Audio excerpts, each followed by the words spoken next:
Welcome, one and all, here for some Chinese Dota action. It is the weekend, baby, so that means we're going to sit down, relax, and engage some DPC here within the region as we build up the road towards the international as these teams are playing for some TI seeding.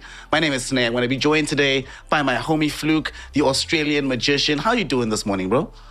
I'm feeling pretty good. I had a couple of hours sleep. I did Western Europe with BCOP a few hours ago, and now we're jumping back into the actual best region of China. And I'm super excited to see what these guys bring today, because before we went live on the broadcast, we talked about how China is picking a lot of different stuff to a lot of these other regions, and I'm excited to see what they give us today. Yeah, China's always been one of those regions that, for better or for worse, you can expect to be playing very different styles of Dota than the rest of the world right now. So far, it's still been early days. We haven't necessarily seen the best of what the region has to offer, but we can still show you a little bit of what these teams have been up to in these last couple of days. So if you were not here the last time out to join us for some of the Chinese Dota action, we had a very intriguing series between the Lost Dark and Holy Grail. I must say, so far here, Fluke, this has been my favorite series that we've had. It was extremely back and forth. Honestly, all of these games could have gone any direction here.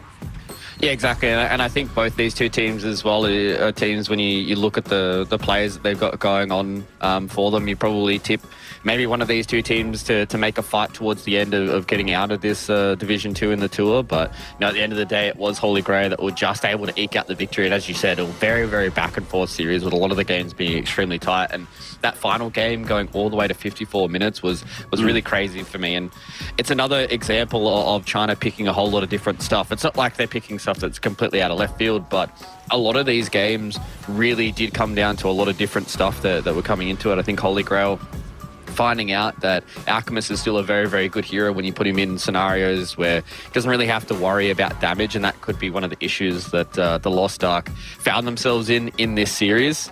Not really being able to deal with that Alchemist further on could potentially sway the meta for one of those two teams as we go forward. But yeah, it was a nice start and a nice series for both those two teams, and I'm really excited to see what they look like up against some of these other teams in Div 2 as well.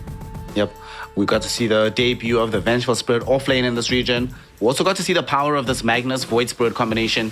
Having these heroes in the same team, no matter where you end up putting them, they can somehow just pull off magic together. And like you mentioned, this Alchemist, so it's twice in a row in similar positions. That's what really makes me think that maybe this is a hero we have to think very carefully about, given that we're able to pick it up in the same circumstance and still make it work. And obviously saw this Abaddon in the next game. Just what a fun series overall. But for me, another big takeaway that we've had so far throughout these games, Luke, playing around Roshan, man. Radiant side Roshan, don't do it. Rather not. It's so dangerous here. All of the games that we saw in this series literally swung in this exact area. How many highlights are we going to see on this left-hand side of the Twin Gate by the Radiant Roshan pit? Yeah, it's very scary position on the map to be fighting. And then even yesterday in the series that I covered in Western Europe, it was a big contentious spot for Old G. They were in a very, very good spot with a team that needed to snowball really hard. They had to wait a little bit longer for the Roshan to respawn. And as soon as he respawned, he walked towards Radiant bottom side. So it just became instantly harder for them as the Dire team to try and win that fight. And yeah, I think that's going to be something that we're going to be seeing a whole lot of, because teams are already favoring Radiant side, whether it's for the Roshan and whether it's for a lot of other factors. But you do have a much stronger position to fight with if you are Radiant when Roche is there in the daytime. So maybe it's something that teams are going to be looking at as we go further on, because we've gotten to the point in the patch where everybody understands the heroes, and now it's about really fine-tuning the map and how people play around certain objectives and how people prioritize certain things. And this is where we're going to see a few more different heroes, but maybe we see a refining of the meta when it comes to map play. Yeah, map play, these Twin Gates in particular, do seem to be the entire thing we play around right now within Dota. And here's this game that you mentioned, went the distance. To make it even better, it ended off with Garn being able to attain a Rampage, the first one we've had so far in the division, just as they end out the game. This game, if you didn't watch this third game, do yourself a favor. This was crazy. It was nuts. It was incredible. The next series was still entertaining to watch. Of course, not as bombastic as we did witness Supernova taking on IG Vitality. And this one, Supernova able to take the W, but this was not clean by any stretch of the imagination. Another 2-1 series that goes quite long, a little bit sloppy, but yet again, the presence of Abaddon and the prowess of Magnus. Every single game, it feels like we're going to be having a Magnus doing quite well nowadays.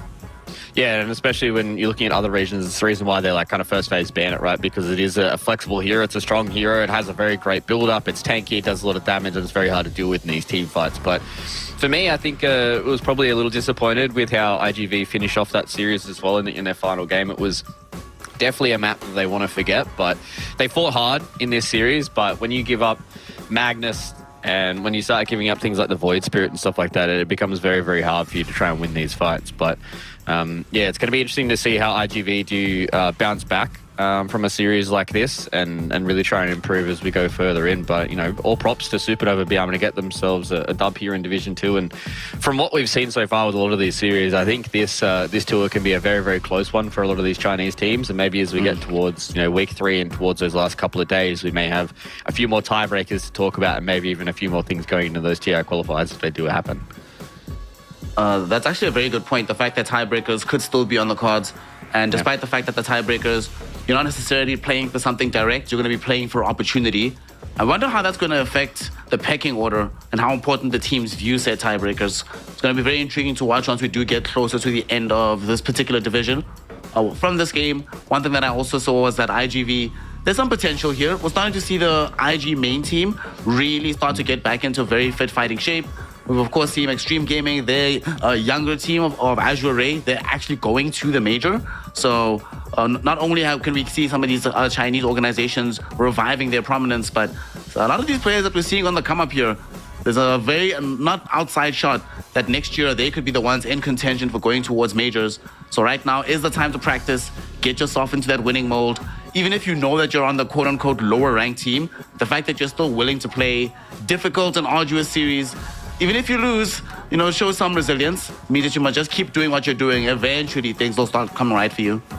Yeah, exactly. And I think it is a good showing for Supernova and for IGV as well. They've definitely got a lot of ways to be able to come back into this tour. And I think for me, it's just the way that this last game did end, it's a little unfortunate for them. They kind of just got stuck in this kind of repetitive motion of constantly trying to fight because they were so far behind, and then eventually when you start fighting and losing those fights even harder and harder, the game just snowballs out of control. When you're playing against a Magnus who has like this super early harpoon, and then it just starts getting to the point where he's got like BKB, and if he wants to try and go into some of those damage items, it's all too hard for you when you're a bad and so far behind. So a little unfortunate for IGV. They do have the last Dark at the end of today to go up against, so that's going to be another hard task for them to be able to bounce back, but I think they've definitely got enough sauce to at least push it to 3 again. Well, they'll definitely be showing us what they're capable of in that particular series up against the Last Dark. While for today, though, we're still going to be starting off the day with a different series as we do witness the side of Limit taking on Team Dissolution. Both of these squads thus far have yet to draw out a win in the DPC. So no matter what, we're going to be getting somebody their first victory within the tour at this point in time. It's going to be a BO3 fun Dota. Limit do have themselves on the Radiant side with the first pick. We have Dire second pick for the Team Dissolution roster. I think for both of these teams, I think probably I'm going to be favoring Dissolution a little bit higher, given that their prior opponent, I do think, was stronger than Limit's one, but anything can happen. You know, like you mentioned, all of these teams within China can beat one another. All of them can be competitive in these series. So let's find out who's going to be more competitive in our opening series of the day. What do I want to see here?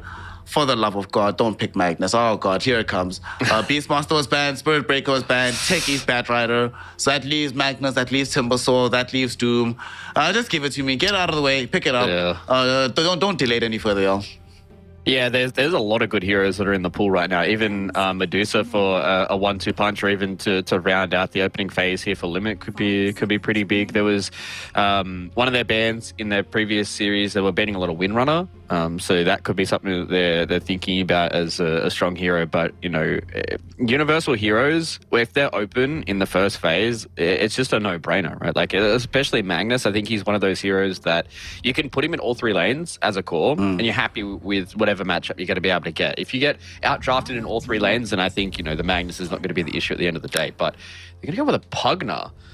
Okay. So Magnus Void Spirit is a response that you can have for Team Dissolution. 2 heroes that Pugna hates dealing with because they just get directly into his face. You can have a whole lot of different stuff that can jump on top of the Pugna. Maybe you can even go for like a Storm Spirit, you know, kind of block pick if you want to, because that's usually something that we see the Pugna being paired with. But yeah, this is an interesting opening.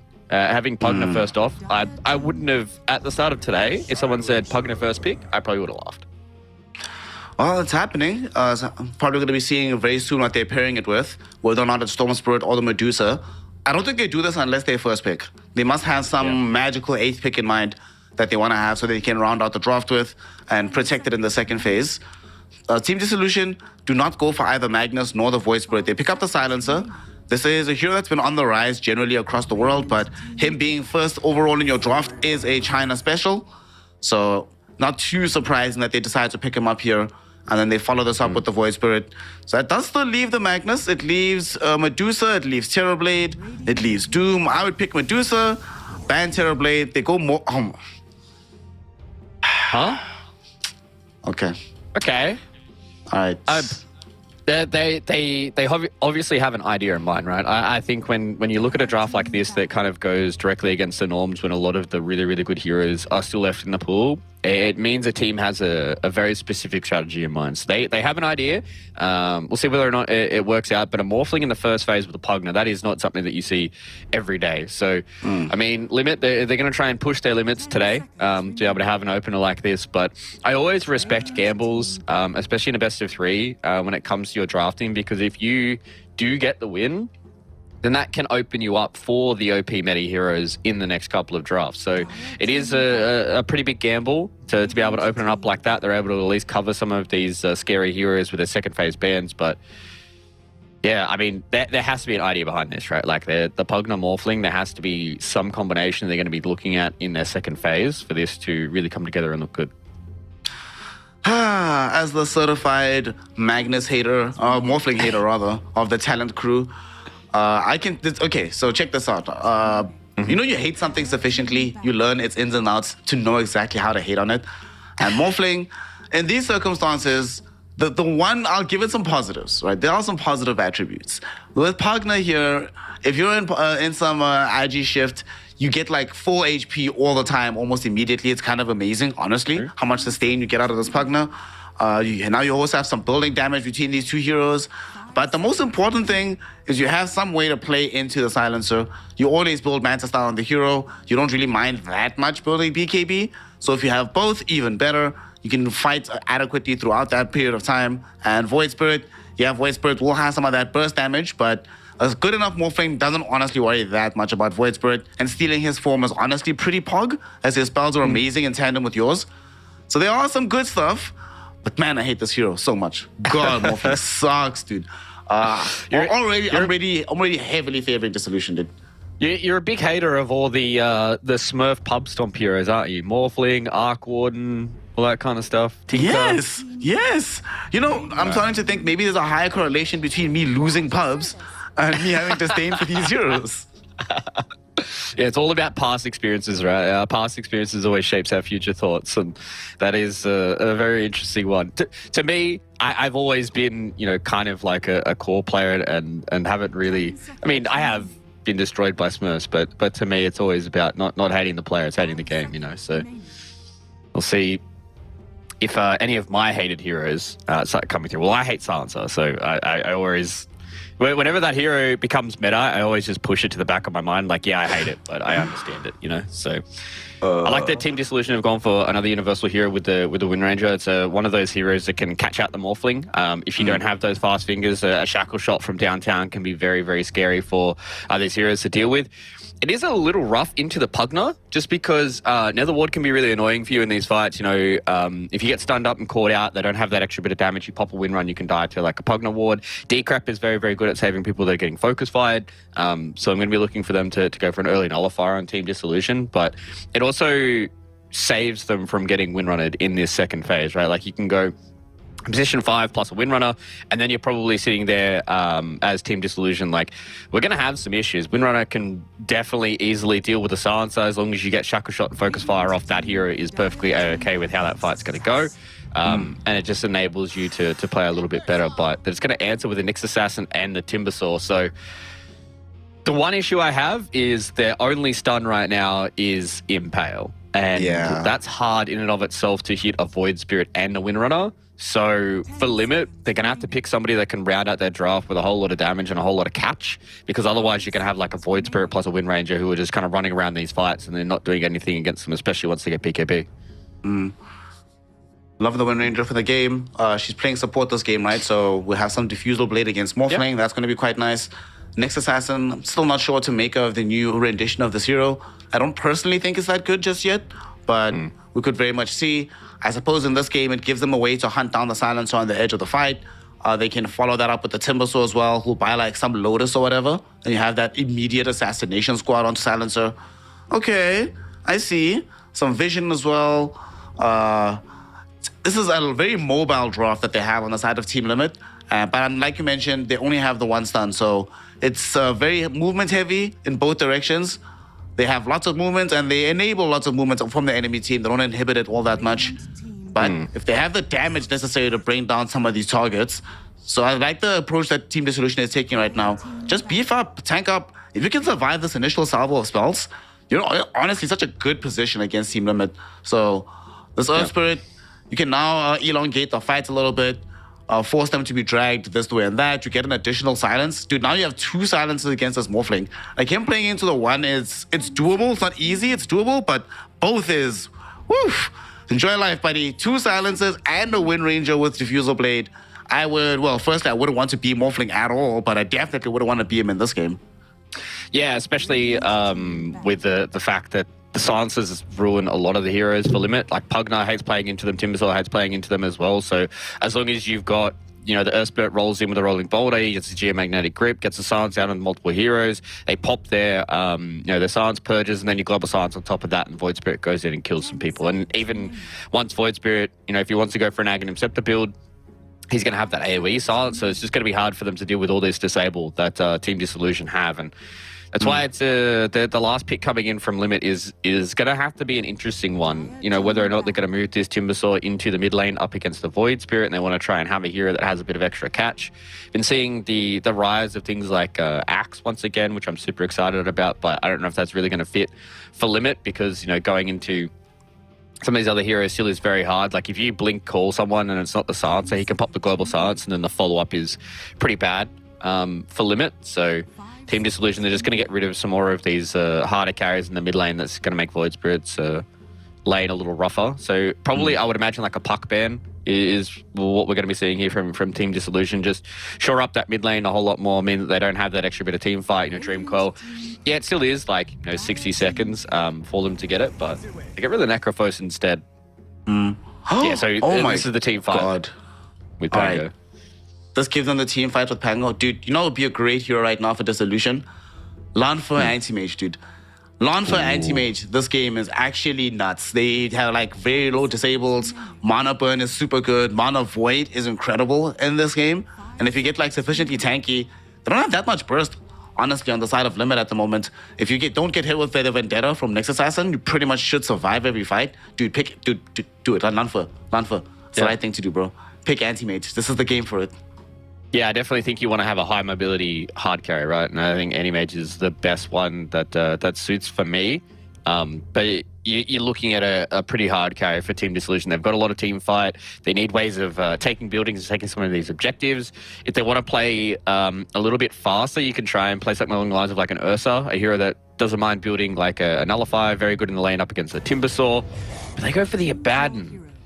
Another silence. I don't know if I like that as much as, you know, what you said with like the Anti-Mage or even the Ursa. Like I understand it. You've always got borrowed time for the minimal amount of disables that they have. He can build into the Nullifier as well and go like this tanky Radiance build. But I would have loved for them to, you know, just pick this Anti-Mage and as you say, just kind of play very elusive until you get 2 or 3 items, and then you just come in as an Anti-Mage. You jump directly on top of the Pugna, you blow him up, and off you pop. I suppose they're going to try and approach the question of being elusive in a different fashion. Instead of getting it natively through the hero, they can just buy it on the Abaddon. The new build is what? The Harpoon Blink build with the Manta style. So you get your mobility that way, I suppose. But I imagine that the big thing that they were thinking about is what you were mentioning earlier. The fact that if they ever get silence on the side of Limit, they pop some kind of Dispel, then you have another silence. Now you have another one on the side of Team Dissolution. So this Morphling God, I would hate to be Morphling in this game. You have to be very fast on your fingers. Not going to be the easiest game in the world for him to play around. And the one thing that I do guess this gives them that they didn't really have before is that this does give them some objective take. They were really struggling in that department prior to the abandoned pick coming out. So it does help them in that regard. Obviously, you can't really go for like the Terror Blade with the Morphling already being in the game. So I can see the rationale. I would have preferred our other options, but there is still something here.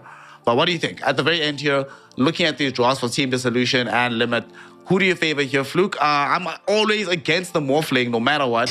But tell me which draft tickles your fancy right now in the morning. I think I'm going to have to go with Team Dissolution. I think they've got a much simpler way of playing Dota. They've got pretty good lanes. They've got good team fight. They've got catch. They've got scalability. And they've got good heroes in the meta as well. Whereas for me, when I'm looking across at Limit, it's all on this Nyx Assassin to do a really good job. And if Pango doesn't have a good start to his game either, then all their catch for these heroes that, again, if they get caught out, it's very scary for them, much like the Wind Ranger or Small KK, but they don't have that much lockdown to take out an Abaddon either. So it's going to have to be like perfect team fights and perfect initiations coming in from Limit. And whenever I see drafts where one team has to play on this bleeding edge of being really, really good, but also being really, really risky up against a team that can kind of just go about their business and do regular kind of stuff in Dota, I will always favor the team that just has a straightforward game to play. Oh, speaking of straightforward, and that I just realized, it only dawned on me now, we had an entire draft without Medusa being picked, banned, no influence whatsoever. She completely ignored.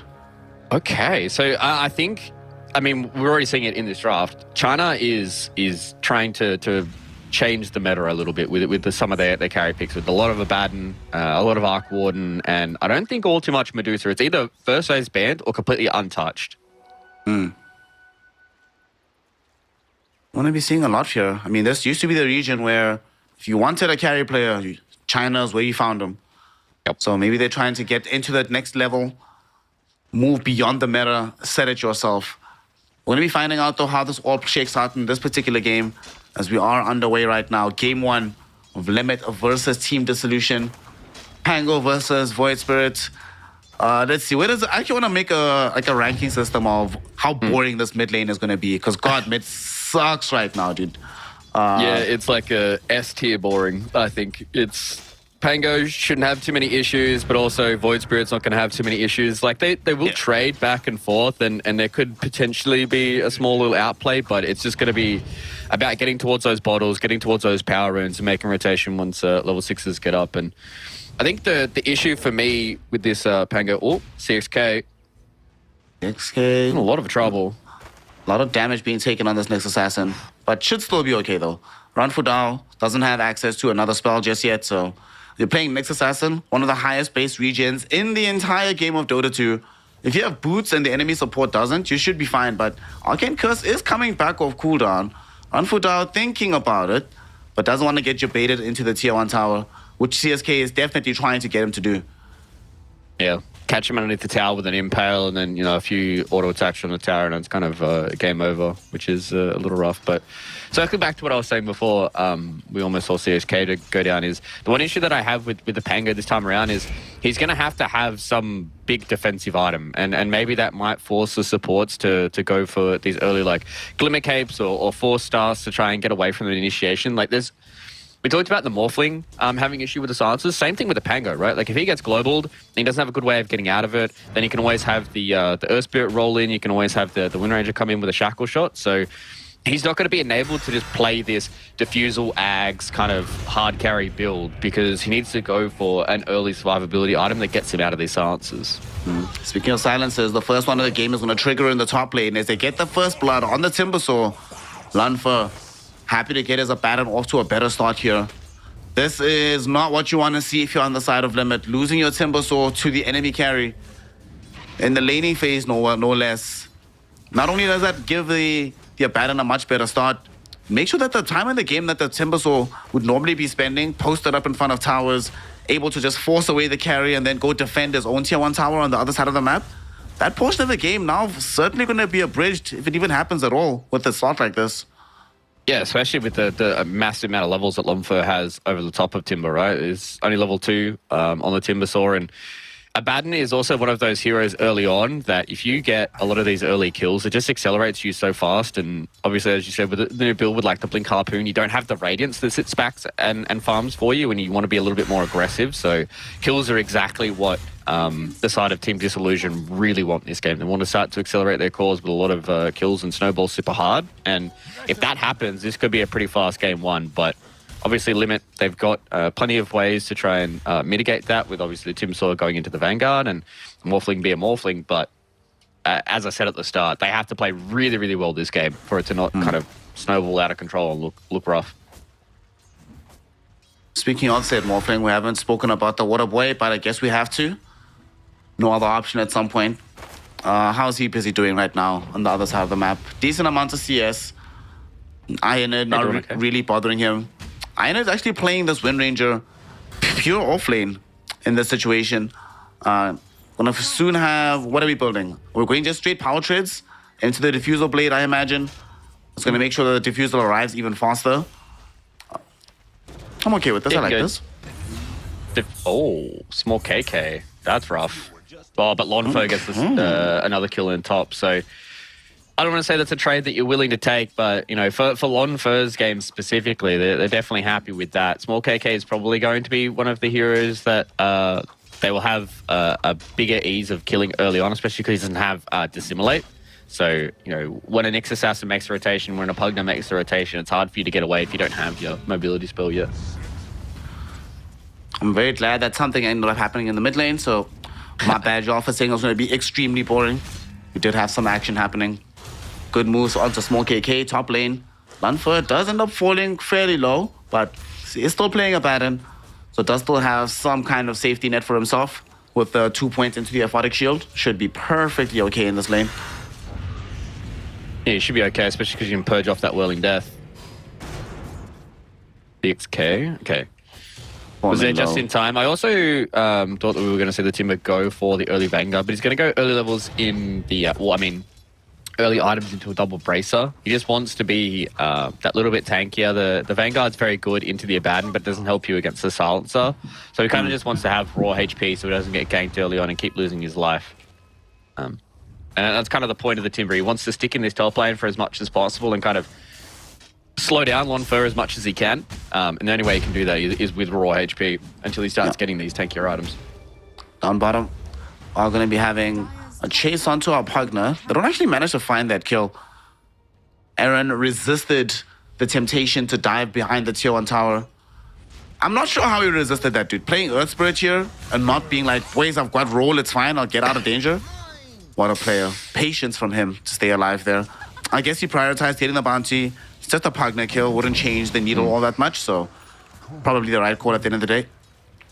Yeah, sometimes it's you get like the Earth Spirit syndrome, right? Where you're like, oh, I've got roll, I'm strong enough, I can do the damage, and then you get baited into it. There's a lot of heroes like that in Dota where you get the I can kill this person syndrome. It's like when you're playing these like tanky offlaners as well. I think a lot of people get baited into it when you're playing like a Venomancer or you're playing like a Timbersaw and you dive a tower and you're like, I'm unkillable. Well, this Timbersaw is definitely not unkillable as he's about to end up taking another tumble. Silenced up, killed off. Chosen One showed up here looking for revenge, but he missed the first swashbuckle. Ranfu Dao should still end up dead though. He's being walked away slowly but surely by Chosen One and eventually does take a tumble. At the same time, it did end up losing Pugna though on the other side of the map. But they'll take it on the side of Team Dissolution. You get a Timber kill, you draw in Pugna, or there's a Pango. Unless they get this kill as well, it's not going to be worth it. But they're looking for him. He doesn't have level 6 just yet. Oh my god, 2 experience short. Give this man some experience. He gets off a young Mango. He's walking away. He's still alive somehow. Aaron bought him the space and the time that he needed with the rolling boulder. Somehow, some way here, Fluke. He survives with the skin of his teeth. Now he gets level 6. And they make sure that they can still play with this Abaddon. And maybe even Small KK gets something out of this as he was also drawn to the top lane on the Void Spirit. Unfortunately not though, has Chosen One takes advantage of the fact that Lanfred did not skill up the ultimate to kill off this Abaddon. And with Abaddon being dead, there's not enough damage to punish him. He's gonna get away scot-free. Yeah, that was way too gritty from Lonfer. I could understand that if he had the borrowed time. You at least proc borrowed time and you go, all right, okay, I'm going to go take my time in the jungle. But he didn't skill it up and he got punished for it. So props to Chosen One being able to get that punish on Lonfer, who was so lucky to be able to get out of alive. And you can see that he's going for the Radiance build as well. So him surviving for as long as he did is very good. But Ranfu Dao trying to get a little bit of this extra vision down, gets punished once again. So I like that limit, even though some of their lanes are going a little rough, that they are punishing the over-aggression coming in here from Team Disillusion. Yeah. Dude, if you're Aaron right now, who's going into the mid lane, wants to try and help out Small KK, who's trying to escape away from this Pangolier, will be able to Astral Step out. Aaron has been fairly good. Actually, had to chase off the Chosen One, who's gone deeper in off the Small KK. The Rolling Boulder connects onto both him and Ranfu Dao. Will he actually die here? Lost word pops off. He does TP out just in time. That'll get him back to the base just by the skin of his teeth. However, it does mean that the push onto the tier 1 tower ends up being thwarted. Dude, I'd actually be so pissed if I was a support player this game. Like, on Radiant side, like, my Pango dives in. We can't push the middle now. We were 4 of us there because he nearly died. Top lane, 4 of us were there, but all of our time is wasted because Lanford didn't skill their ultimate. What a rough game to be a support, man. Yeah, especially because they're making a lot of these rotations, and this is where you can see that Team Disillusion are abusing the fact there's a lack of stuns, that they can kind of play the way they have been. Yeah. We'll try to play a bit more aggressively down bottom with Shackle shots out. They want the partner and they will be able to find him. However, the question is, does Small KK escape? Waveform in, coming in from the Small Fling. Doesn't have any Astral Steps, doesn't have any Dissimulates, but they don't have any stuns either, so they can't keep that chase going. Ranfu Dao will find himself being ran down by Chosen One. Swashbuckle will finish him off. So at least there'll be a kill over there. But overall, we are starting to see the lack of catch and how it's affecting these teams and their inability to chase down some of their bigger targets. But one of the targets that they can chase down is the Timbersaw, who really has been struggling this game. Ends up dying off. Lanford kills him. Small KK made the rotation. And here, Fluke, it's not even 10 minutes. It's already his 4th death on the Timber. Yeah, Timber's having a rough one. This is not the start that you'd wanted, especially with the area that he was picked as well. He was pretty deep in the draft. But everything's on Chosen One's back right now. He's doing a really, really good job at just alleviating out a bit of the pressure from his side lanes. They haven't lost A in the most recent couple of fights, so Chosen One's going to get himself towards that Diffuser Blade, and that's when these team fights are really going to start to look good for Limit, because they're going to have their Pangolier, who's a very strong, scary hero. And this is all, pre-Global Silence, all before these supports are getting a lot of levels on the side of Team Disillusion. That's when they become scary, and if you're able to abuse those first 10-15 minutes and maybe get some more objectives out of this, you're probably pretty happy for Limit. Well, Limits are also going to be making their first big rotation on the map. A kill maybe might furnish them with the gold necessary to get close to finishing the defusal. Aaron, though, pops the smoke, rolls away. He did give Ironit a heads up, but this Wind Ranger, she's stuck around here, Fluke. She's going to try and run herself away with the Wind Run, but with this Rolling Thunder, they should be able to catch up. Waveform in, a couple of right clicks, and we have a dead Wind Ranger. Aaron, though, coming in, looking for revenge, but I don't know about this one, buddy. He's going to end up just getting killed off. What the hell is happening here, Fluke? Well, Aeonid didn't pop his 2 Healing Lotuses. I understand trying to hold it for, a greater Healing Lotus, but, you may have survived. You just had Wind Run come off cooldown, you popped a Healing Lotus, it's 600 HP that you just get randomly, and then you run away, and then you waste the time of Chosen One, but maybe Aaron thought that there was going to be the Healing Lotuses being popped, and... Lanford. Oh my God. Worked. Man, that new Vendetta, a lot of damage. Pops the borrow time, will still be fine though. I'm mostly surprised, honestly, with that fight. Not just with Ion's decision to play around the Healing Notices the way he did. The decision to be there in the first place. I thought for sure the way, after Aaron pops the smoke, that you're like, all right, boys, I'm out. Peace, I'm running away. But he finished off the wave first, and then he tried to retreat. Let that be a lesson to all my core players in chat. If your support has scouted out some heroes, don't finish that wave. It's not worth it. There will be other waves in the future. It's kind of what I talked about a bit before, right? When you're playing these heroes that are elusive and hard to kill, you get into the syndrome. Yeah. Top lane though. Timber yet again being gone on. They don't have the Abaddon here, so there's no silence. But they still do have quite a bit of damage, and they should be able to kill him off. The Decrep though, gonna buy some space and time. He's still so low on the HP and finally will end up taking a tumble. However, he bought enough time for Chosen One to show up and mop up Ironhead. So it's a 1-for-1 exchange with the offlaners. Aaron hiding in the trees. Hasn't been caught out just yet by the Chosen One. So it probably should be able to escape away from here. Oh, they scanned up. They thought he went up. Oh, that's rough. So Aaron will be able to survive a little bit longer. The one thing that I've noticed early on here, I don't know if it's first game jitters or what have you, but global bottom, they're going to kill A. They're going to be able to kill big. off A in the Morphling. The only thing they'll be able to get from this on the side of Team Aaron? Limit is potentially Aaron's life in the top lane. They'll pick him up, but for the first global of the game, utilizing it to kill a Morphling, it literally does not get any better than that. He's very far away from having the Manta style, so fairly vulnerable at those point in time to do these kind of moves. Yeah, and they're going in top as well. Chosen One. CSK gonna find the Vendetta hit onto a bat, and they're gonna kill off the Lanfer yet again. Two heroes into the Impale. Unfortunately, there was no follow-up, but they just base in the Pango. He goes in with like no HP and he just dies off. Pangolier, what the hell was that, my friend? With him dying, the rest of the team has to leave. And what looked to be the best assassination in the entire world turns into a comedy of errors in the top lane, Fluke. Yeah, he was still being focus fired. And the courier? Oh my god, dude. I was just about to touch on the fact that one glaring thing that I've noticed with some of the players today, I don't know if it's first series jitters, but a lot of the skill shots are missing. A lot of like swashbuckles, a lot of rolling boulders, kicks, a lot of power shots. They're all starting to miss. And it's kind of turned this game into this kind of mud wrestle where like neither team really kind of feels like they're in control. Everyone's still slipping over, but sometimes like you'll get a good grip on something, you'll be able to flip somebody over, but it just, nothing's really felt solidified right yet, and especially with the fight going top as well. They're trying to chase down Ironhead, is able to run away with the wind run right now. Swashbuckle, as to your point, ends up missing. Ironhead though will still end up dead, because he got chased down by the rest of the lineup. So they still do get him. CSK is like, let me show you how it's done, boys. You mentioned a lot of skill shots missing. To be fair, CSK has missed very few spells. This next assassin, for the most part, unimpeachable performance from him, despite the fact that there's a lot of spells to miss. Very nice kick coming in from this Earth Spirit, but unfortunately he's going to fall very low. Pugna will die underneath the global silence and get popped defensively. Ranfu Dao bails his team out of trouble, enables them to clean up the two supports. And the only person that died was the Wind Ranger earlier on. Okay, very nice usages of global so far.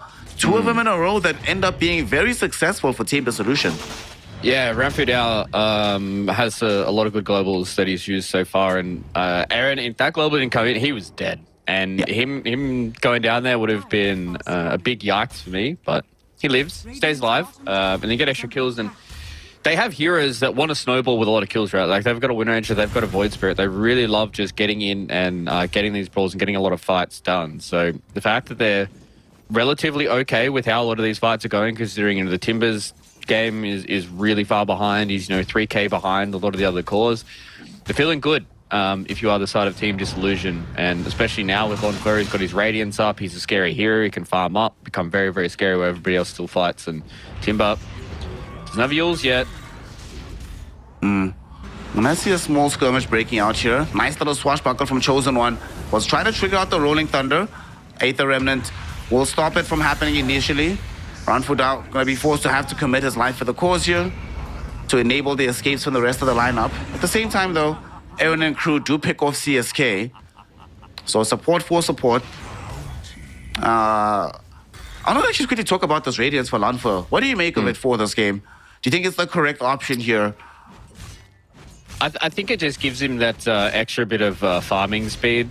They already have one Harpoon on the Void Spirit, and they've got 4 heroes that can play relatively fast. So him falling back and becoming a scary carry, I don't mind it. I would have been okay with either build. I think this way it just gives him that little bit of extra AoE damage in a fight. Top lane, dude, look at this. Morphling gets solo killed by Ironhead. Gets caught with some low agi and just gets himself focus fired down. Like, this is not even a silence happening on top of his face. The silencer will end up dying, but who the hell cares what happens to silencer? Morphling is gone from the game. Limit just not necessarily finding the success with this hero that they thought they would just yet. Still struggling with the farm department. He's a solid 2.5k net worth behind this Abaddon. And a solid item at that point, because he has the Manta style, sure, but honestly, this Manta is more defensive than anything else. It's primarily going to be used to get him out of Global Silence. They're going on to Lanfur. Don't know about this one, y'all. They do get the borrowed time to be forced out, and his team is fairly far away, but there's going to be the Global Silence. Small KK and Aaron jump back in to assassinate the Pugna. Now the question is, can Limit escape from this area? Rolling Thunder is required from Chosen One to make sure that he gets out. Unfortunately, though, Pugna doesn't have such mobility spells, so he gets left behind and killed off by Small KK. The one thing, circling back to the Radiance, that can be a bit of a detriment, I found I don't know if Small KK can kill him. Your homie's coming. He's gonna try, though. He's gotten him fairly low, but there we go. Might as well start triggering off.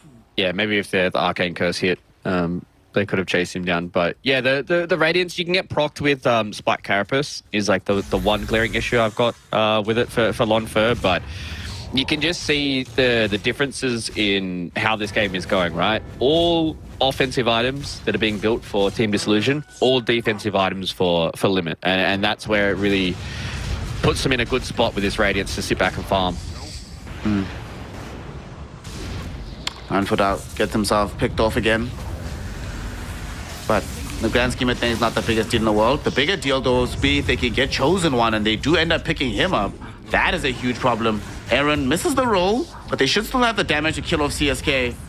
Double kill for Aeonid. Even Lanfur showed up to lend some Radiance burn to that fight. 3 heroes gone. Dude, they're just going across the map for fun at this point on the side of Team Dissolution. Picking off hero after hero after hero. All 3 of their cores occupy the top spots in their net worth. And they shouldn't have a difficult time taking down these Tormentors as they spawn up right now. Yeah, it's very dire times right now for Limit, because looking across at the experience, basically every core role or every role is behind by 1 to 2 levels. So when the experience starts to balloon out like this, especially early on, you get access to your level 2 ultimates much faster than what the enemy team does. And as I alluded to a little bit beforehand, just defensive items is all Limit are going for, right? They've got a Lincoln Sphere and a Manta Style. They have to get a Manta Style on Chosen One. They're going to go for Glimmer Cape and Yules. They've got a Yules on the Nyx Assassin and a Yules on the Timber, so they don't even have the damage to come back into these fights either. I'm honestly shocked that the Timber Sword didn't end up buying Lotus Orb and opted for the Yule Scepter instead this game. Speaking of Timber, ends up dead once more. Ionid opted not to go for the Diffusal Blade on his Wind Ranger. Went for the full Gleipnir Blink Dagger build. And so far, it's been working out quite spectacularly. Killing off core heroes for fun or by his lonesome. In the top lane, they might need him though, as they are pinging out onto Abaddon. They have the borrow time coming out. There's going to be the Global Silence. He doesn't have enough mana to TP out though here, Fluke, so he could still end up dead. CSK will find him with the Impale after the Vendetta hit, and Lanfur will indeed end up taking a tumble.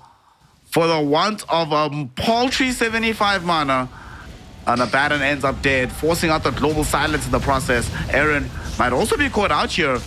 Why is both teams chain feeding? What's going on? One person dies, the other heroes follow?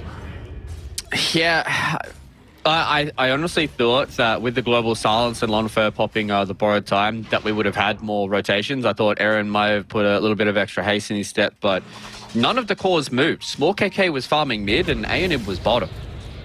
But they may get a consolation prize here on the Chosen One. They do. Can they get out? Who's going to be involved in that? We'll see here. Aeonid doesn't have Wind Run anymore, so he's going to get right-click down. He did throw out the Eternal Chains on the Gleipnir and a decent enough Shackle Shot on the Manta Illusion, but it's not ultimately good enough. Ranfu Dao trying to escape, won't be allowed to do so. The Adapter Stripe stops him. CSK impales him up. But here comes Small KK, potentially looking for some revenge. He jumped directly onto the Morphling. Does he have enough damage to do this? And indeed he does. He makes it happen. A is gone. Yules into the air, onto the Nyx Assassin. CSK should end up dead here. And Small KK gets himself a double kill on the Void Spirit. Aaron rolling forward, reaching for somebody else in the middle of this fight. Glimmer Cape will be popped. I don't think this Pugna escapes here. He's trying his best with the TP attempt. Small KK says, no, I want that triple kill, baby. And you're gonna give it to me.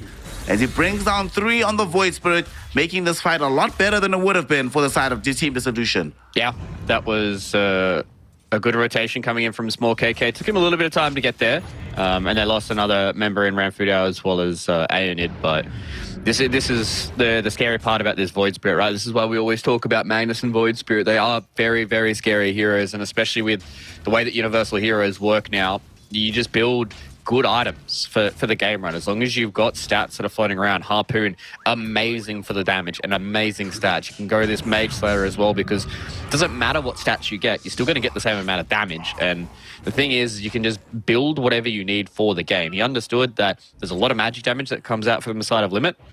I'm just going to build a Mage Slayer. There's not that much damage that I have to worry about. And then he becomes even tankier because he's got the extra bit of magic resist and they do less damage to him. And then obviously the Harpoon just means he's able to close the gap against a lot of these heroes that don't like having them in their face. Pugna is one of those heroes that doesn't want to deal with it, but you're going to try and kill Long Fur bottom. We get to see yet again what you mentioned earlier, the Spike Carapace into the Radiance. Lunfer though, still in pretty decent stead and still has borrowed time. They thought about committing the Rolling Thunder. They decide against it. Aaron, he jumped in instead, looking to try and kill off CSK. This next assassin is very low. Spirit Vessel brings him lower, but it's not going to be enough to actually kill him. But it did bait in the Earth Spirit, so they do bring him down instead. Potentially a path to the Roshan pit opened up here, but the Morphling is not nearby, so they don't have his raw physical damage output. They won't be able to make any surprise shenanigans happen into the Roshan pit. Yeah, the one thing for me is Team Dissolution does seem a little bit disconnected with each other. There's been multiple times where Aaron will go in to help with one of his cores and then nobody really follow up. And it starts to get scary. And speaking of cores, A is dead. We'll see what happens to him. Lincoln Sphere will protect him a little bit for now, but he's still running out of health. Eternal Chains will be out. He's forced to go into the Manta style, waveform away. He's in the trees here. No way he gets out of this. Aether Remnant catches him at the very last second, and they do manage to bring him down. So close, and the best part about it, they got to save their global silence, so they still have that for a follow-up fight. They need to be careful down bottom. Aaron, he's all alone in the forward part of the fight, though. So maybe they don't have to be so careful as to avoid him if he's by himself. Yeah, that was go. Once again from Team Dissolution. It seems like they don't want to stop here on the pain train, and they're at least getting kills on the cores that matter, which is very important for them, right? Like, they're killing this Morphling off constantly. He's got Lincoln Sphere as well as a Manta, so he's going to go into the Ag Scepter. Like, this Morphling is so far out of this game that he's not going to be an issue for a long time, and as long as Team Dissolution don't continue to throw their lead, they should be able to get through a lot of these defensive items. My one issue is they're not putting any emphasis on any of the objectives, right? They haven't looked towards Roche once. They haven't taken a Tormentor.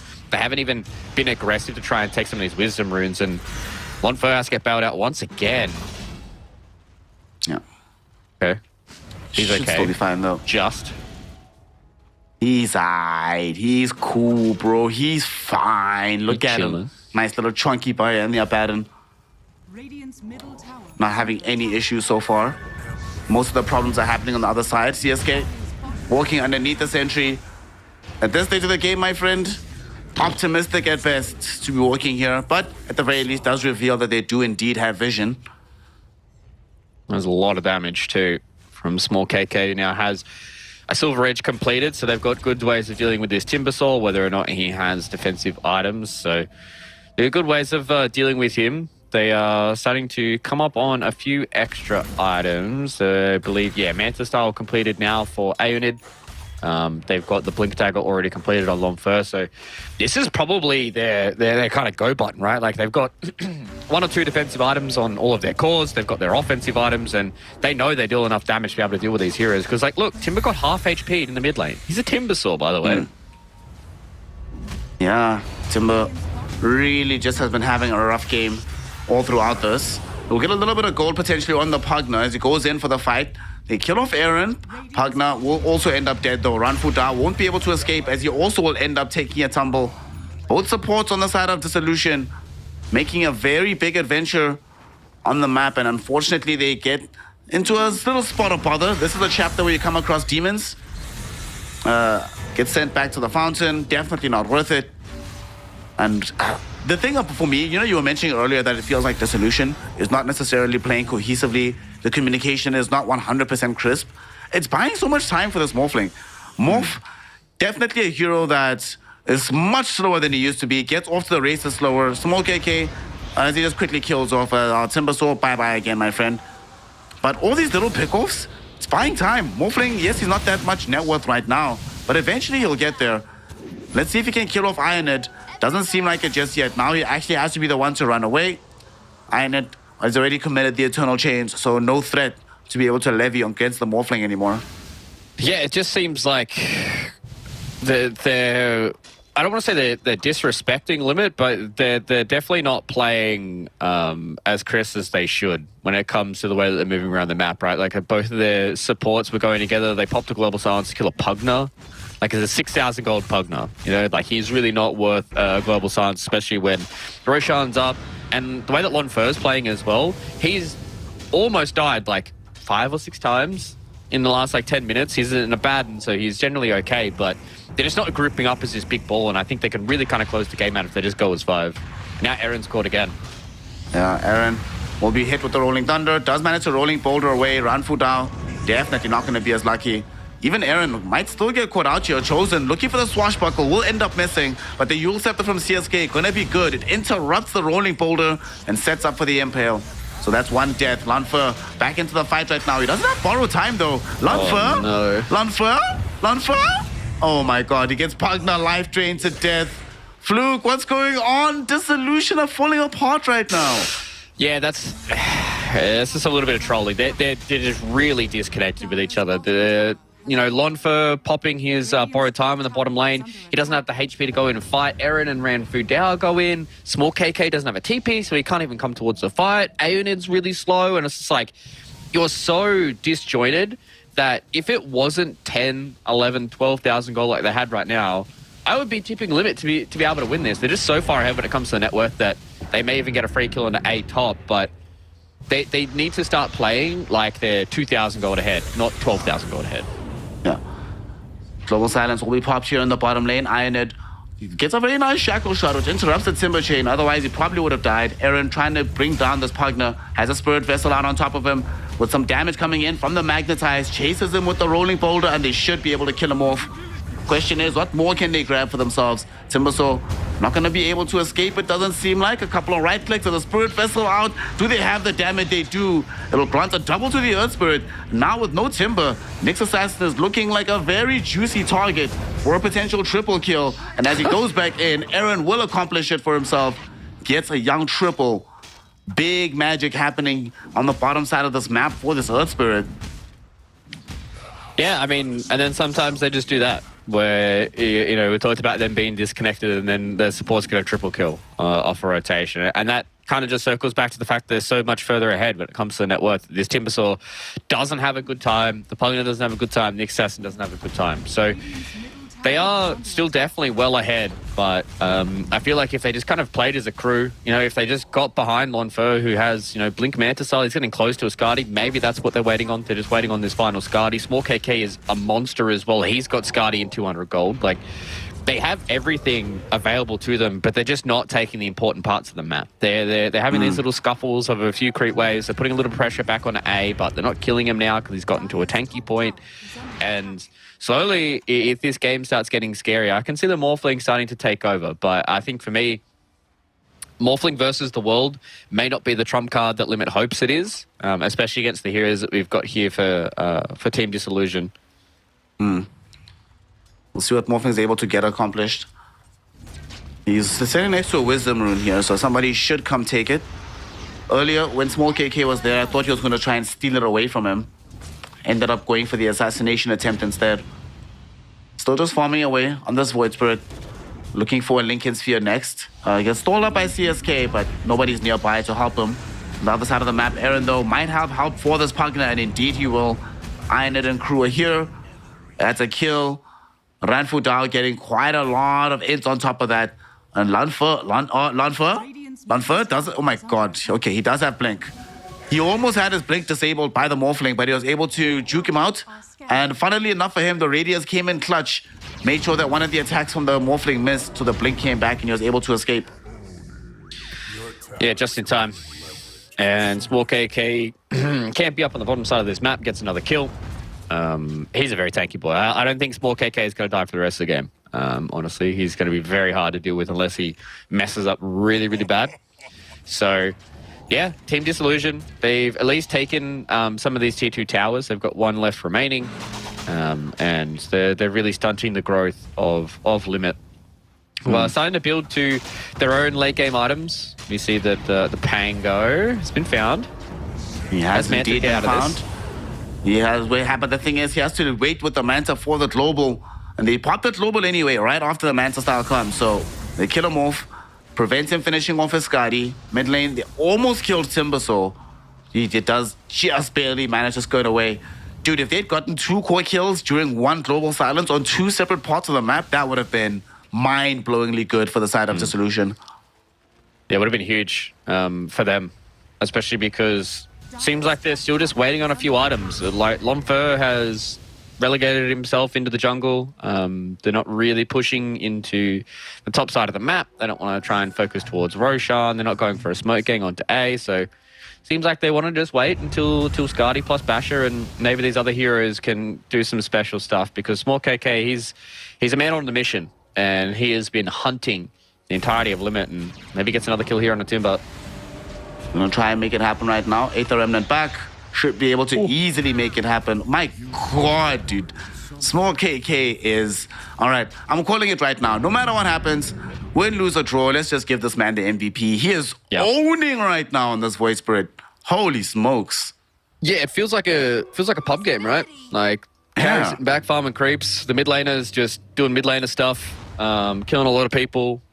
Forcing out a lot of these lanes. The enemy team is probably bickering at this point, just hoping that their Morphling is going to carry them, and it's just slowly grinding to a game where there will be a point where one of these two teams will fight over an objective, i.e. Roche, and there could potentially be a big team fight where it can swing one way or another, right? Like if Limit come in and win a team fight off the back of their Pangolier being big, maybe Morphling gets 1 or 2 kills and a team fight stays alive, then this game can slowly start to shift where it eventually can feel like Void Spirit versus the world. And unfortunately for Void Spirit, I don't think he outcarries a Pango and a Morphling.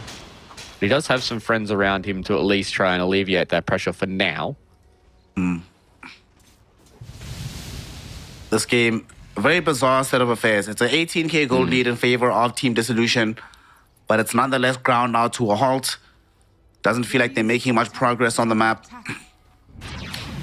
As I mentioned, it gives time towards the Morphling. He's about to finish off an MKB.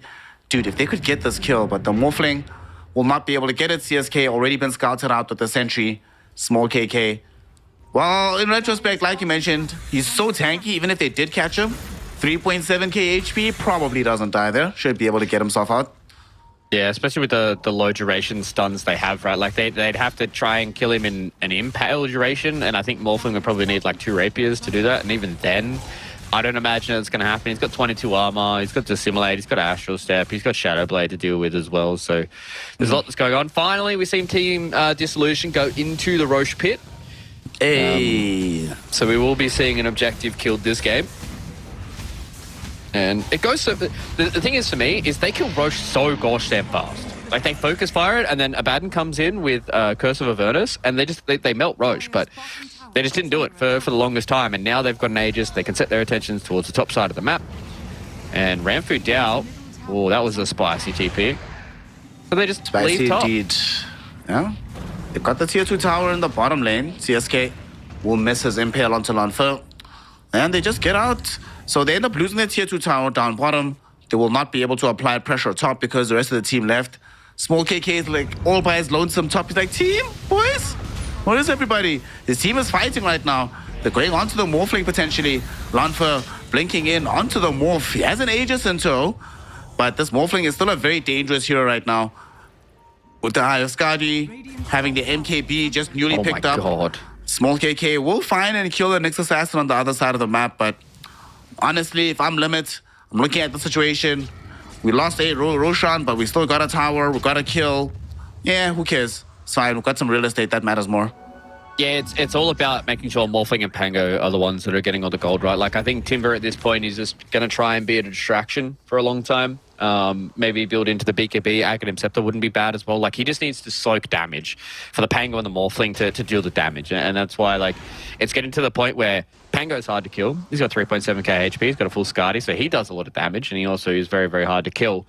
And that just gives them enough time that if you set your attention on the Pango, maybe, you commit a few too many spells, try and kill him, you don't get the kill. Morphling then is able to freely play around his Mantis and play around the damage that he can do. And so Limit can start to claw their way back into this game. It is a very hard task. They're 21,000 gold behind at 37 minutes into the game. There's a lot of experience that's going against them too. They don't really have the damage items to kill some of these heroes. But, I can see a future if we ever do get a team fight in this game, that it could be definitely going the way of Limit if they play well. Year of optimism. We're not getting any team fights. This game, never again, man. We've seen every team fight this game, what they're ever going to have to offer.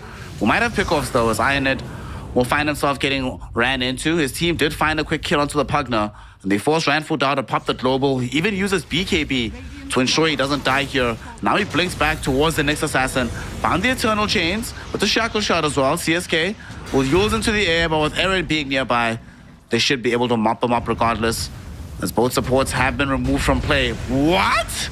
Aaron, dude, relax. What a roll. Catches Morphling, but Morphling as well, much higher agi than he had any right to be, given his position in this game. They punish him uber hard here, Fluke, and they should be able to get quite a lot off the map whilst he's in the grave. Yeah, the way both these teams play the map is really weird for me to watch. Like, Lonfer is just permanently in this bottom side. He's just kind of chilling, doesn't want to fight anybody. He wants to try and take buildings, and they at least get the tier 3 tower. The kill on the Morphling, I think, was the big one. A definitely overstepping his bounds. He had no idea where the Void Spirit was, and he did know that Ranfu as well as Aaron were close, and the rest of his team were fighting the Abaddon. Well, they might need him to buy back in this situation as they lose a lane of racks. Yules up onto the Timber. Lonfer thought about aggressing onto him for a second, but prioritizing the real estate. They get the lane of racks down bottom. At the same time, they're aggressing into the Pangolier on the other side of the map. Small KK. Is he going to end up solo killing Chosen One? He will. Small KK really is on one this game. Like a boss, dude. 18-1-6 beyond godlike streak on the Void Spirit. Has a full Bloodthorn in his inventory and queued up a freaking Rapier on this hero. Well, as I said, I don't think he's going to die, man. So, I mean, Rapier is the best way to go. And yeah, the Bloodthorn is a huge pickup, and Chosen One just misusing the Mantis style. And now, slowly but surely, the rest of Team Disillusion should be able to close out the rest of this game, because Limit, they haven't been able to have a team fight or even a way of coming back into this game. And Team Disillusion are finally gone, okay, guys, it's been 40 minutes. Maybe we should finish game 1.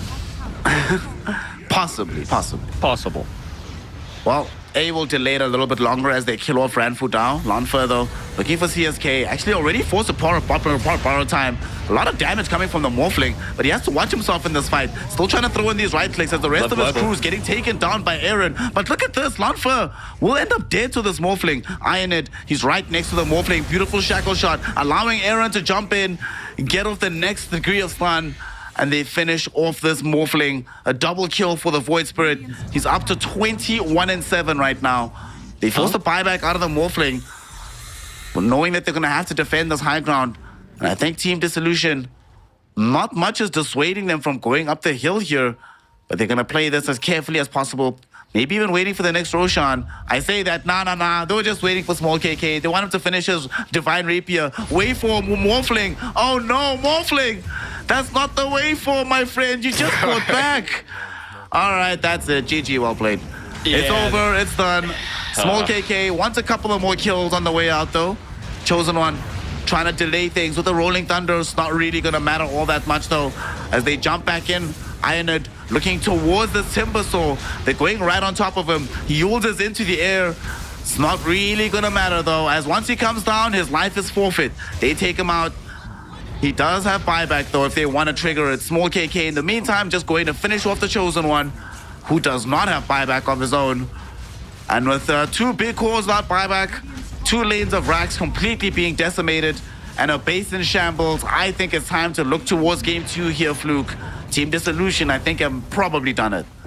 Yeah, I mean, I think they did it about 20 minutes ago. But now they're officially going to be able to do it. And Small KK, what a good performance from him on the Void Spirit. When you get these when you get these OP heroes in the patch, I really look towards the good players to be able to make it look OP, right? Like, you can play Void Spirit and it can look good, and you can be, okay, yeah, this hero looks pretty good, right? But then when you play the way that Small KK did, that's when you look at it and go, okay, maybe this hero needs to have some tweaks. Maybe there's some things that are a little too broken when it comes to the Void Spirit. And he really showed today that I think Team Disillusion are just on a little bit of a different level than what Limit are. And I think that kind of came around with the way they were playing. I don't think they were definitely playing up to the standard that they would have played if it was against like a team like Holy Grail or something like that that's a little bit more higher caliber in Div 2.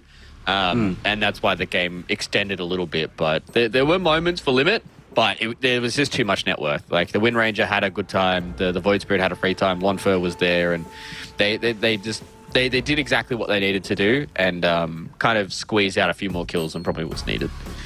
Yep. Couple more kills that was absolutely needed. Game is super hard though. At the very end of proceedings, incredible stuff being done by Small KK. There were still some moments where they could have still lost this game. The communication on the side of Team Dissolution up until the very end of the game wasn't necessarily that great. So a lot of very bizarre fights from them. And this Morphling, well, we actually got to see like the best and worst of the Morphling hero here in this game. We get to see why he doesn't get picked all that often, and the sense that he doesn't match up that well up against the other really good cores in the game right now. But there were moments where you're looking and you're like, wow, Morphling can actually do quite a hefty amount of damage. It just so happens that his team has absolutely no disable to help him out. Pretty much zero team fight throughout the game. We're stuck with Rolling Thunder as their primary source of engagement. That's it. Like, with Rolling Thunder, if you miss even 2 hits, that's most of your team fight gone all of a sudden. Now they easily jump back in with these 2 spirits. Alanfa can just play the edges of these fights. If there was better communication from Dissolution, I'm with you that the game would have been over like 20 minutes ago, but Limit can still look at the situation and say, well, if we didn't maybe have a Nyx Assassin, we had like I don't know, some like Winter Wyvern or something, just anything that enables us team fights, some Disruptor, Crystal Maiden, we could have actually had a little bit of a better game, considering that Team Dissolution did not make it as easy for themselves as it could have been. Yeah, exactly. And I think when you open with like a Pugna plus Morphling, that's already 2 heroes without disable, right? So you kind of need to double down with your next couple of picks to be able to give you those very simple stuns, whether, you know, as you said, like a Crystal Maiden with like a Frostbite every so often, even just Crystal Nova is good enough to win these fights. But yeah, there definitely was moments where it looked like A was going to be a very, very scary hero. But when you're playing into a Void Spirit who's that strong, it is really, really hard for you to play the game. And I think they itemized really well as well for Team Dissolution. They got themselves the Glepnir on the Wind Ranger, so they were able to couple up with Aaron on his Rolling Boulder to be able to get these kills. And unfortunately for Timber, he did not have a game. He had probably one of the roughest games. I think he ended like, what, 1-10, maybe 1-11, which is never what you want to see for an offlane Timber source. So the way that this is working for Limit, I think they just need to change their draft a little bit. Go back to the broken stuff of the patch. Just try and pick something with some more stuns and some ease of execution, and then maybe we might see this series look a little closer. When they were playing in Div 1 last time around on the side of Limit, obviously before they became known as Limit, back then they were still the outsiders from China. This Timbersaw player from the offlane, he was struggling a lot throughout the course of the division, throughout the course of the tour. Didn't necessarily have the easiest time making his influence known. And unfortunately, it does seem to be carrying over into Division 2.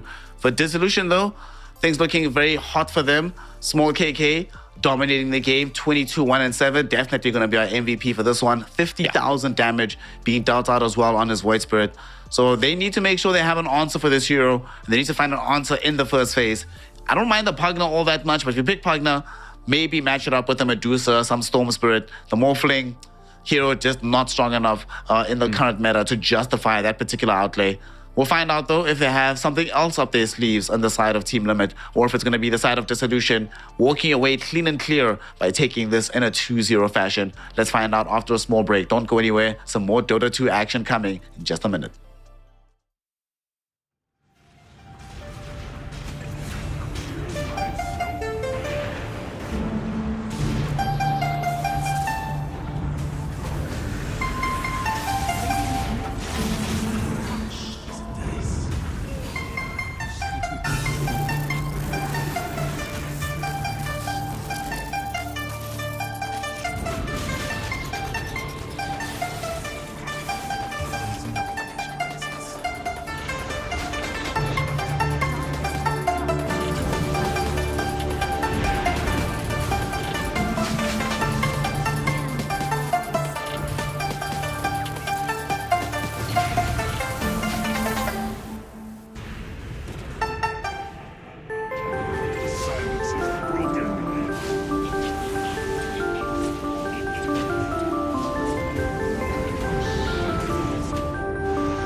Welcome back, one and all, here for some Chinese Dota action. And this morning, we are witnessing the side of Limits taking on Team Dissolution. And so far, Limits are showing themselves to be having a bit of a rough time here. Dissolution handled them quite easily in Game 1. We're going to be looking forward to see what they have for us in Game 2.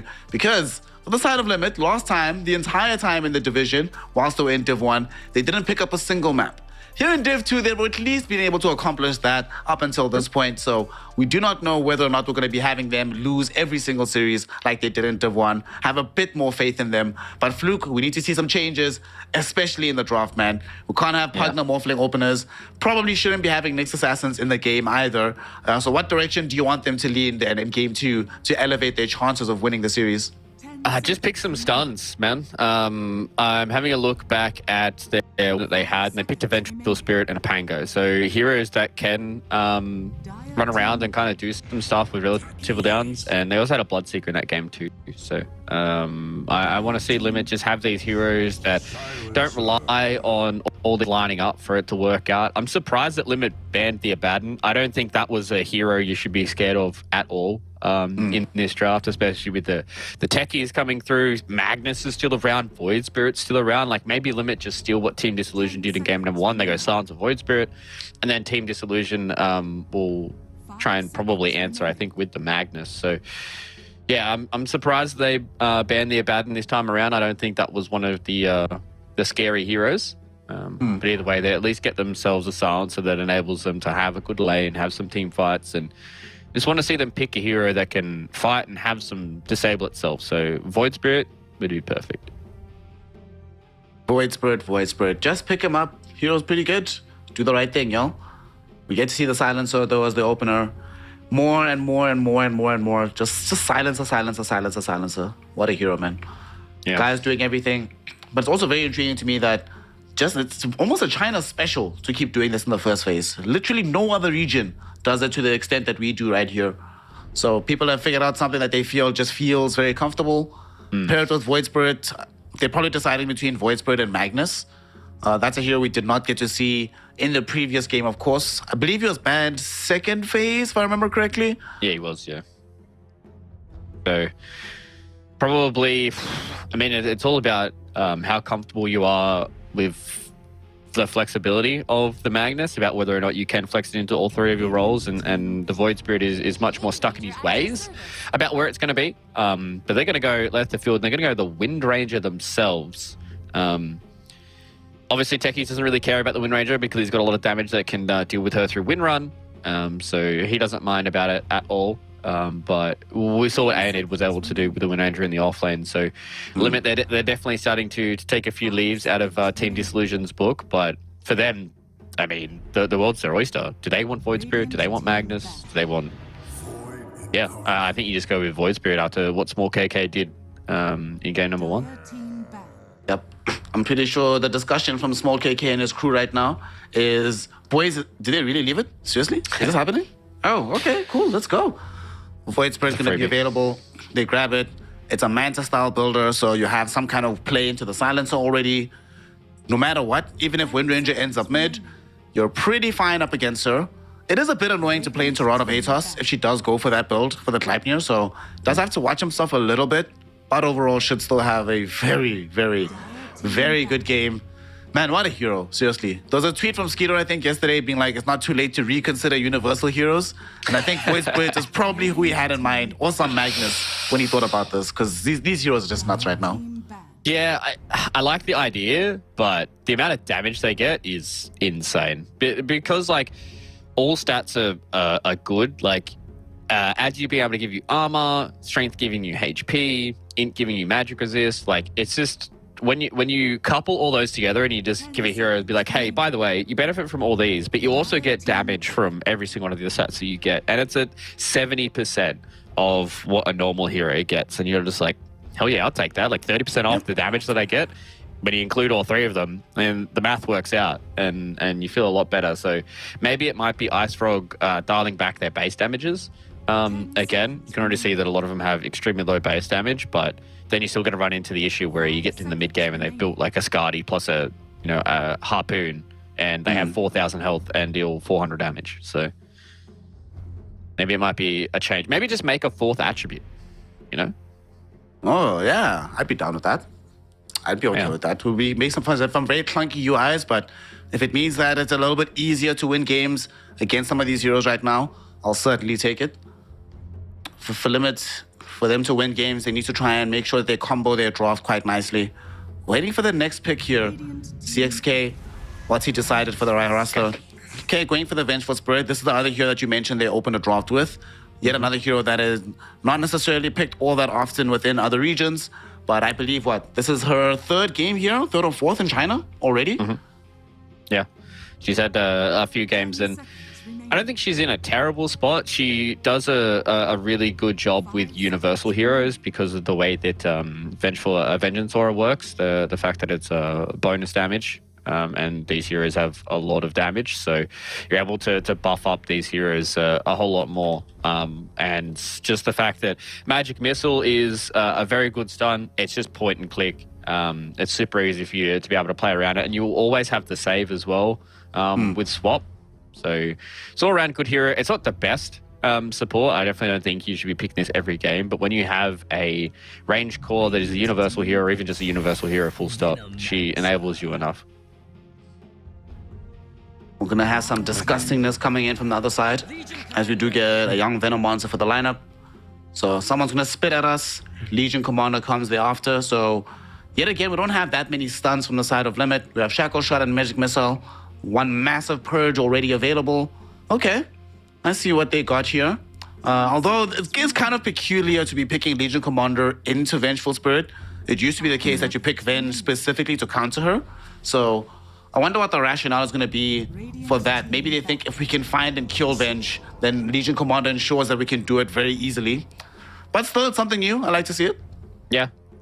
Just gives them that little bit of extra lockdown as well when they have the duel. It's a strong laner. It can, catch Wind Ranger out if you get like a Shadow Blade. Also a Blade Mail builder into the Wind Ranger is always nice. And I guess it's also another one of those heroes that, like, if you blink duel and Global comes out, if you have enough damage yourself, you can probably kill all of these supports. And you could potentially force that out. So it's not bad. Definitely not the pick that I probably would have gone for. Considering they are lacking a little bit of disable, I thought they might go along the lines of like maybe an axe. Could have been something that they wanted to go for, or something with a little bit of extra disable from the safe lane. But either way, they're going to be playing into this kind of X Drow draft. Is the best way for me to put it, right? Where you see Venge, Visage, and then usually you'd round it out with a Drow Ranger, and you just group up as this ball and you kind of try and run over the map with your ranged heroes. But looks like right now, Limit, they're covering their bases by getting rid of a lot of these illusion carries, and that probably means to me they might be picking Drow Ranger. Haven't seen a Drow in such a long time. I'm here for it. I'm down for it, Lang Yao is saying to the crew, hey guys, I've got this Visage. Come on, guys, just give me the Drow. We might not win the series anyway, but let's at least do something interesting. The hero is very, very, very, very bad, but they pick Morphling. If you're willing to pick Morphling, you might as well go ahead and pick Drow. Yeah, that's very true. Timbersaw. I thought maybe Team Disillusion are going to pick Slark and then just say, okay, we're picking Slark into these heroes. You don't really have that great a lockdown. It's very easy for a Slark to be able to Dark Pact off Magic Missile because it has a very long range. And if you ever Dark Pact off Shackle, then I don't think they're ever killing you. So they wanted to go for a little bit more of this magic damage. That leads me towards, what is it, Legion Commander carry? With like a Techies in the lane, or maybe a Venomancer in the lane? Void Spirit carry, you build, you either go Harpoon or you go Battle Fury. Like, the Battle Fury build is, I kind of hope he does Battle Fury. I saw that once, and I was so impressed. But to be fair, that was Emo, and Emo's itemization maybe to be taken with a pinch of salt. Who knows how good it actually is in regular circumstances. But another hero that we don't see all that often, haven't seen her that much, even though we saw this at the very beginning of the patch with these mass stacks farming on Radiant side, it seemed quite nice. Then she fell immediately off a cliff. So what do you think happened? Why have people stopped playing this hero? And what is it about this Luna that makes her viable for this game on the side of Limit? I think just ranged carries in general kind of suck. I think that the only one you're really looking towards is like a Medusa. Like a lot of these other carries are melee illusion carries, or you've got things like a Magnus that's floating around. Like all of the good carries that we've got are melee heroes right now. Ranged heroes, it's just a lot harder for them to itemize the same way that they would like to. There's a lot of ways of getting on top of them. You know, with twin gates early on where ranged heroes are very, very weak, you can get a lot of these rotations with your supports and shut them down. Whereas melee heroes are much more capable of fighting in the early game. So, yeah, it's just a lot of the ranged heroes are just kind of bad at the moment. Drow, Luna, all feel pretty bad when it comes to their laning phase and the way that they transition. But I think Luna, all in all, is pretty decent into these heroes. She builds BKB. She can deal with the Timber in lane. They've got a lot of good synergy with their heroes. My one issue is they don't have anybody to stand in the front line for them.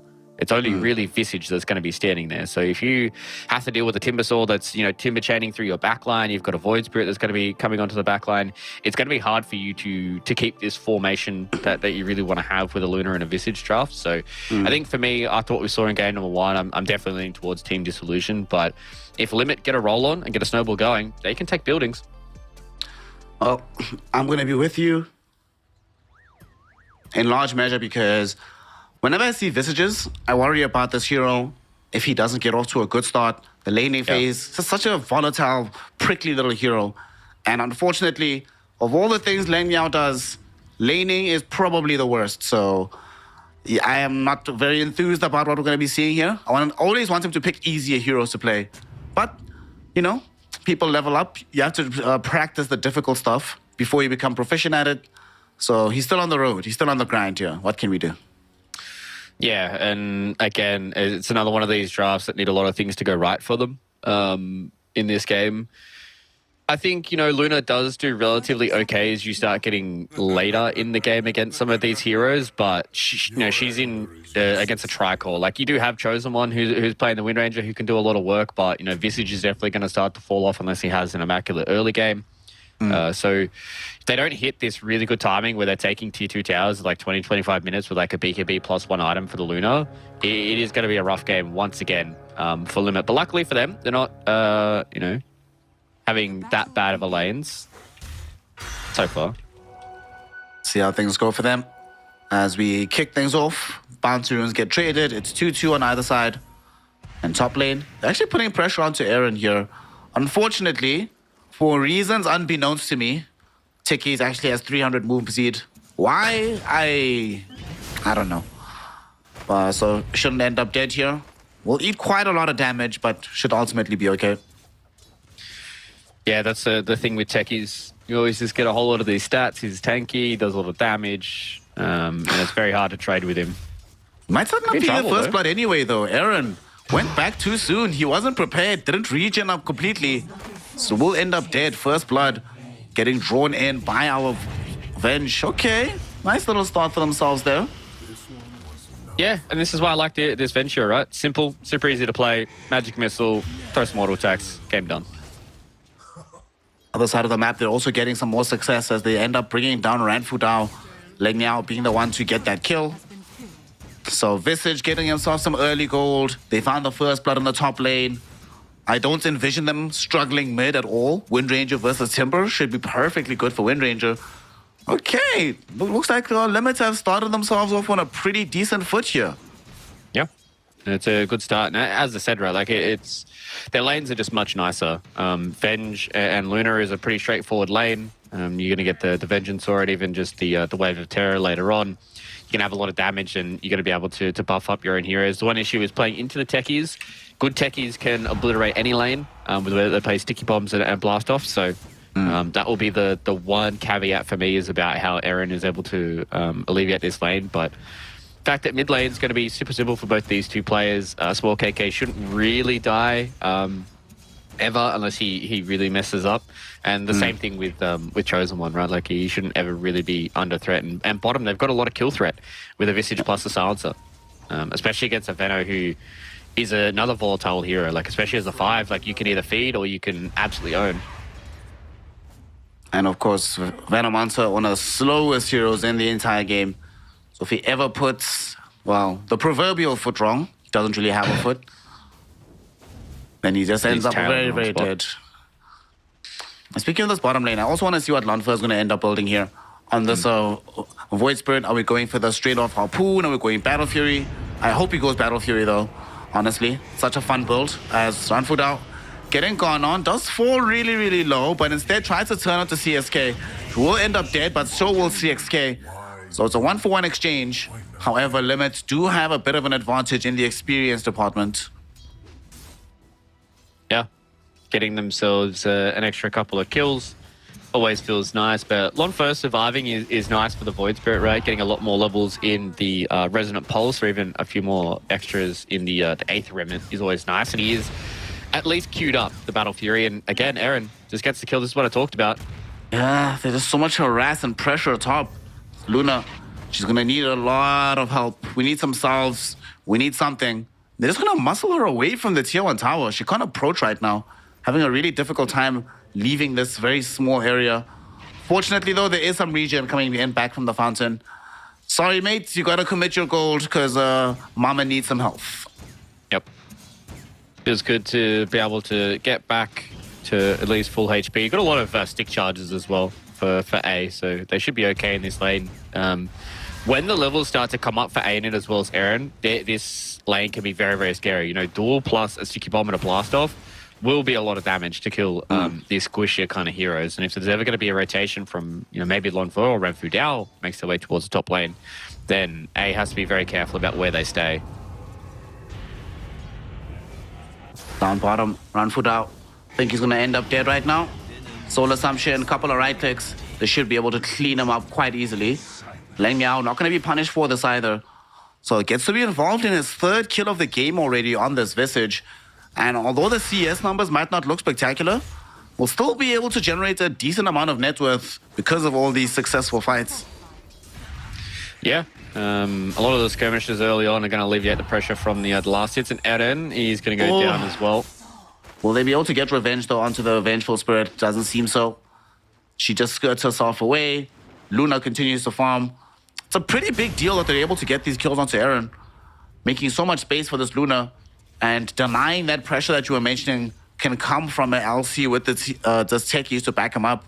Yeah, if they're not snowballing super hard and getting like an early duel, then this lane can be quite even, especially with the rotation from Silencer. Speaking of, CSK goes down. Will get brought down. And unfortunately for him, the Arcane Curse only level 1, so they won't be able to get a posthumous kill down bottom. At the same time, in the top lane, Eren, with some magic damage with these sticky bombs, they find the kill onto the Luna. That is pretty massive. Vengeful Spirit was right there, but you couldn't really do anything about it. And although they've killed the techies a few times, one thing I've noticed is that A is spending pretty much the entirety of this lane sitting at like half HP, hiding behind the tier 1 tower top. Yeah, and this is the issue with Luna as well, is sometimes you just don't snowball the lane and it feels bad. But another good nice thing is that once you respawn, you do quite a bit of damage magically. Nice little power shot from Chosen One. The snipe MLG style from the Radiant side. They get the kill. And that's an LC gone. A getting a bit more time to farm. Right after a death, it always feels really good to immediately kill off the counterparts and buy yourself some space and time. Yeah, it was a good rotation. He went to try and find a bounty rune, but Eren had already taken that. And then he just makes a rotation, and a long distance kill is always nice. Because you don't have to fully commit to it. So A-Net goes down and Chosen One makes the first rotation. Small KK. We get silenced up here, but does have a Vanguard, so he's going to be A-okay. And I think this game, Small KK doesn't have to worry about damage all too much. Like, they've got a lot of magic damage from their supports. They've got a bit of Disable coming in from A-Net. So if he's just a tanky hero against a lot of the physical damage that's coming out, he's basically going to be unkillable. You know, he's going to go for a Blade Mail, and I feel like this is a beautiful Ags game as well, where he just kind of walks in and soaks all the damage and forces all the attention. It just means his Void Spirit can go ham. Once he gets himself into these positions, it's so good. Renfu Dao should be dead in the top lane. CXK right there. Doesn't have a point just yet into Glaives of Wisdom, so we don't get any stolen Agi. They're chasing after Eren, but they won't be able to get him all the way down, although the stuns do come out, and they actually do find him. Eren now jumping out the blast off, finding the stuns, but there's just no follow-up damage. All 3 heroes will end up dead in the top side of the map. What a time to be alive. What a way to get a good rotation from Limit. And that's exactly what they needed here, Fluke. Yeah.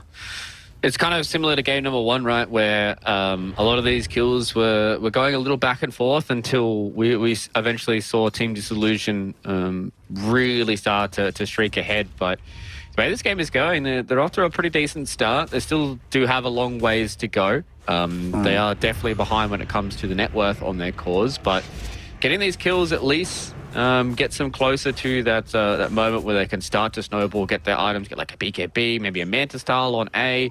They can go for some of these aura items, and Chosen can get the damage, and that's when they can start to take the fight to Team Disillusion. Mid lane, Aaron misses with the blast off. He gets focus fired for his efforts and will end up dead. Very nicely done by Chosen One. And he's going to immediately start putting himself into a position to rotate top. But they don't really have the clearest vision. So it's not the best move. Although another I would also like to see them do is invade this Radiant Triangle. Look at these juicy stacks that Ranfu Dao has been preparing for the team. If they can get rid of these before the Void Spirit comes to farm them with Battle Fury, man, that would feel so good. Yeah. There's also some stacks on the Dire side as well that you're definitely going to be licking your lips if you are A right now. So they've made the first rotation with A towards the bottom side. Usually see this out of Lunas. Get together early, group together, take some buildings, get some gold, and start to close out this map, because with Void Spirit going the Battle Fury build, he's not going to be a scary hero and make these rotations early on. He's going to want to sit back and hit some creeps for a while. And same with like small KK, right? Like, he's a Timbersaw. He kind of wants to plant himself into a lane for a little bit. He wants to put the pressure back on the enemy team. I think now with Aenid getting this first tier 1 tower of the game for Team Disillusion, that kind of opens them up to be able to unlock this Legion commander. She can make rotations. She can, you know, potentially get some smoke ganks going with Duel. But now with level 6s up and available for Limit, this is where they just group together. This is where they just stick as 5, get some farm, and take some towers. And maybe get some techies' lives in the process.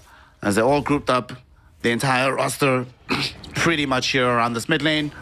It's a Venge Visage, and they're going on to this Void Spirit. He is forced into an awkward position. Global Silence was expended, but they didn't find the kill during its duration. So he's going to be able to jump away. And the power shot, not enough damage. The Soul Assumption, though, might just, but he pops the magic wand.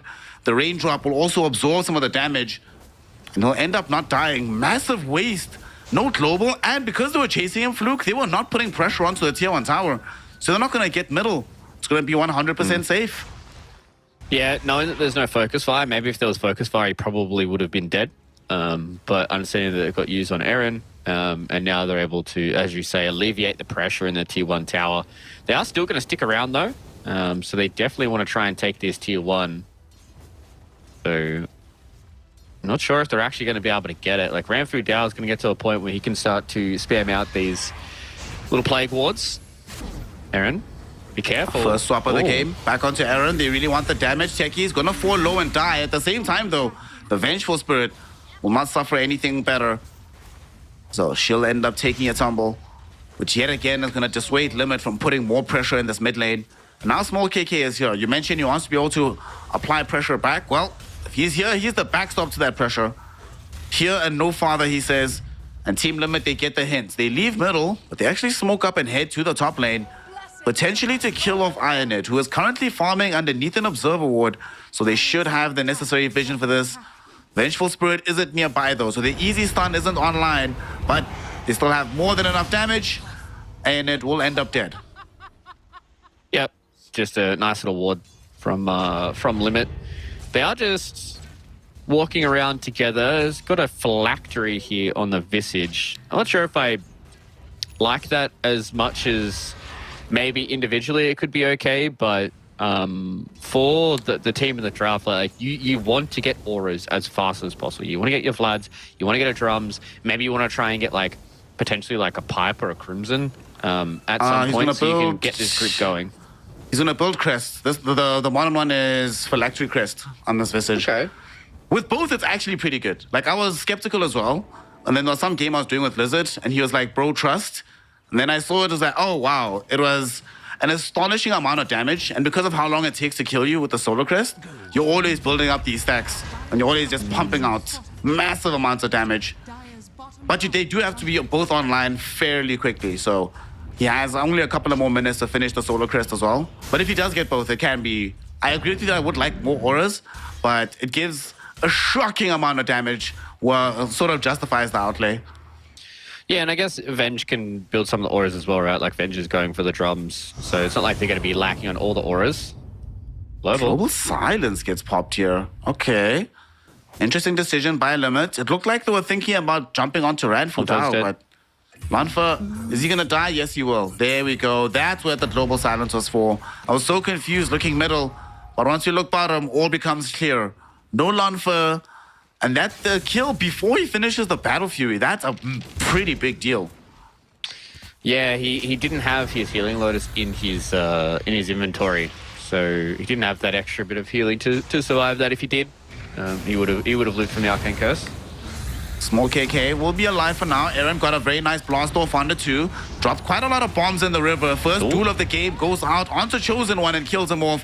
We see Vengeful Spirit literally on 1 HP will finally tick off to Ranfu Dao.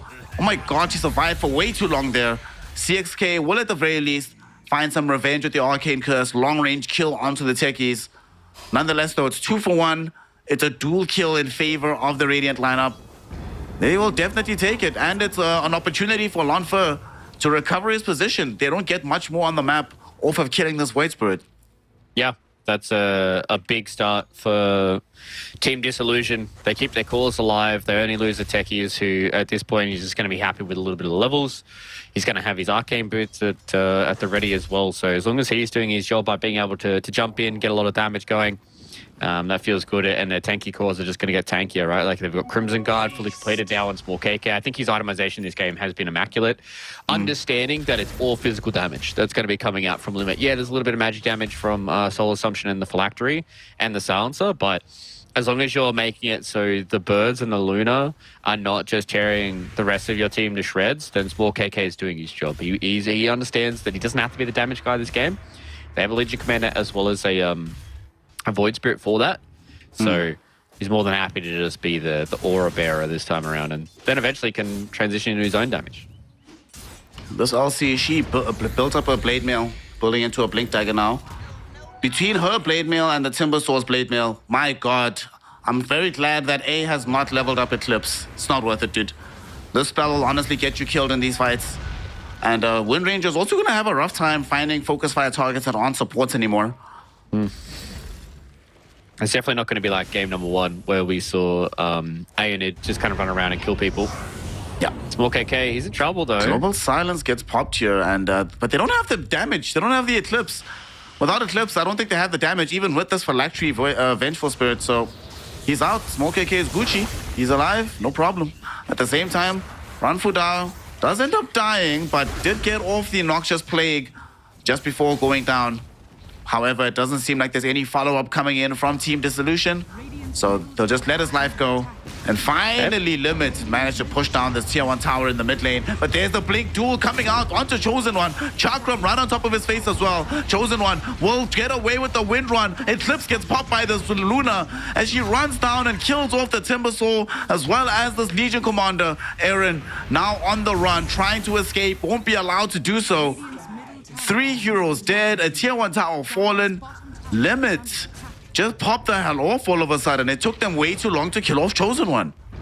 Yeah, they had Glyph for the T1 tower. I thought they were going to Glyph and try and fight, and maybe we would have seen a TP in coming in from Lonfer, who did just pick up his Battle Fury, but they didn't Glyph, and they run in, and they just didn't have the damage to get the duel victory, and that's where it all starts to fall apart, right? Like, if you don't blink in and get that initial pick onto the Windrunner, and be able to set your attention onto a Luna, then they're able to just kind of chip you down, and the same thing with the Visage, right? With the Phylactery, it just does a lot of damage to be able to constantly Grave Chill and Soul Assumption people. And yeah, now this is starting to snowball in favor of Limit.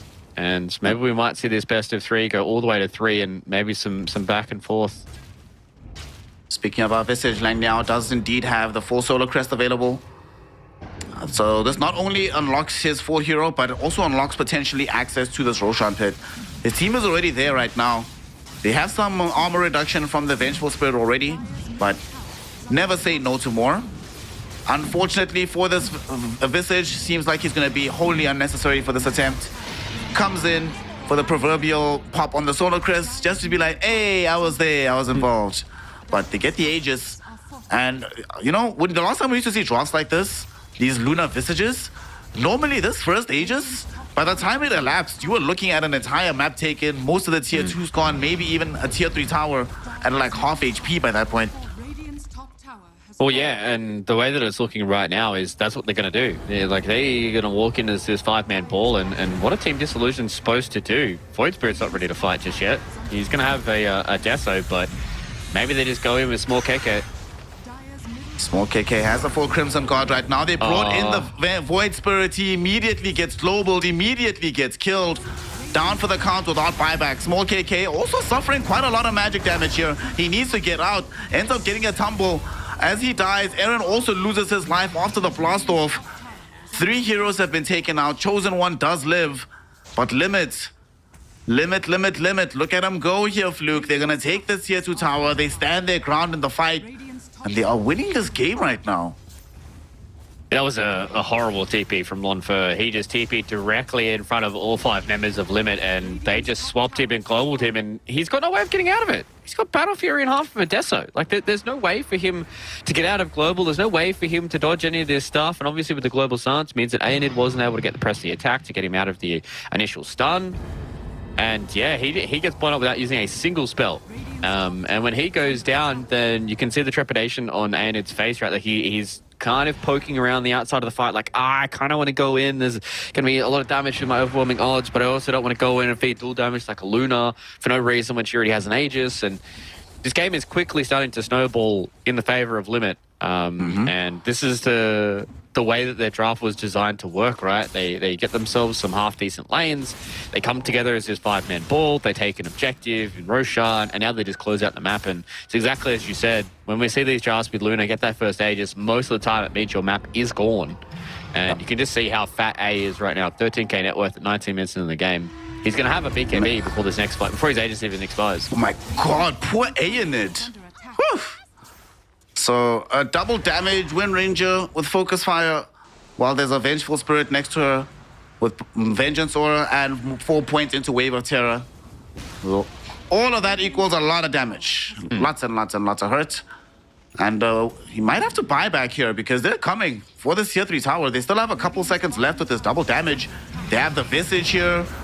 You've got Luna on the front lines. You still have Aegis for another 2 minutes. Let's go. Yeah, they're just going to take this whole base. They're going to try and stop it with what they can. But they need to bring everybody to this. Yeah. If there is going to be a committal, I really need to see Lonfer trying to get into this fight, but holding his ground a little bit longer. He just wants to try and hold off for his initiation because Small KK is supposed to be the guy that's going to walk in and take a magic missile for you. He's going to take the swap. Maybe he's going to force out a global silence at a bad spot, but he's in trouble now too. Yeah, it's a bit too far outside the base. Aaron jumps in to bail him out of trouble. Went onto the Luna, almost killed her off. Okay. And will indeed rent away the Aegis. They do lose the techies. Does have buyback, however. Chakram thrown in. There's a duel going out onto the Vengeful Spirit. They will be able to find that kill. A pops the BKB Eclipse. Going forward into the engagement. They do manage to get back, though, with most of their heroes. So Team Dissolution, they maintain a hold of their high ground. They have to buy back on the techies, sure, but none of their cores have to just yet. And Lonfer does not die. All in all, does feel like a slight win, but let me not count my chickens because Lonfer's going outside of the base right now. He's hunting down Chosen One, but he's doing this all alone. Not so sure about this, Lonfer. Jump forward with the Astro Step. There's a slow back onto him. Lonfer is overextended. Lonfer is dead. Lonfer, why? Team Disillusion, they are all in a team house together. They need to stand up, look each other in the eye, and try and play like a team. Yeah, some of their team communication is really starting to puzzle me. They have some heroes that have got a lot of mobility, so I understand that not everyone's able to keep up, but the decision to go in there was a real question mark for me. And they had a good hold. That was a pretty good hold on the Aegis, right? They got the Aegis for relatively free.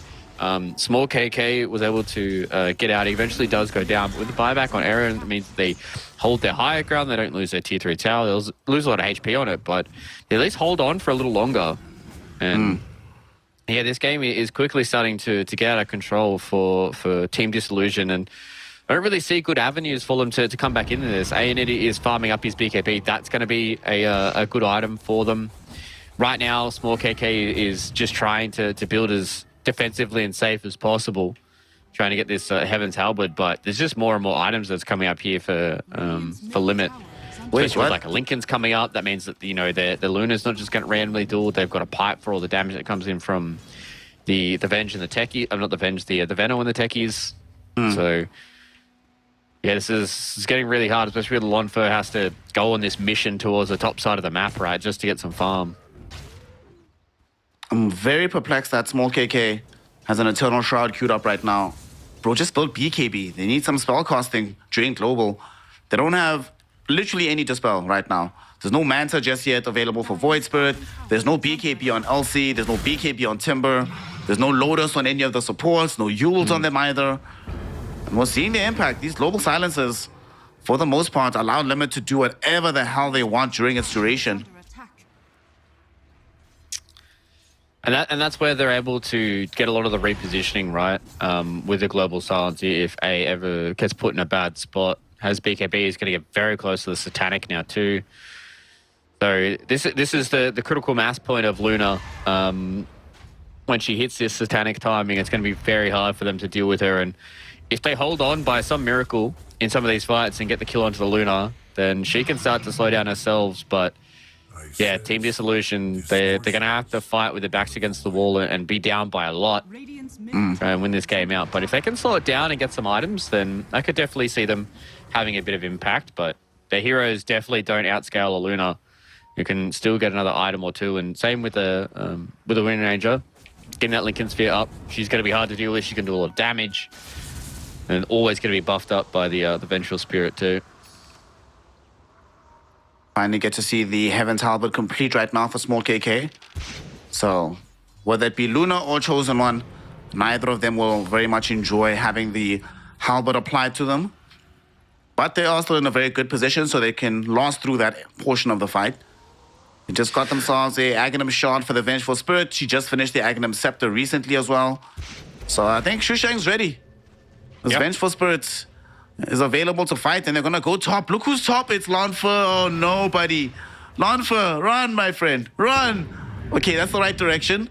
Lonfer has scared me a lot with his movements today, so I don't know if he gets out of this one, Fluke, but it looks like he will. Well, I'll be comfortable once his TP is out. Yeah, he is definitely playing on an edge here. I don't know if he's trying to like snatch Roshan, or they are making a big rotation towards top. Oh my They don't God. have Ramfu down. Aaron's going in. Aaron going in first, directly onto A. Aaron's gonna end up What? dead without buyback. 70 seconds. That's a dieback as well. Timbersaw for Small KK gets zoned back. Lonfer now gonna be forced into a position that he does not want to be in. Do not just leave, bro. Leave. Thank you. TP out. Limit. Them and the gang, they won't have an opportunity to claim the Roshan. Big man only comes up in another 100 seconds. And once he does, it's going to be on the nighttime side for sure. But they still do get a very decent kill. Some gold in their coffers always feels nice. Yeah, getting themselves a kill on Aaron, but that was going in with no vision when Lonfer is nowhere near the fight. And Ramfu Dao is not nowhere near that fight as well. Like, trying to go onto a Luna like that is next to impossible, especially because she has Manta, she has BKB, they have Swap, they have Pipe, she has Satanic. Like, there's a lot that's going to go forward here, and I think the only real way that they can start a fight is Aonid and Aaron going in together. They need Blink Duel on probably the Silencer, blow him up in one of those fights, and then you start off without a global, right? But there's always the risk of CXK just being able to buy back, press the global silence, and then the fight's exactly where you started. So TD, they need to think about their game plan a little bit more and really try and execute it, because I don't think they can afford too many more mistakes before this game actually becomes done. Dire's bottom tower Yeah. is under attack. 10k gold lead right now. They just picked up an Aghanim Shard for themselves. But Limit, they are just preparing for the next Roshan, so they can try and leverage that Aegis to end the game. Super stacked on all their heroes. Chosen One also just picked up a Lincoln Sphere, so the constant duels that were coming onto this Wind Ranger will now cease. Need to find a different target in these fights. Dire's It's all about the dual prioritization, and a lot of times when I see Legion Commander, this is the issue with the hero, right? Is you get to a point where you're not massive and you have to pick the perfect duel every time. And that's hard to do, especially with the way that these teams are playing in this 5-man ball. And now with Roshan up, means another Aegis, they're going to get cheese as well, and maybe at this point they just need to do some big brat Dota, and that's what Lonfer's been doing here. Yep. With his just Desolator's actually gotten the tier 3 tower down to half HP. They had to go back with Chosen One to defend it. They still do get the Aegis, but Lonfer also will steal a Wisdom Rune away, doing everything he can to delay this game. Unfortunately for him though, Team Limit will very shortly be testing the limits of their high ground defense as they have an Aegis and another cheese. They are coming, Fluke. And they don't have that many buybacks on the Radiant side, so they need to be very careful with how they mount this defense. Yeah, I think Ramfudao is going to have to try and be a bit of a sacrificial lamb. They've almost got some Lotus Orbs coming up now as well, so you were calling for a lot of these silence purges, and they've been able to afford it.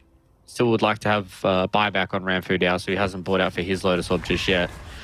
Maybe they can catch Limit in transition, but once this 5-man ball starts to come together once again, it will be hard. It will be hard for them to try and get some of these pickoffs. They're pushing through mid. Okay.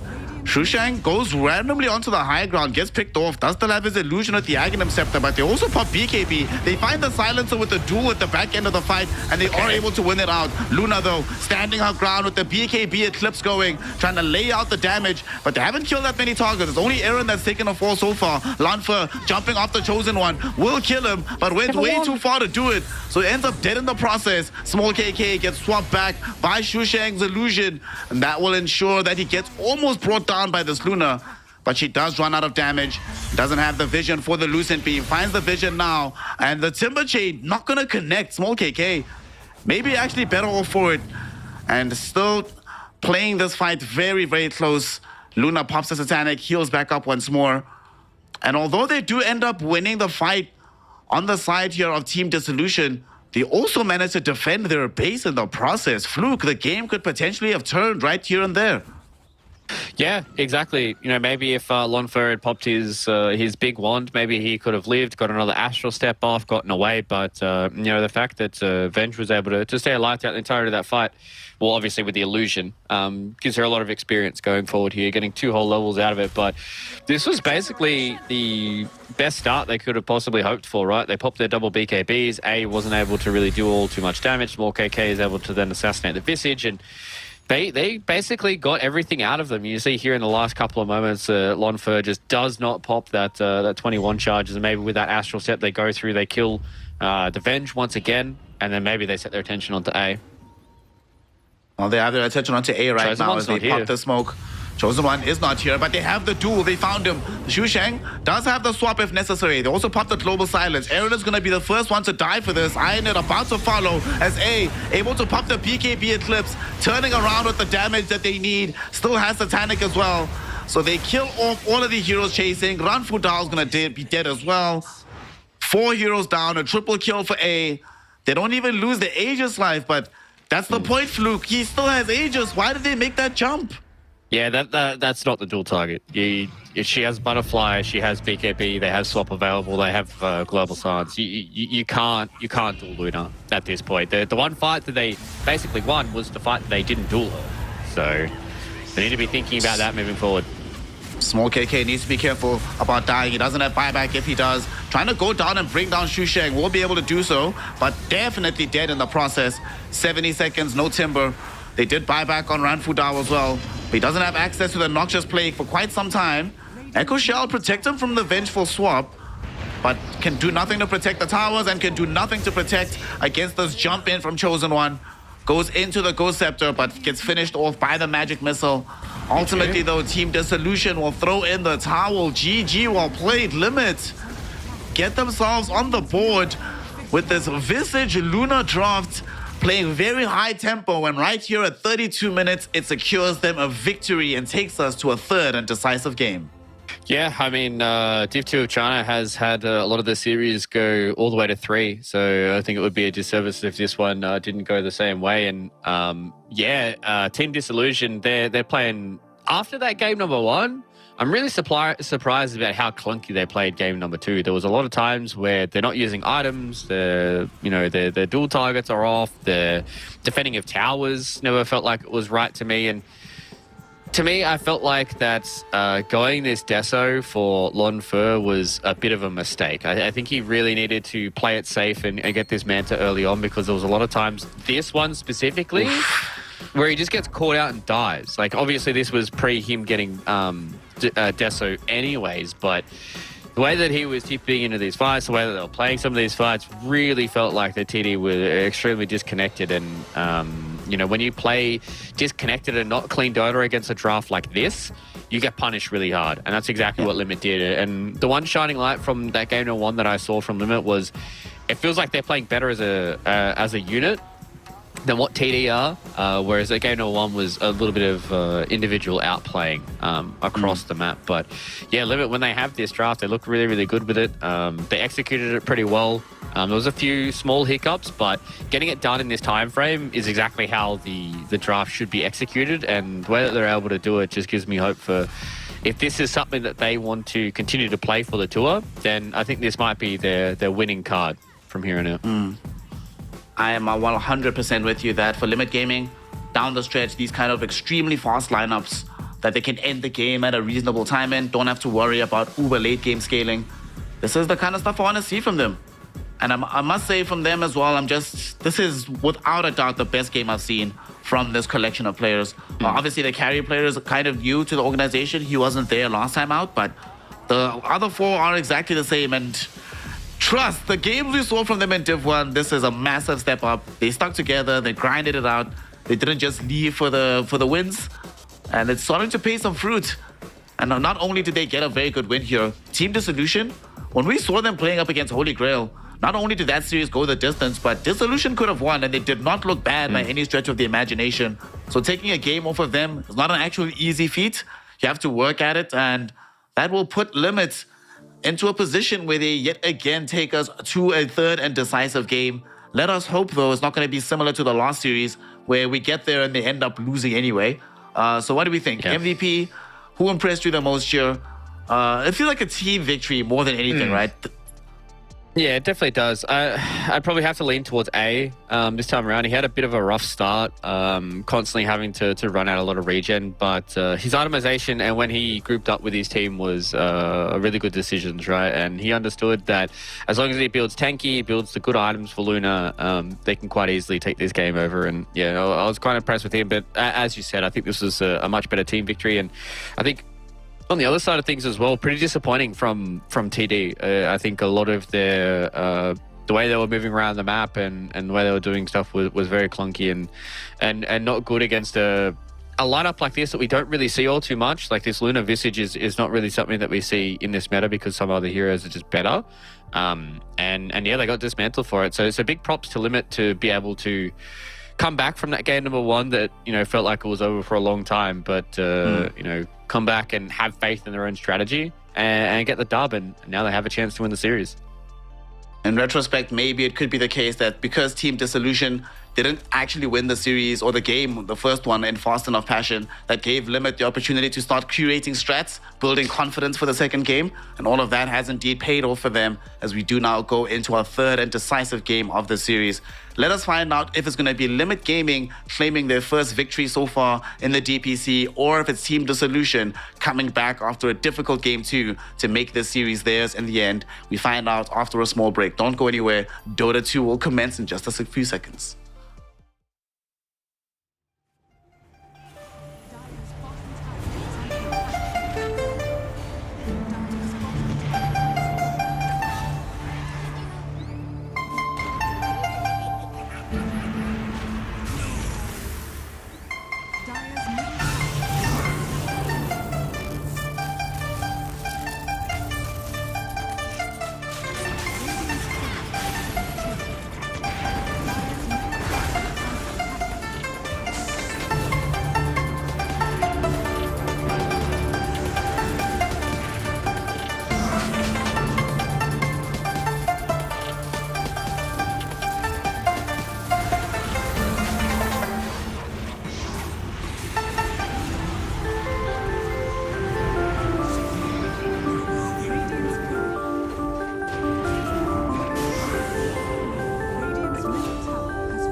Welcome back, one and all, here for some Chinese Dota action. We have gone the distance in our opening series of the day, as we've seen the side of Limits Gaming taking the side of Team Dissolution to the limit in this third game. It's been a very wonky series, I'll be honest. Hasn't been the most perfect Dota that we would have wanted. However, these are teams that are on the come up, so we can't expect perfection from them just yet. We're going to be witnessing, though, their journey towards that perfection as we get into this third and decisive game. Dissolution, Radiant side with first pick, and we have a Limit on the Dire side with second pick. Yet again, Fluke, Silencer. Every single game, not just in this series. Honestly, it feels like in every single game in China, this is going to be the guy being picked first phase or first ban. Yeah, 100%. It's very good at what it does, and these Chinese players are very good at playing around it too. So I think it is just extremely stable. You can't really counter it. It forces you to change your build in some of these heroes and teams as well. So picking it up early is always nice. But Team Dissolution, they've got two very, very strong heroes. Spirit Breaker, a hero that makes your game plan very, very simple, right? You get some charges off, maybe you get a lucky 17% and off you pop, and you can catch out some of these heroes. And then picking up the Magnus, one of the best universal heroes that we have in the game right now. Very scary when it comes to like Harpoon, Blink, and all that kind of stuff. But Limit are going to go back for a Ember Spirit. So Chosen One definitely has a little bit on his back this time around to get the carry going on that Ember Spirit. We'll see if he's able to have a good lane this time around against Small KK once again. I remember when they were in Div 1, Chosen One, obviously they were getting hammered game in, game out, but Chosen One was the shining star on that team. And there was one game in particular, I remember him playing Ember Spirit, where he went even in the mid lane against someone in the top 5. I forget exactly who, but he actually was able to win, like go even in the first game and then won in the second game. It was kind of incredible to watch. So with this Ember Spirit, I have a lot of faith in him being able to do quite a lot of work on this map. They cover him by banning out this Void Spirit. And oh my goodness, she's been ignored up until this point, but here she comes, the Snake Lady. She is out here, and Dissolution kind of forced into the Darkseer pick. I couldn't think of another offlaner immediately that would feel very, very good, but at least now you do have the Medusa illusion for yourself. Yeah, so you've got a little bit of that illusion creation. Maybe they might double down and go on something like a Shadow Demon. And try and get that, but you know, Aaron is probably going to be their Spirit Breaker player. I would love to see them pick another hero that allows them to get these extra couple of stuns going and enables them to set up like a vacuum wall combination. Usually you want to try and force Limit to group up so you can get multiple heroes in that combination, and especially, you know, with an RP on top of that, you know, you vacuum wall, you RP, and then everybody will just die to all those illusions. So maybe a hero that just enables them to fight a little bit more. What are some of the Pods 5s that we've been seeing recently? Maybe a Crystal Maiden couldn't be too bad for them. Gives them a lot of the mana regen that some of these heroes need. The Magnus Crystal Maiden combination in lane is going to be very scary, so then both their side lanes are going to look good. But they go for Sky Mage, they go for a little bit more damage, a little bit more control instead of the Crystal Maiden with that extra silence. He's also one of those heroes that can have a very strong lane itself. There's so much skirmish on the side of Dissolution right now. Yeah. With all of these heroes can just constantly be brawling. No matter what the lane configurations look like, it should be very, very skirmish heavy from them. Lots of domination, lots of magic damage. I am a bit concerned if it is Spirit Breaker, Skywrath Mage as our support duo about the distribution and experience for these heroes. Both of them need quite a lot as supports to be effective. But if the lanes go well enough, they can just keep collecting kills on the map and just get them that way, just muscle through everything.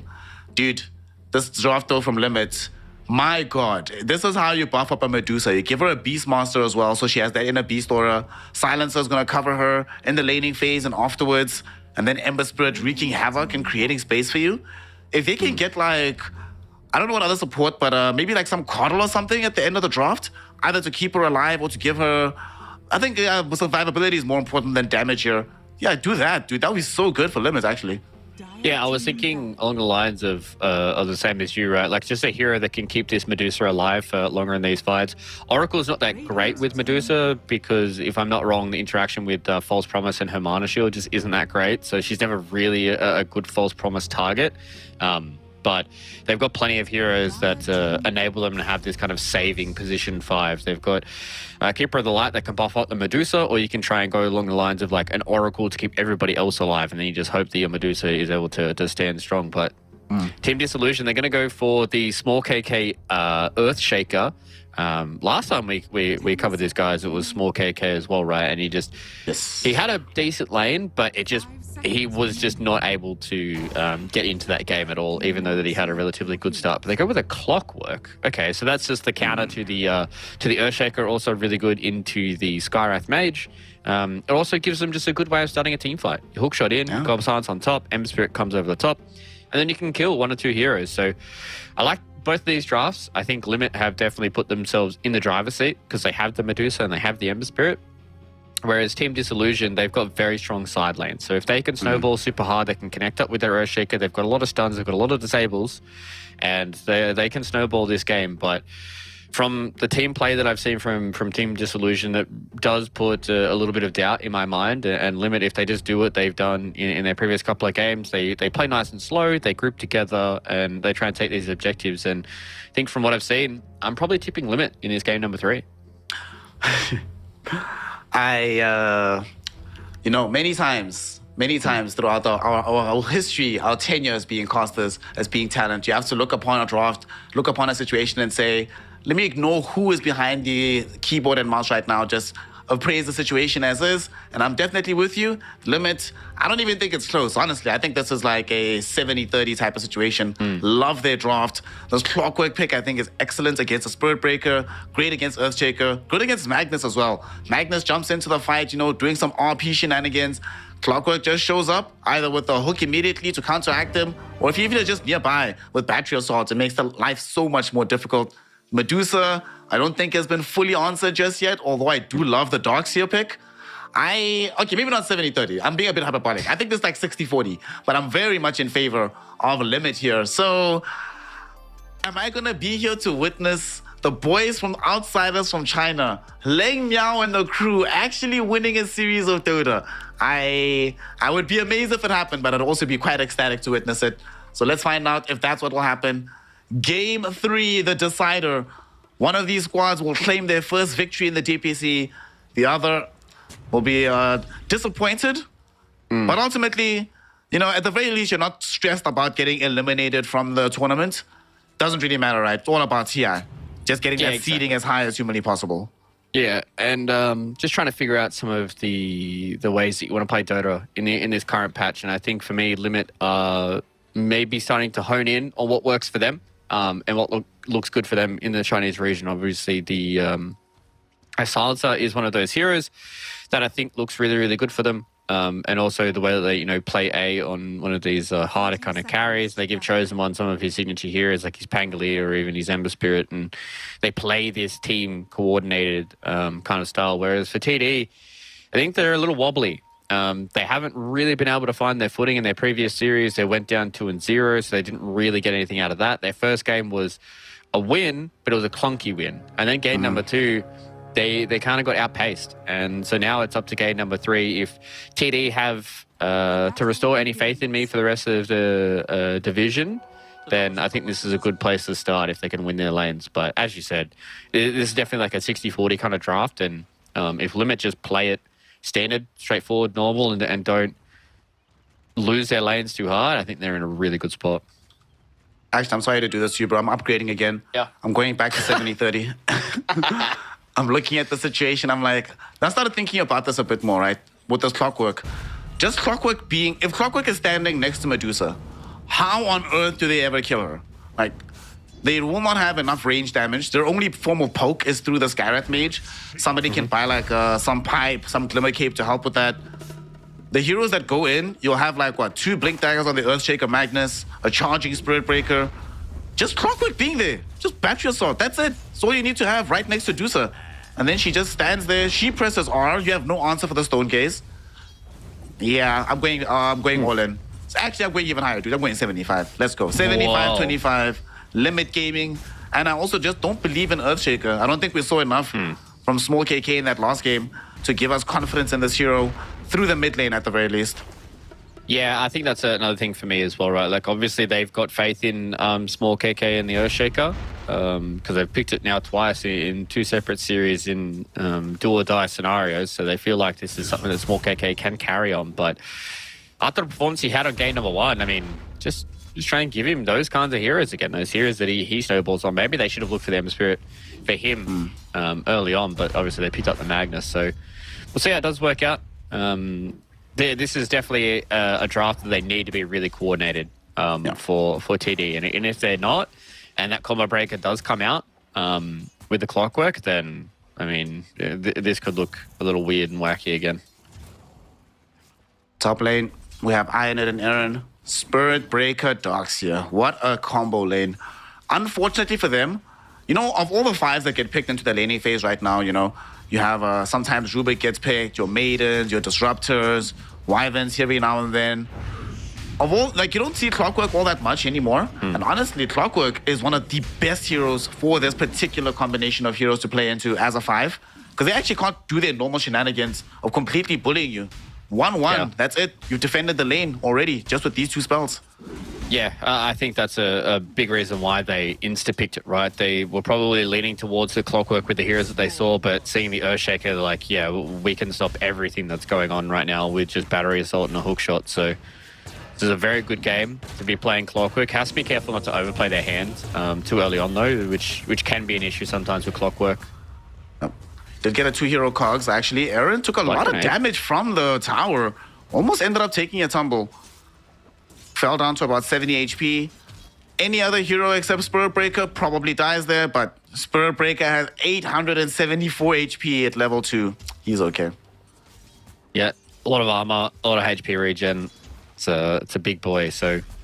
Yeah, these lanes not losing out on anybody's life just yet, but the CS is starting to go the way here of TD, and that's kind of the tale of what we've seen from all 3 of the games so far. I think TD are just slightly more mechanically skilled in their lanes, but it's about the team play for me now. We'll see if this is going to also apply top. Aaron will be able to escape Radfu down in the meantime. Ends up getting the first blood off of the life of CXK. Beautifully done. Get the bonus gold. It's in the Lonfer lane as well. And the fact that they did this before first blood happens in the top lane is just the icing on the cake for the side of TD. Yeah, being able to not only save Aaron, but also enable themselves with a lot more gold. So this is where these lanes are really going to start to snowball a little bit. I think for TD, you know, small KK is doing a good job on the Earthshaker. The one thing in this lane is ES is always going to have the last hitting prowess just because of Enchant Totem, and it's hard for the Ember Spirit to deal with that spam. But now that he's gotten a lot more levels, he can get the spam going back the way against small KK for Chosen One. And this could be a volatile lane as they both hit level 6, where it will start to get scary. But the bottom side, the Magnus is having a free time here on Lonfer, 22 and 5. Just going to build into the natural Harpoon and Treads and just be a universal hero, I guess. Harpoon, what an item. I definitely love the trend. I love Harpoon, it's a great item. The trend overall of items are just having more upgradability. So you're not stuck with this hodgepodge of mid-game items 50 minutes in. It's a phenomenal idea, but it's too good on Magnus, man. It's, I don't know. Maybe it should be like the old days. You can't buy it on Magnus. You just have some hero bands for some items. I think if they just fix the interaction with Harpoon into Skewer with the way that it, like, the hitbox works, then I think it's perfectly fine. Just the way that it works, that you can just Harpoon somebody and then Skewer them back to your team it's like old Horn Toss, right? Where you just blink in, you Horn Toss somebody in a 360 area around you, and then you just pull them back in your team. It just feels too easy to pull off. Yeah. I'm sure if Collapse, wherever he is right now, he's like, no, don't do it. Leave it as is. I'm trying to win another TI, boys. Please don't hurt my boy Magnus, please. I'm interested to see if that will be, you know, kind of the case. Team Spirit just start getting on the come up because Collapse is playing Magnus every game. When I met him in Lima, it was his birthday the one day, right? So I met him in the elevator. I was like, oh, you know, happy birthday, all this. He's carrying his cake, his boys are with him. And I was like, all right, bro, what do you want? As we see Chosen One getting taken down middle, they definitely didn't want that. As he dies, bottom lane now is dead too. Oh no, caught in the rock and a hard place. CXK was going mid to potentially help the Ember. Doesn't get there in time. And then because he's not bottom dies too. This is going to hell in a handbasket. This is not how it was supposed to go. Well, with all these heroes being dead, I have enough time to finish the story. So anyway, I meet him, and I'm like, bro, except for winning the major. You can have anything in the world except winning the major. What would you want, right? And he says Magnus buffs. So Ice Frog was there too. He was in the elevator. He heard him, and he delivered down the stretch. He gave Ice Frog an extra bit of cake. That's why the Magnus boss came through. They were like, yeah, let's make Magnus a universal hero. And he's just thinking of Collapse's cake the whole time.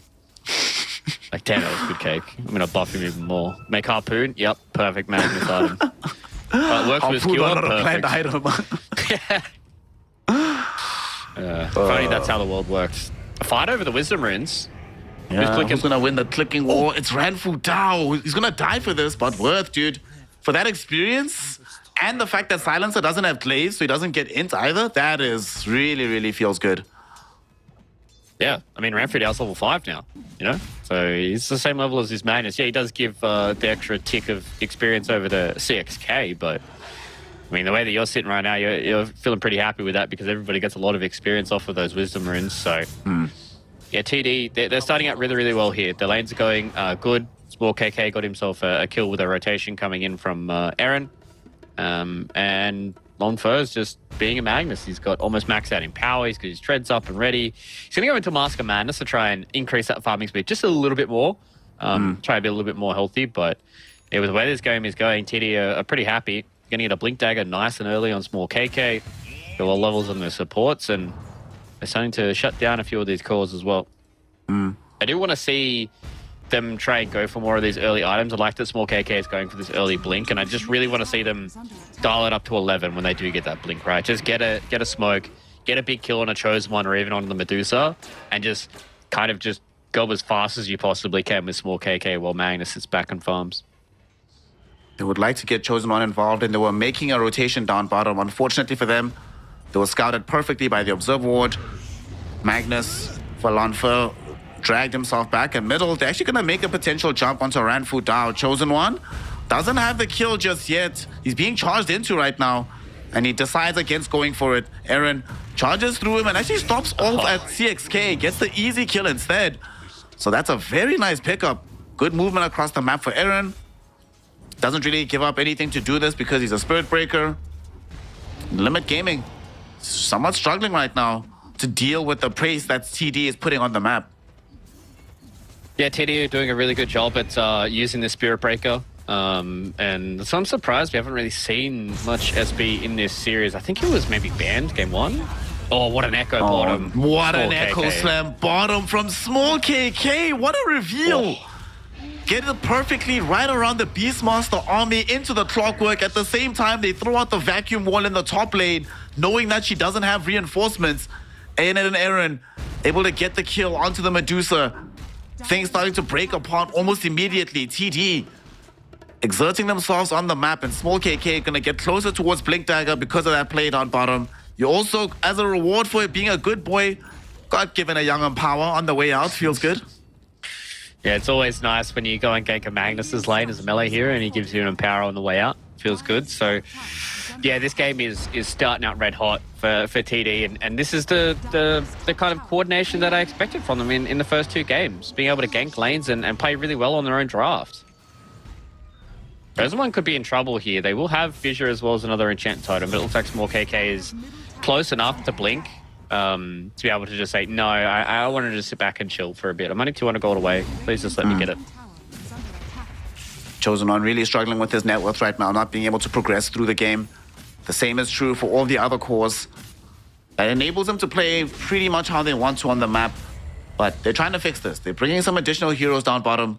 At least try to push through this area of the map. Get Ling now, his Vanguard. Open up some space for us. But TD are aware of this as well, and they've just picked up a Blink Dagger for Small KK. I believe we should probably see them try to reveal at bottom and defend the tower at the same time. Yeah, he's just waiting on it now. He's going to clean up this creep camp. Gonna make the way towards bottom. Okay. They just run underneath the tier 1 tower. They cogs, they roar. Now Ling Niao is being charged. He's actually going to die here. Oh no. It's all going south, Fluke. He is definitely not going to escape this. Aaron has Nether Strike. Small KK has a Blink Dagger. And Beastmaster has a quick trip to the fountain. CXK also walked up a little bit here. He should definitely end up dead. Some custom shots to slow him down. He's being walked into. At the same time, Lanfa is also falling low. Chosen One! Chosen One! No! Chosen One left. Lanfa was at 30 health. The Chosen One didn't believe. He pieced out. Silencer dies. Small KK now comes back to find Shusheng. And there's no way that this Clockwork should be able to survive this. Some nice jukes though behind the tower. Getting charged into. It hits him eventually. He's still alive. Small KK blinks with the Echo Slam. One of the pulses actually kills off the Clockwork. But Ling now, he's still alive. Chosen One. He comes back into the fray right now. Finds some Searing Chains onto the Earthshaker. And they eventually kill off Small KK. But not after he's just run havoc over the side of Limit Gaming. Long extended fight here, Fluke. They eventually get their second kill of the game. But ultimately, it's still going to be TD taking the fight. Yeah, they kind of walking around with the swagger they had in game number 1, right? Where they're getting a lot of kills off Small KK, having some individual brilliances. They're doing a lot of work and just enabling Lanfa to sit back and do his own thing. Chosen One missing that kill bottom is actually massive, right? Like if he gets a kill there on a Lanfa, he's able to move towards his first item. It's probably going to be the Maelstrom, but now a Small KK comes back in once again without the Echo Slam. Doesn't matter, takes out CSK. And yeah, this game is really snowballing hard, and they are putting the pedal to the metal like they need to against Adusa. Yep. They find them kill the Clockwork now with this dual Ion Shell. Clockwork, if you're next to Medusa, you're in an excellent place to be because you can protect her. But if you're all by your lonesome, you're just easy food for these heroes. And we mentioned it in the draft, they don't have many high cooldowns. It's constant skirmishing from this lineup. And we're seeing that reflected not just in the kill scores, but look at the positions they're occupying on the map right now. They can just play so much more advanced. And Limit Gaming, all they can do is have Leng Yao farm these Ancients by the graveyard. Hope desperately that he gets us drums of Slumber this game still. Yeah, he's going to be able to survive enough in these fights to be able to get a lot of the stacks up. Obviously, you get a decent amount from the Axes and Raw, but yeah, the thing is with this kind of build is you want to stay alive, but the thing is for TD is they've got burst damage, right? Like a vacuum wall into an Echo Slam combo, you're going to get chains done. The Skyreth Mage ulti on top of that. It's going to be hard to deal with, but at least now Limit, they're going to try and push in this T1 tower. They want to try and fight with Aeonid. Aeonid is here with the vac wall. A does trigger the Stone Gaze. All right, they need to leave. They need to get the hell out of here. Wrong way. Leng Yao, boys, wrong way. Leave him. Shusheng will end up dead.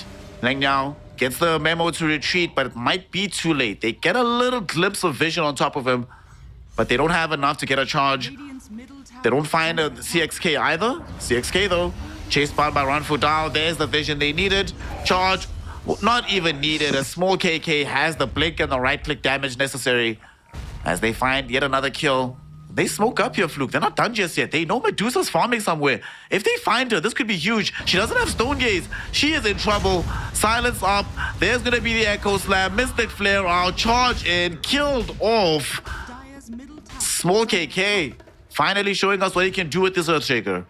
Yeah, and I'm shocked. There must have been a chat after game number 2, and they have pulled their socks up and pulled themselves together. They look like a different squad.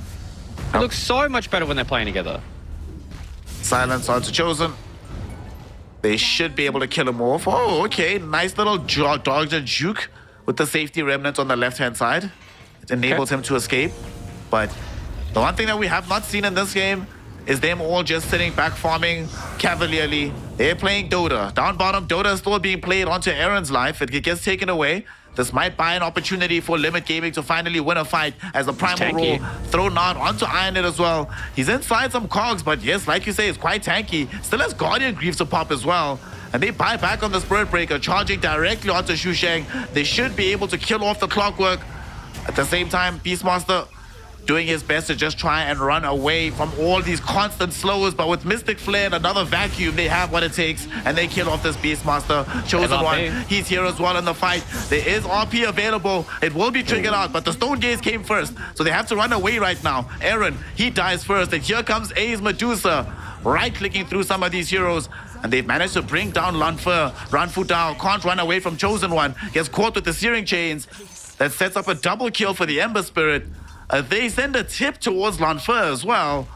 Well, Top tower might seem a bit rude, but they've won their first fight this entire game, so they're allowed to be a bit jubilant right now. Yeah, that was a pretty bad RP, to be perfectly honest, right? You could see the pump fake the first one, and then pulled in the second one. I thought they definitely could have just tried to get themselves out of dodge. Small KK might get himself a freebie here. Yep. Looking Battery for assault. Shusheng. Hook shot back just to try and break Blink Dagger. He will go. He's still chasing him. Has the Aghanim Scepter, so Enchant Totem hit is up. So Blinks gets the kill. Took a little bit longer than expected though. tower is under attack. Pretty interesting interaction with Battery Assault and Ag's Earthshaker. It just drops him down to the ground like a rock. Dyer's Pretty funny. top tower is under attack. He doesn't actually get to follow him, so they at least get themselves a trade kill back. Ooh. He tried to kill Chosen One. And Chosen He's still One dead. almost died. He's getting charged into. Nether Strike, that'll kill him. You know what's really sad? He didn't have enough mana. He actually saw the Spirit Breaker charging him, but he didn't have mana for the Searing Chain, so he couldn't stop it from happening. Yeah, it's rough. You hate to see that. And again, TD, they are just walking around the map and getting big kills. They are definitely starting to become very scary heroes on the map. They've almost got Shadowblade. They're a decent amount of gold away from the Shadowblade on Aaron, but the gold on these other heroes is massive. Aeonid, he's got all these auras up. He's got Guardian Greaves as well as Crimson Guard. He's going to be hard to deal with. Small KK is going to go in for a Halberd, which I don't mind. I don't think there's really any other items you can kind of go for. Maybe you just go like Octarine Core would be kind of the next one that you want to try and go for. But getting the Halberd means that they just mitigate all the damage that that A is doing, who has a Diffusal Blade. Yeah. I'm not too sold on it, just because it means that you're going to have Diffusal Blade illusions as well. And I just imagine this game, it's all about A getting as big and tanky as possible so he can deal damage. I would have thought maybe like Chrysalis Skadi would have been a good way to go. Just gives you that extra bit of right-click damage as well as his survivability. But he goes to the Diffusal. I mean, if you're getting Diffusal hits off, then you're definitely burning through the mana of like a Magnus and Small KK, so it can feel nice for you, and just gives you that little bit of extra catch so people can catch up. So it's not the worst, but I don't think it's the best for this game, because you definitely don't want to have A fighting in a lot of these fights until he becomes scary and has like an Aegis at his back. There was a game where there was a Shadow Demon picked into a Medusa, and in that game she built Diffusal Blade, and her and her team got wrecked. Absolutely demolished. It was not good. So this is very peculiar to witness A having done this. Honestly, I wouldn't even mind if a fight goes badly enough, I wouldn't mind if he sold the item. It could be really detrimental. But as for it has to be seen how it impacts the fights. As right now, TD are just taking down a Roche. They get an Aegis into the hands of Small KK. That's an interesting Aegis carrier. Giving it to the Earthshaker, but they value his contribution to the fight that much. Right now, CSK and the boys just have to say bye-bye, Shusheng, as a Clockwork gets blown up by Ranfu Dao and Aaron. Yeah, they're just doing a good job at staying together in these kind of kill squads, right? Lon First is sitting back and farming. He's going for a Butterfly next, which, man, I don't hate. I would have loved to have seen him go for a Blink Dagger and then just kind of play around RP and vac wall and all that wonderful stuff. Chosen One, oh no, he had a safety remnant, but it's only in the top. How can you outplay this? What you got, Chosen One? Show us your paso doble.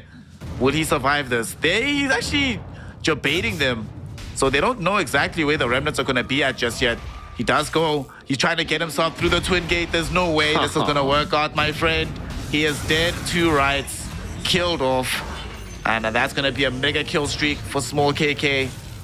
Oh, for Small KK got a mega kill streak by killing the Beastmaster elsewhere on the map, because they can fight on multiple quarters, Fluke. And they're not done with this fight. 2 heroes with the fissure. CXK forced to pop the global silence. Charges coming in towards him. Small KK, though, is taking a fair amount of damage on his Earthshaker, being done in by A. Nether Strike sends in. There's going to be the wall. Oh no, it's your own illusions. Look at your mana going away so quickly. Stone Gaze does get popped right now. He gets tempted to at least kill Small KK. But temptation is not worth it. It always leads to disaster. And in this case, it does. 5 heroes dead across the map. TD, Resurgent. They're going to be claiming a tier 2 tower as well. And honestly, Fluke, the game is starting to feel like it's almost over for the side of Limit Gaming.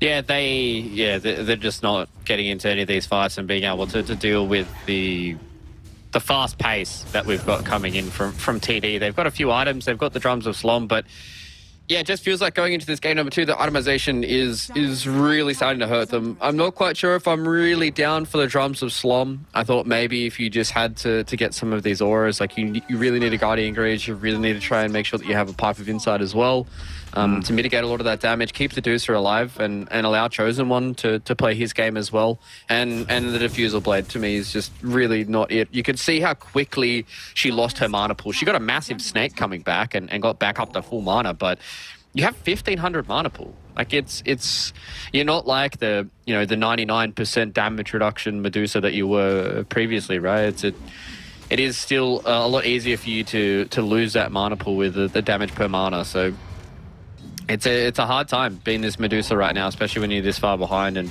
Lon Fur, he's gonna have that butterfly coming out. Actually, he completed Satanic first. So his butterfly is going to come up nice and fast. And at that point, I mean, do they have the damage on limit? I don't think they do. They don't have any Chrysalises or the like on this Medusa. If she was looking for a meaty damage item, maybe that over the Diffusal, but they're going to try to take a fight on the side of Limit Gaming as they bring in this Deucer. They want to try and make sure that she's at the focal point of this engagement, but they're playing into an Aegis. I don't know about the wisdom of this kind of fight. They're going forward, Chosen One, looking for a target. He comes across Ionid, who just easily blinks away. And these are all very beefy targets, unless you find the Skywrath Mage. And even then, Ranfudao is no joke. 1800 HP, 5 armor.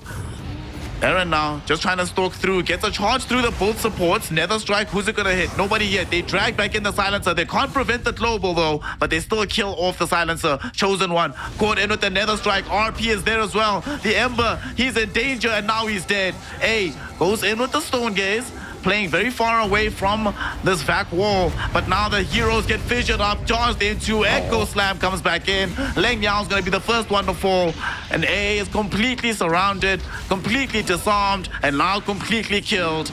A godlike streak for our Earthshaker. A fleeing Clockwork says bye to the fight, bye to the team, and TD feel like they can do no wrong. They take down 4 Fluke, and looks like they're about to take some more towers in their process. Oh, they just call it. It seems like Limit don't want to play the rest of this series. And that's going to be a 2-1 victory for TD.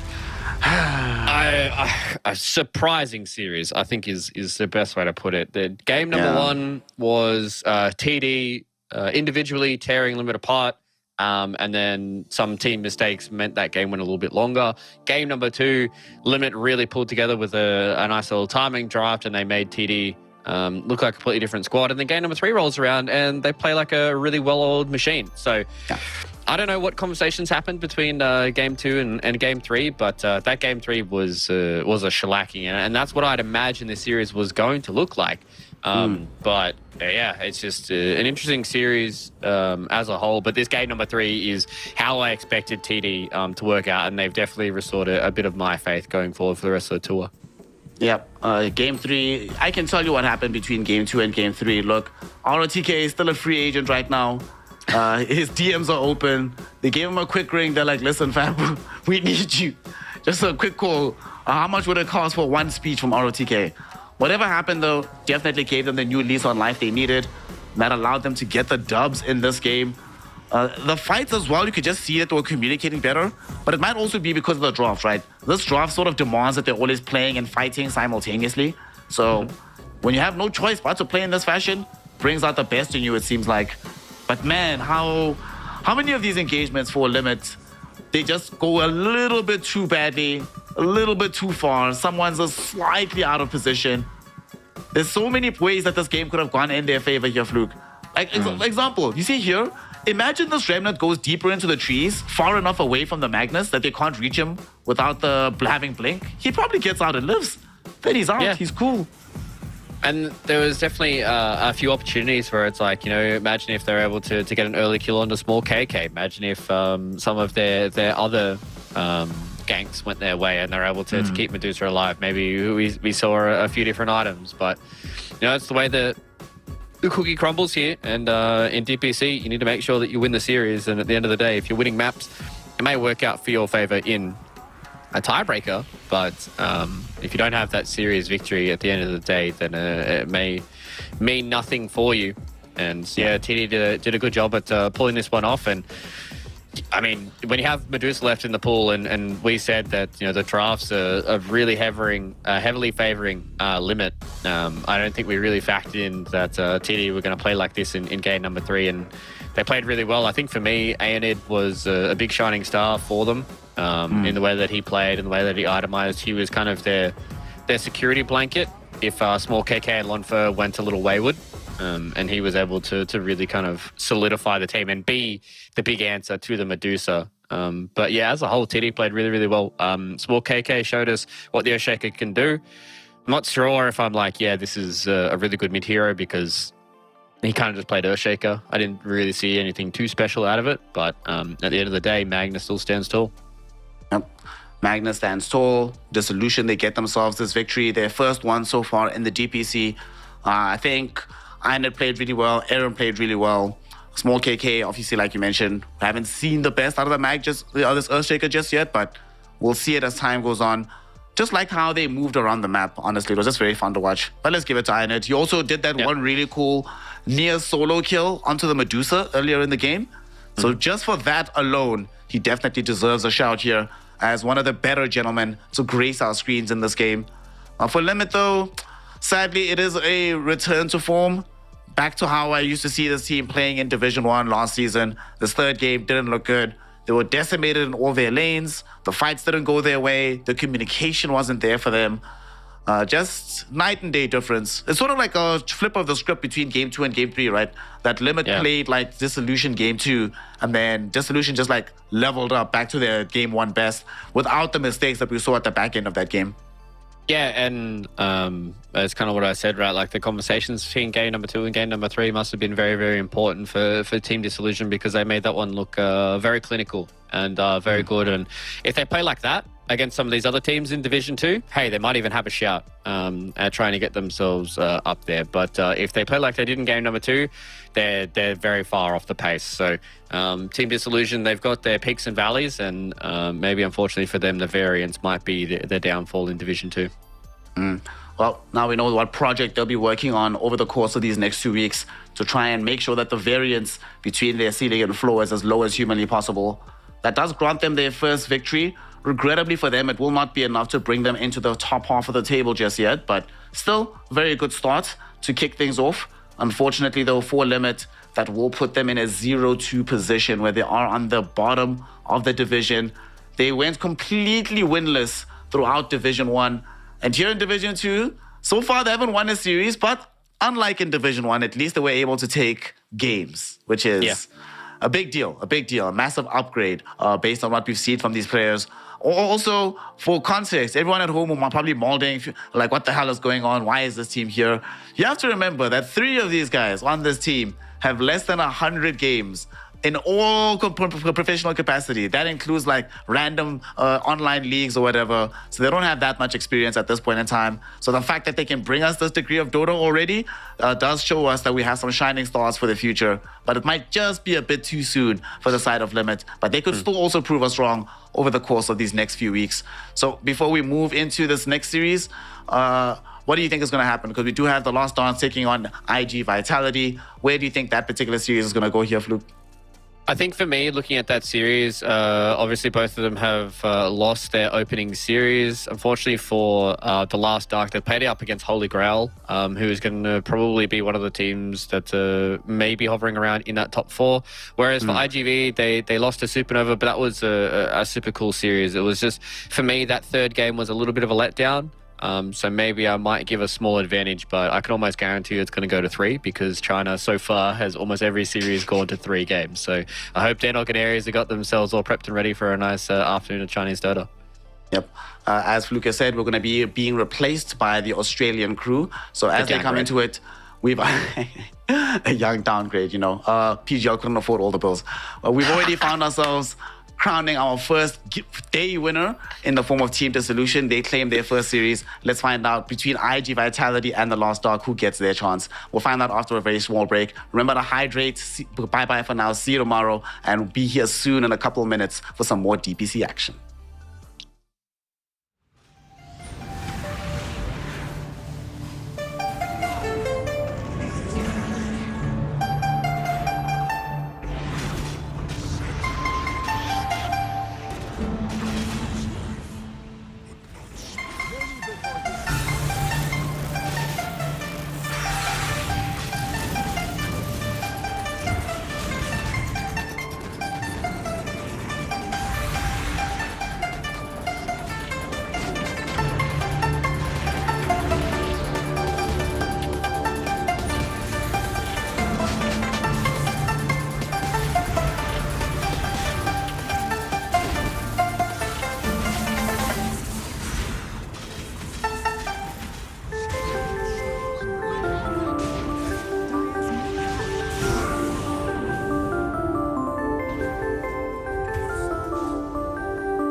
Ladies and gentlemen, welcome back. We've got our second series of the night about to begin. Danog as well, two brand new teams, which is always exciting. We're going to see how they can perform in their second series because, of course, both these teams as well started the final tour off with a loss. And I think one of those teams a little bit surprising with that first defeat being the Last Dark. This is a team with Erica, of course, very well known in the China region with VG Gaming, and you've got Echoes as well, a very talented mid laner. So there were a lot of expectations for this team, and for them to start off with a loss was a bit surprising. Yeah, I actually didn't get a chance to see that first game. I really only caught the very end of it. And I remember Snare talking about how, kind of similar to us, he views this as a bit of a learning exercise for a lot of these teams, right? In terms of like who's going to be able to put their foot forward. We mentioned for Supernova previously, I think it's good that they're still in Division 2 because they can look to practice up against people that are more at their level rather than going a little bit too early and getting dumpstered over. But yeah, for the Last Dark, Snare was really heaping with his praises for Normal End. So I'm keen to see what he's able to put forward because he's in pretty good company with a lot of the other members on his team. Radiant team ban.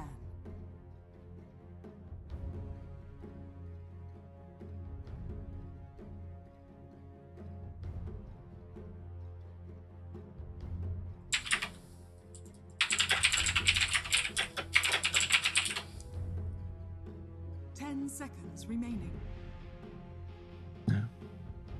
We've seen that Marblu has been playing as a 3 now. We're standing in for IG Vitality Denok. So it's, he's replacing TZY. Well, at least at the moment, we don't really, you can't play for the entire tour, I suppose, but that's not really his traditional role. So it's going to be interesting to see once again how he's going to be able to continue to fare in the offlane. And we saw with IG Vitality last time, like the game that they won, it was really just on Supernova not executing correctly. And in the other games, they did get kind of stopped. So hopefully this time around, they're able to draft once more around their mid laner. It really is going to be butterfly effect that gets them a lot of their wins. I want to see what the response is coming through as well for this Beastmaster that the Last Dark are looking to play. I know it's really the... I kind of want to see, like, baiting out the Beastmaster from going into the Boars build, because there's ways to be able to exploit it. Like the CM, the Lich, for example, the Sinister Gaze, actually really effective against killing the Boars. Just 1 point instantly kills level 1 and 2 Boars over a very quick period of time. So that's the sort of thing where you might be able to bait someone into a pretty bad move. But, well, we've seen the Shadow Demon really ramp up in effectiveness with this Beastmaster as well. Would mean that you have to play the Skywrath into the techies, which isn't the worst. You're able to cast a lot of spells from afar, but anytime that you're just trying to trade right clicks, it's going to be a lot more challenging. So I honestly feel like techies is going to have a pretty free time regardless of where the supports go on the Last Dark. Okay. So the techies is going to have a free time then. Is there a preference? You just said like Shadow Demon Beastmaster is pretty strong too. Why would you prefer that over something like a Sky Beast? Just because A, being able to build up the stacks, but B, just to be able to guarantee that you get more of those Welling Axes stacks up. You might land a lucky one, then it's going to be something as simple as a disruption to be able to set up so that when the next Welling Axes is ready to be cast, it's going to be right on the mark. You get more of that damage coming through, plus the illusion damage. It just feels pretty versatile to me. Okay. So, like IG Vitality, to be able to go for some heroes that are able to jump the backline. I mean, Timber can be definitely a nuisance for those supports, being able to get up in their face. Instant morphling. And it is a incredible morphling game. Yeah, I think one of the better heroes to play into the Timber, replicate into him, you do a crap load of damage. I mean, against the Medusa as well with the Aghanim Scepter. So there is a lot of value, and it is one of Erica's better heroes as well. 5 seconds remaining. And we are calling America. Are we? Let's just confirm. Yeah. Okay. We are. I don't want to... I mean, what are we supposed to even call him if not Erica? Like... Oh, yeah. I know... YSR... Really? Well, the only reason why I said that... I think it's Yves Saint Laurent, but that's YSL, so... Yeah. Because we were both, before we got underway, we're like, are we going to call him Eric or YSR? And now I'm like, not sure, because he even on the the feed, it has YSR as well, not Erica. You know, this is not like he's just changed his in-game name just for the sake of it. It's actually on both. So I don't know. I wish he would have kept Erica. I definitely say YSR is also worse than Poyoyo. That was I wasn't too big of a fan of that name change, but of course, if he likes it. I mean, Poyoyo just gives me like Kirby vibes, you know? I'm a big Kirby fan. You ever play any of the Kirby games, or are they before your time? No, I haven't played them. No, they are You're missing a out. bit before my time. Am I? Okay. Some nice innocent fun, you know? What do they still need? They still need mid laners coming through for both teams. Surprisingly, Magnus survives until the very end, going to be banned out. I still feel like it's a top 3 hero in Dota right now, so I mean, these are honestly, all 4 of these heroes banned out in the last phase have been really high first phase priorities, so what's even left for that mid lane to be able to play with? Storm, I guess, but I mean, it's not he's banned. amazing... Oh, never mind, okay, there's no Storm. Seconds remaining. No Storm, no Quap, no Puck, no any of the spirits, no Wind Ranger, no Pango, no Bat Rider.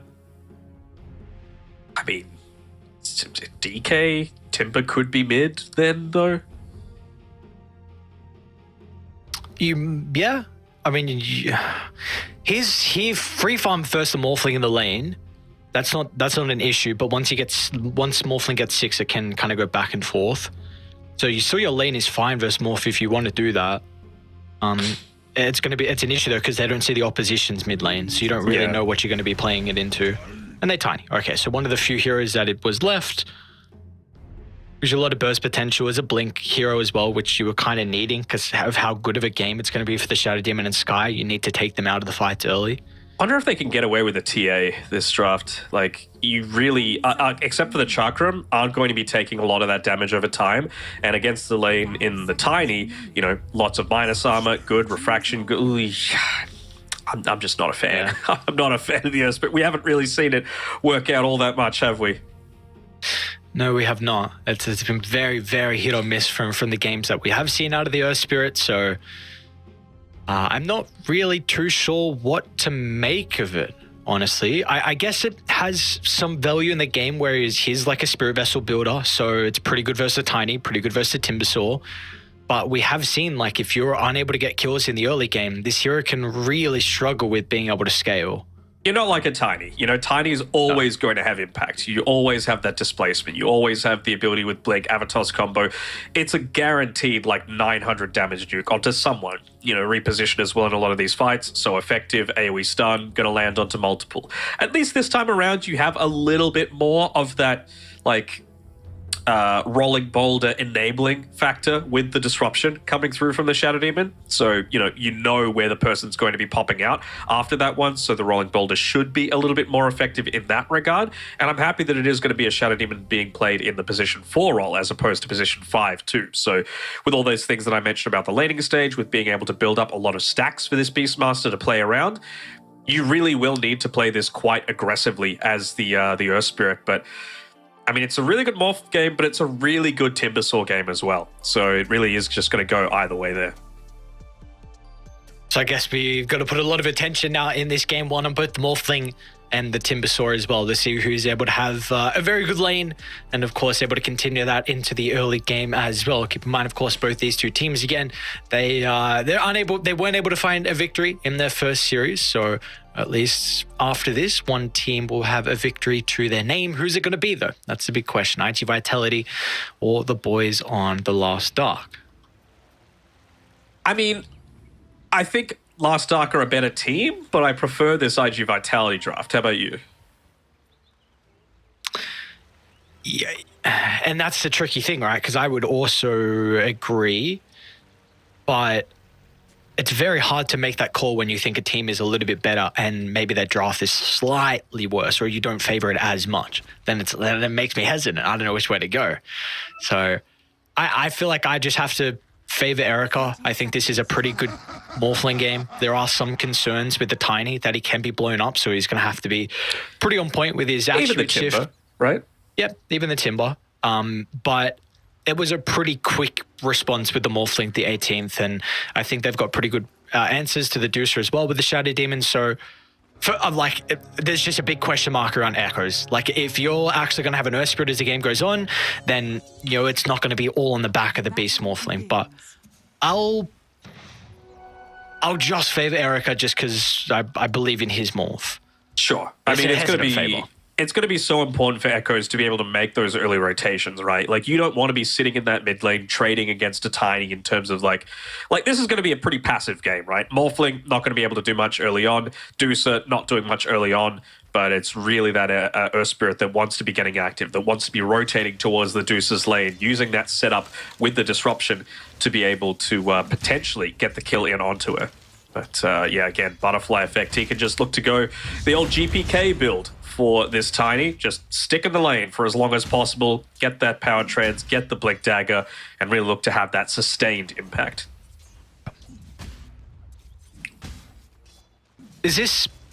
Is anyone a little bit favored in this mid lane as well with the Earth Spirit and the Tiny? I mean, it seems like Tiny has an overwhelming right-click advantage over Echoes at the moment. I mean, it depends if he has the tree versus not as well, right? Like, it is still going to go a little bit back more towards Echoes just because you're able to right-click just that little bit more quickly. So maybe just in the time that Tiny right-clicks you once, Echoes hits him twice, makes it a little bit more difficult. But yeah, I would say Tiny overall, you're going to be feeling pretty satisfied about it. And, well, I really do feel like Echoes, this is kind of a pick out of necessity. There just wasn't many mid-heroes left. Which is always a concern when your last hero to go for is an Earth Spirit like that. The pick was very limited, so we shall see. How's his bottom lane looking though for Erica? That's really the big thing. At the moment, 3 last hits to his name. They were at least able to get a pull, so Erica should be able to have a pretty decent time underneath this tower. I mean, you mentioned it during the draft as well, but Marblue, position 3 isn't really his main role. He plays it when he plays the Visage, but other than that, it's a lot more difficult for him. So even though it is a great Timbersaw game, it does become a little bit more challenging if it's something that maybe he's not quite so confident in. Of course, he's laning with a Techies, though, in my opinion, the best laner in Dota right now. So you're going to make a lot of bad matchups or inexperienced matchups just seem so much better with how much harass he's able to dish in from afar. And I mean, it's against a Skyreth as well, right? As soon as ventures out away from the tower, he is going to have 0 armor, and Techies is just right-clicking you from 700 range for 62 damage. Doesn't feel good at all. Almost wonder, does he doesn't need to go into a really early ring of protection, right? Because you can go into the Parvis, it's a pretty good build-up for it, and you just need to be positive armor, basically, against this sort of lineup. Wouldn't even hate seeing Hara get into an early Blightstone to be able to counter that.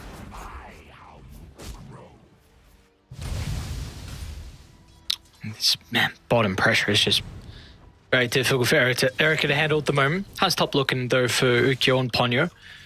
Goose is having a much better time compared to his counterpart Carry, but they're not really being able to shut down Shining as well. So any stacks already been made? Nope. Yep, they got a double at the left Ancient, not at the triangle though. Yeah, can't really venture that far away from the lane. It's going to become, again, a little bit more kill threat once they hit this level 3 timing, right? You're going to have the double Shadow Poisons, you're going to have an extra point in the Wild Axes, which just levels up now. So it's really just about getting those consistently in onto the Deucer. I mean, one of the other benefits of the Wild Axes, it's every 8 seconds, right? You're in a position to be spamming it out. He at least has the 10 Magic Stick charges, though, on Ukyo, and the Healing Lotus to be able to play around with. So. Bottom lane. Blue, all right, they strike first. Yes, sir. Gotta say, Echoes is doing a little better than I expected, though, in this mid lane. He already had a 300 net worth lead over the Tiny. He looks pretty comfortable with it. Seen a lot of just the uses of the Boulder Smash, being able to CS and harass as well from afar, so great start to him through the lane. Looks like he's going to go for that Vessel build up as well, so will be very important to keep our eyes out on when Marblue's able to pick up some form of Dispel against this, because if the Vessel comes out a little bit early, there could be a big window where Marblue will be vulnerable. I mean, for sure, it's not even just for the Spirit Vessel, right? I think an early Lotus Orb is going to be so vital, considering you are up against the Ancient Seal as well. So anything that's just going to keep you locked into place, they don't really have any defensive tools at their disposal until the Techies gets into an Aghanim Shard or maybe a Force Staff on the Enchantress. It's a logical build-up as well for the Eng, considering, you know, you can look to go into that Dragonlance, Hurricane Pike. The order that you get them doesn't really matter. We are starting to see this top lane actually get a little bit more difficult for Shining to play and normal end as well. I mean, the Enchantress with 2 points in the enchants, just running a big creep at them. And they don't really deal with this at all, so I'm actually normal end. Is he actually going to die? Okay, never mind, he's got the banishment up, so they're able to stop Ponyo from continuing to harass, but I mean, we see normal end completely shoved out of the lane. They might actually consider out going for Ponyo if Echoes wants to swing on over as well. Uh-oh. Oh, man. Dude, there's another he creep. thought he was okay. Oh, I don't know if it was the right choice to be able to set back a little bit further and actually get another kill as well. Echoes, though, making this rotation. Should result in a kill onto Ponyo. Shining got to yoink it with the axes. We just need one more swipe to get it. So with that going on, there was a trade bottom lane. Sky goes down for the Techies as well. I mean, you're pretty happy with that on the Morphling, right? Just to be able to be away from the harass from the Techies a little bit. Most of the time, you would say you're not all that happy with the Echo's rotation being forced out to not actually get the kill, but he had the urn completed, so at least you're going to get the charges through from there. Oh man, you just cannot kill this Tiny now. He's got a bottle with the shield rune inside of it, so to be on Nice point jump here. off. Should be able to get the kill now to Echoes. Drops the Magnetize to try and dissuade IG Vitality from going any further, but no cares in the world for them. Like you said, with the shield rune, Butterfly Effect is super tanky. I mean, literally the best hero in the game to be able to get that shield rune on at this stage. Tiny just scaling so much better with that every single level, getting 4 strength each and every time. Wonder if even with this little bit of extra shield rune, he might tank a few of these tower shots just to keep the siege creep alive, but looks like it's going to be alive anyway. Ponyo is also able to snag their Wisdom Room and also scout out the Ancient stack. Probably will go down though, with both supports being nearby. He might get the kill onto normal end though. Shadow Demon's going to be pushed up to the north. Can Ponyo get one more use of the Impetus?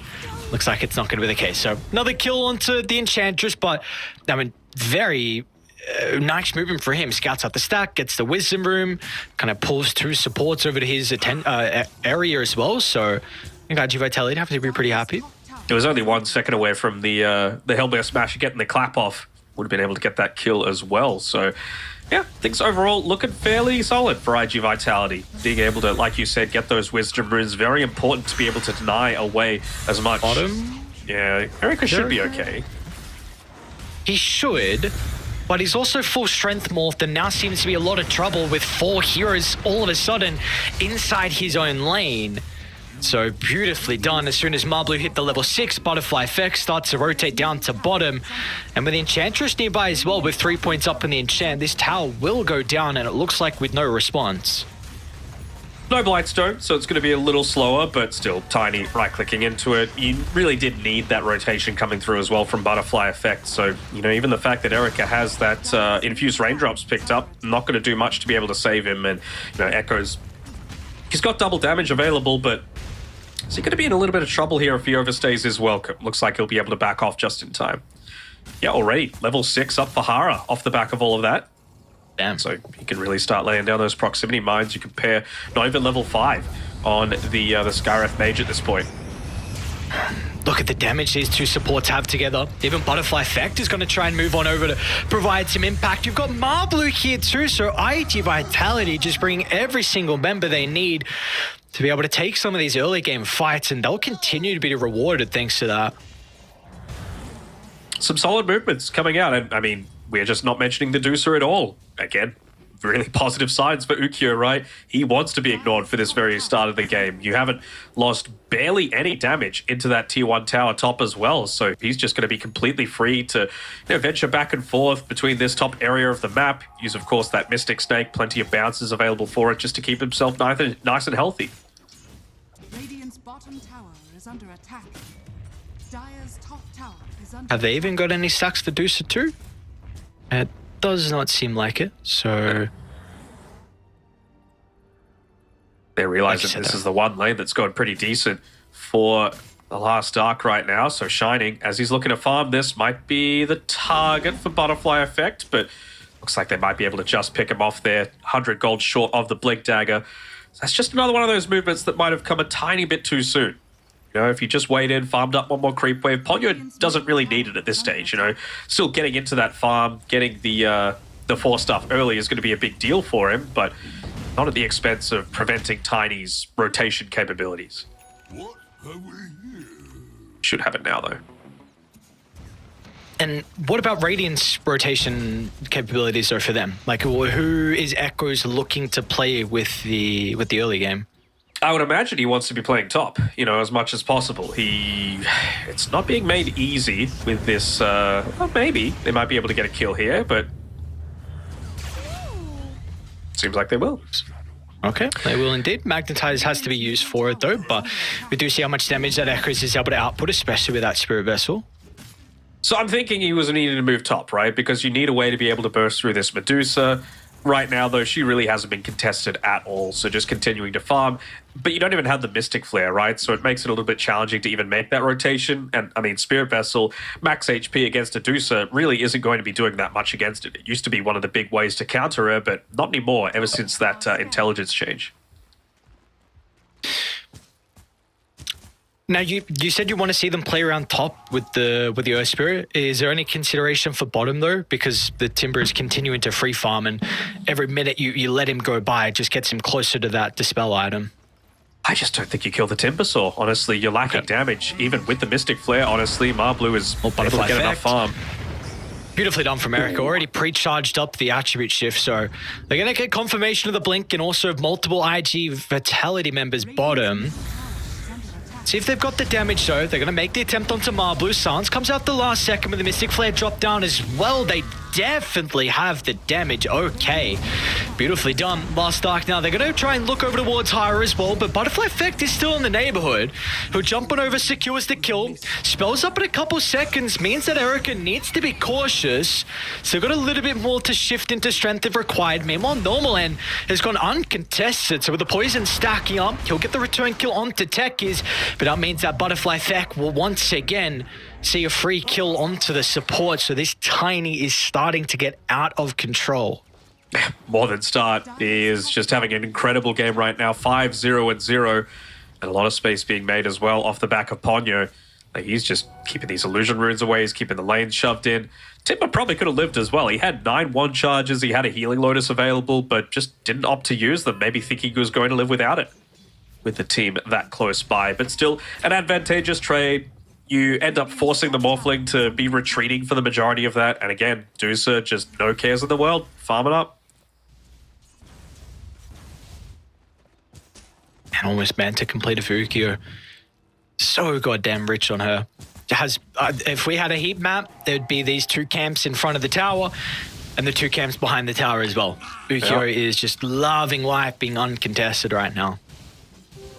But that's the thing as well, like, off the back of some of these kills that they've been able to get on the top side, have to be a little bit careful. I'm just having a look.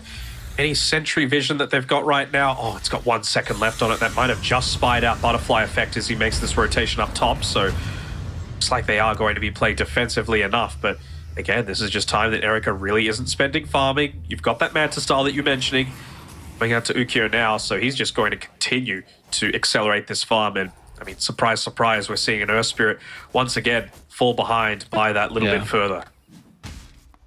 To continue with the Morphling as well, we see Erica just before when they were going for that smoke attempt, he was playing with 1600 health. So he's well aware that he's vulnerable to this burst, but as a result to this, it means he's not playing with high agi. So it is limiting how fast he can farm, which is going to continue to be an issue now with the Manta complete on Ukyo, because he can shove the lane out with the illusions, go back at multiple camps. So as a result to the Tiny being an issue for the Morphling, we do see that he's continuing to fall a little bit behind.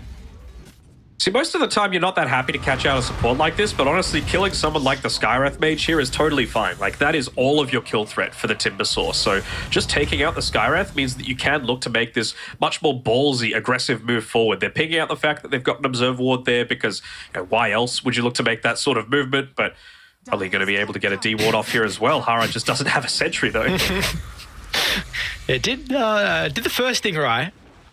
The second thing wasn't there just yet for Hara, who is a very high level 9, same level as Echoes, going into the mechanism as well, which should be completed pretty shortly. But looks like we're going to see Radiant finally go for another smoke, and this is off the back of Shining completing the Scepter at a really good timing with that Vanguard. A lot of damage will come out from him as well. Let's see how they can mount the defense. They see the ward as well, so they know that the Enchantress is placed up towards the top side. Maybe they go for the full wraparound. Oh, roll off the mark from Echo. Still there, got the Rod to play with the setup for the Mystic Flay. Just gets ripped apart. But O'Hara jumps in, and now Butterfly Effect can lay it down the combo with no harm done to him. IG Vitality, yes, you lost to Timbersaw, but you get a great trade in exchange. They might lose Ponyo, though, as the Enchantress steps a little bit too far away from his teammates. But Butterfly Effect, he's still posturing for another kill, but he too has gone very deep. Instant response out of the sun, stops the toss, is going to try and TP out, but they have a way to cancel that with the banishment from normal end. Means that Butterfly Effect will not escape and no one else will be able to help him. Yeah, a couple of odd moves coming out there from IG Vitality. They could have just very well said, you know what, we got the better end of that team fight. We got a couple of kills in response for our one. But, I mean, again, it's a little bit of odd itemization. Rico dropped down to no mana. Got a little bit back thanks to the big one. Normal End's going to be able to TP him with the Banishment Illusions. That might be the damage they need to actually secure the kill. Hara's going to try and provide some assist since the stun allows Seducer to reposition. Is it going to be enough damage? Echoes rolls away, but he still will go down. As IG Vitality, the nick of time from their supports to rotate over to keep Ukyo alive. That's the important thing, right? Dusa lives at the end of it all. And I mean, this was with Timbersaw, still without the Lotus Orb, right? He's getting close to it. Of course, he can disassemble the Vanguard. He's already got the Arcane Boots, so the energy booster's there. Plate Mail also available at this time. But I mean, we saw it worked out that time around, the Enchantress having the drums. I really want to see him get a 4-star for this game. I mean, it is so good just to be able to avoid the Morphling, to be able to get out of the Magnetize area, to be able to disengage away from that Mystic Flare. And I really don't see the Timbersaw dying if they've just got that way to be able to break out of that big stun combination. Speaking of the Enchantress, looks like Ponyo will go down. I definitely see the value out of the Solar Crest. I mean, you're playing with a Dusa Tiny. Like, they love to right-click, but I very much agree. I think 4-star would disrupt a lot of the damage from the last arc. Maybe Techies can go into a Force once he has mech, so at least you might have one before the Enchantress even gets her own, but definitely would be nice to play with 2 4-stars this game. Would love a pipe too on this roster. You are going up against a lot of magic damage right now. Radiant's top tower is under Oh, attack. had it queued up for a second, then changed to the Glimmer Cape on the Enchantress, so it's going to be the item of choice for her. There was a big item that just got, the Lotus Orb now for the Timber. So Marblue is much more survivable. In fact, I wonder if they're going to try and posture around Roche. They actually start to TP down to bottom, so potentially wanting to control this area, maybe get the tower, and then once that 20-minute mark hits, they'll have a favorable advantage from being able to take the Roche at bottom side. They will. They are walking underneath where that Hawk is positioned, though, but I'm really not sure if the Last Dark are in a position to be able to contest this. Like, Morphling, it's really just about trying to make space for him to get into that Aghanim Scepter. Well, normal end. He's gone way too far forward. That he has. He just got baited by the illusions. They're going to go for Hara. Like, Lotus Orb actually given to the Techies to help him get out of danger, so it's going to be a 4v5, but they used a lot from Radiant to try and get some early kills, and now Shining. Do they know he's gotta there? be careful. Hide, my friend. Don't poke out. They're pinging like Throw out someone's Chakram. there. Oh, they got a glimpse of him, though. And that Abatos Butterfly is up. Effect, is he going to jump in? Combos at the ready. Quick answer from the sky prevents any more follow-up. This is a bit of an doesn't have awkward Mystic location Flare, for though. them to fight now. Not wanting to charge up the high ground. Eric, even... They could- hang on. They see the Put Shadow the Demon Deucer on the TP in. front lines. Echo's aggressive roll, and it's going to be off the mark, and as soon as he's caught out of position, they swarm on his location. Middle tower is under attack. Land, he's just trying to go forward and get that disruption off at every opportunity just because maybe he's ripping through Ponyo, but they just don't feel strong at all. You know, they're like, you know what, Deucer is the strongest attack that we have this time around at this stage of the game. And you know, if we could look to grab that one, sure, we'll go for it. But oh, the poor Earth Spirit. Look at that net worth almost being overtaken by the techies at this early stage of the game. He's going into a Lotus of his own. The techies or the spirits, sorry? Techies. Okay. It's such a high level on Hara still. Level 12, man. Second point in that part of the 14 out of the 17 kills, That's right? True. Makes That's sense. true.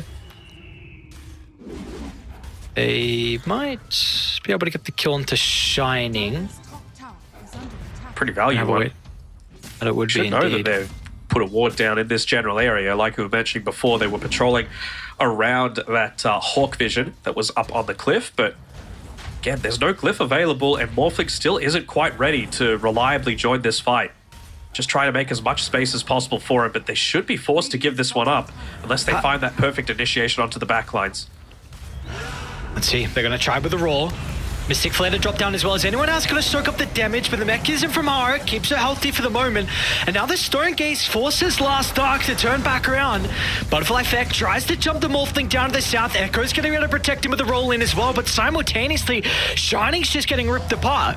Ukyo's got a free fight for the Medusa. Wants to make quick work of some of the members, but Erica sees a freebie, won't have the damage to get Marblu now.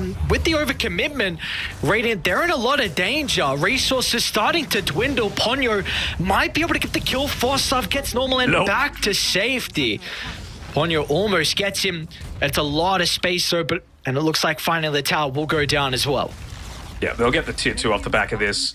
It was a heavy committal. Morphling, again, spent a lot of the time helping the fight rather than farming for himself. Still gets closer off the back of the kill that he gets onto Ponyo, but it really just doesn't feel worth it to me, right? Like, they're just going to approach some of their big items as well going into this. And, you know, even if you're able to morph into the Medusa and be able to steal away a lot of those stats, prevent a lot of the right clicks, that's not really where the majority of the damage is coming from at this stage. You know, the Timber Saw is going to still be in a position to be able to get some solid right clicks off. So it's going to come down to the pick your poison sort of circumstance, and I'm happy that Enchantress is flexed away from the Solar Crest. It is still, of course, incredibly important, but they just need to be able to withstand a lot of the magic damage coming out at this stage. So pipe into the 4-staff makes a lot more sense to me.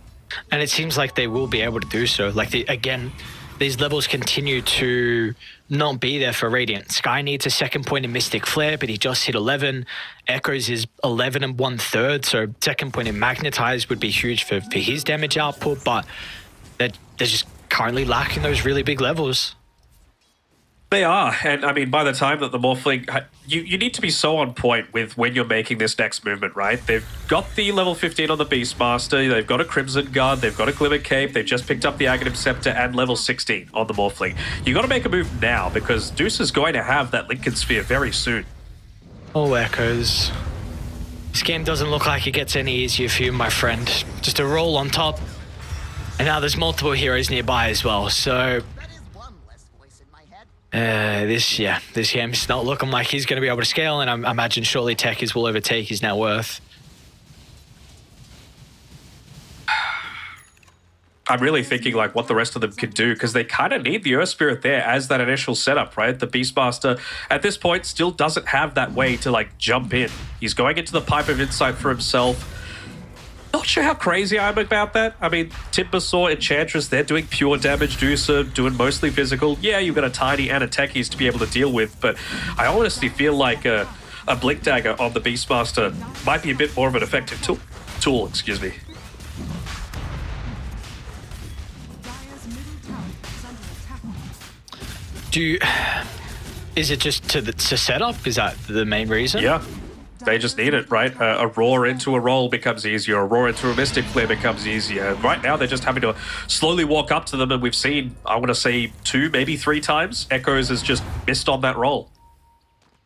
This is, you know, guaranteed. It's kind of why Witch Doctor didn't go picked for quite some time. Just because Cask, it's not predictable. It's not something that you can just cast, set and forget, easy. You know it's going to come off every single time. And well, here we go. They're making that move.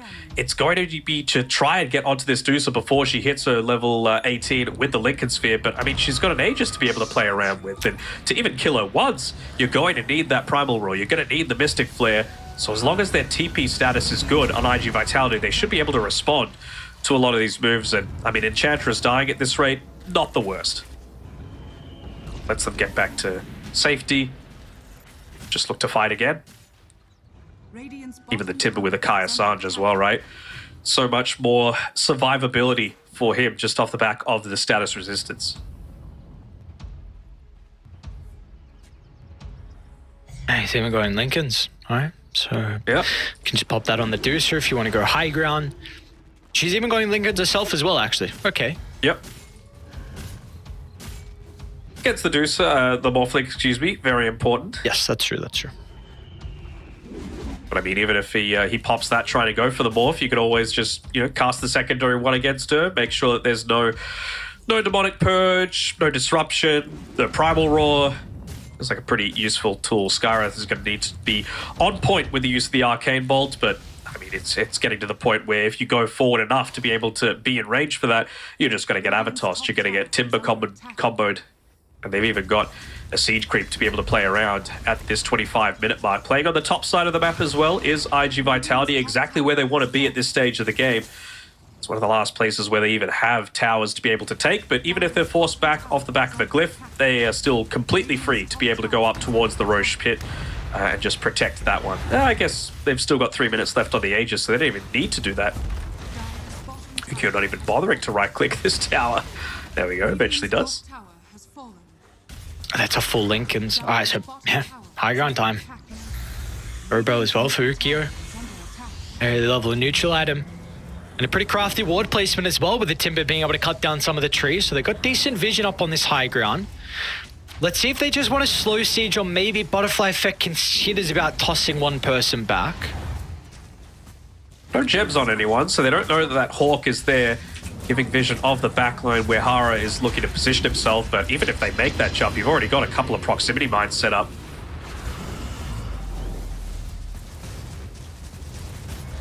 Do use the Morph on the Deucer. I mean, you might be forced to back up just because you know that actually Morphling was already level 18 actually with the level 15 talent, so not going to have the longest cooldown actually on that Morph Replicate. What neutral item does Ukio get? Elven Tunic. Okay, gonna take that over the Grobo.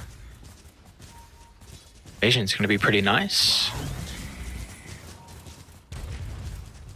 No, BKB was picked up as well from the Morph, so we'll see.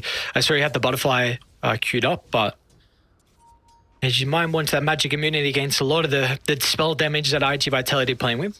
Or not, I'm so used to magic immunity. Magic resist reduction, whatever we want to say now. Oh, Shadow Demon. That's a pretty That'd be a prime big target. pick. BKB a little bit too late. Raw's going to hold him into place as well. Can Erica get enough damage out to punish Butterfly Effect? Doesn't look like that's going to be the case. But I mean, no Mystic Flare, no Primal Roar. You almost feel very confident in just being able to go up onto this high ground. Of course, they will have that replicate. He's going to try and roll into the middle, but look at the damage that Ukio is pumping out. It'll give time for Erica to be able to deal with Enchantress. Now it gets the replicate onto the Medusa as well. Ukio forced to retreat off the back of the Stone Gaze. That'll cover all the remaining members. And they are completely out as well, TPing back to base. They will DD, get top river. Tiny's going to be able to pick it up in time. I mean, it really all is about how the initiation goes, isn't it? Just being able to try and find the right target. That time around, you get to start onto the Deucer, but really doesn't change too much. You see how quickly the Enchantress is able to go down still. It's still a very, very good Morphling game, and Erica is 6-1-0 at this point. So that's not going to change anytime soon. Has been able to pick up a lot of that farm. Kind of been expecting Marbleu to be able to get a little bit more done than he has so far. Maybe just look to play around that mid-tier 2 tower, but Aegis has just expired, so they're going to be a little bit more cautious about this. Dire's top tower is under Does that previous fight give you Middle tower some hope, though, for the last arc? In terms of like the overall outcome or how they took it? Because Yeah, it kind of wasted the Mystic Flare and the Primal Roar, right? Like it wasn't on the perfect target. I mean, after that, though, where you had Echoes roll in, disrupt the fight so Erica could kill one of the supports, and then as soon as we saw him get the morph onto the Medusa, it felt like he was very, very strong inside the fight. We didn't see it for a long time, but the damage definitely was there. The damage definitely was there. What makes me feel a lot more confident is that Echoes now has a BKB to be able to play around with as well. So he can afford to go in onto those front lines, right? He knows he's not going to get hit by that impetus. He knows he's going to avoid basically all of Timbersaur's damage, a lot of Tiny's damage as well. So, that's the sort of thing that does fill you with a lot more confidence. Maybe you can force some big cooldowns out. Oh, Nice Lotus. Butterfly effect, that's a lot of damage from the Tiny. That's the They're gonna be DD. something they have to fear, especially with him halfway towards his towards AC, and he's got a Titan sliver. So, the game, another sliver for the Tiny. Regen rune bot as well, but still, I'm assuming, wanting to play around this Titan sliver double damage. Power should absolutely melt. Still wants to be able to find that quick pick off though, but you know what? You've got an Echo Saber, just give it a couple of whacks and you're good. has fallen. Looks like they kind of want to poke the high ground as well. Roar down for 40 seconds Radiant's middle before Gotta we make sure you fight for a keep little bit. this- Gotta make sure you keep that Blink Dagger disabled for as long as possible. They considering backing off. Yeah, like you said, Primal Roar still not up for about 30 or so seconds. Dire's Hawk is giving them a lot of vision, though. Morphic's still playing around top, so as long as he's not there, available with the rest of the team and showing on this wave, they're still going to feel confident to be able to move forward, but eventually just backing off, realizing that, you know what, it's a bit of a lack of information that we're having right now. Level 20 as well on Erica, so get into that waveform attacking targets. I'm very interested to see what his item build is going to be, because up against the Medusa, you've got to be very careful about how you go for your talents, how you go for some of your item builds. He's got the Morbid Mask, but against the Medusa, that is completely useless. If you hit into the Mana Shield, it just doesn't give you lifesteal at all. So I'm not wanting Satanic if he's looking to try and, just man fight against the Medusa. You need to make sure that you're using that on a lot of these other targets in these engagements, especially with that level 20 talent. See if he's going to be able to get those items before this next team fight. Probably going to be around Roche, which will be a minute 30 respawn. So once you've IGV, they wanted to back on up and flame the big boy, but he has not spawned up just yet. Closing in on some pretty big timings as well, though. Ukyo almost level 20 himself, so could look to go into that extra Stone Gaze duration just to keep the Morphling away for are scanning. a longer duration during that replicate timing. You, I believe, almost have a 4-stuff out as well for the Enchantress, so might not need to waste the Lotus Orb or Lincoln Spheres quite so early into a lot of these engagements. Almost that full AC as well for Butterfly Effect. West has his level 20 talent too, but you're really just looking to see both teams around this Roche timing play around their vision. That is going to be the biggest key for them. Right now, the thing giving IG Vitality the edge is the fact that they've got techies. He's got a bunch of mines laid out, so they will be able to spot out any sort of smoke attempts, and there we go. Instantly up onto the high ground. They know someone's scouting this. Preemptive Lotus. Are they going around? Ukyo's going to lead the charge. They'll see Echoes in the lane. Butterfly Effect, tempted to jump, they block the roll, gives time for the BKB on Echoes. So of course there's a lot of physical damage, so he's going to be forced to disengage. Meanwhile, Erica tries to find the opening, will be able to play around with the Medusa replicate. Ukyo is in a lot of trouble, Mana's starting to fall. Erica's standing strong in the middle of the fight. Which core is going to be able to come out on top? Erica now wants to turn towards Butterfly Effect on the left with the BKB on cooldown. Butterfly Effect just gets ripped apart, and Marvlo as well will be killed off as finally we get to see the true strength of this lineup, and they might get Ponyo as well as the banishment stops the escape. Echoes should be in pursuit, and the rest of the team, they're going to be able to join him as well. So not only do they get 2 kills and Enchantress to the tally, and now Roshan as well. Dire's middle tower I think don't believe the Timbersaw used the Lincoln's active onto the Medusa, but I feel like maybe they've gone a tiny bit overkill with these Lotuses. One more Lincolns instead of a Lotus to be able to throw in onto the Medusa, just to be able to protect, because they're oftentimes really on point with that that follow-up. You know, they're using these bait single target things like the Disseminate, for example. Really long range on that. The Arcane Bolt, it's being able to land onto these key targets, which means that you do actually get that Morph Replicate off onto the key target. Deuce is doing so little damage. And during the majority of this team fight, have a look at those Observer Wards. They're up there giving the Last Arc all the vision they could possibly want. And I think Tiny just goes a little bit too deep away from the rest of the team when they really don't have any sort of information. Towards the latter end of this team fight, eventually it's going to get dewarded, but that's the time that you've already lost the Tiny, you've already lost the Timbersaw, and then by the time they're on the retreat, that's when they actually have the information, but that's not when they needed it. Yeah. We just harped on information and vision, and that's another fight where the supports on Last Arc are able to spellcast. You get multiple banish illusions onto the Medusa. Erica was able to replicate. That really is your recipe for success. It's just kind of as simple as that. Echoes to disrupt, protect those spellcasters, and let them go to work. And I mean, Erica's top net worth now.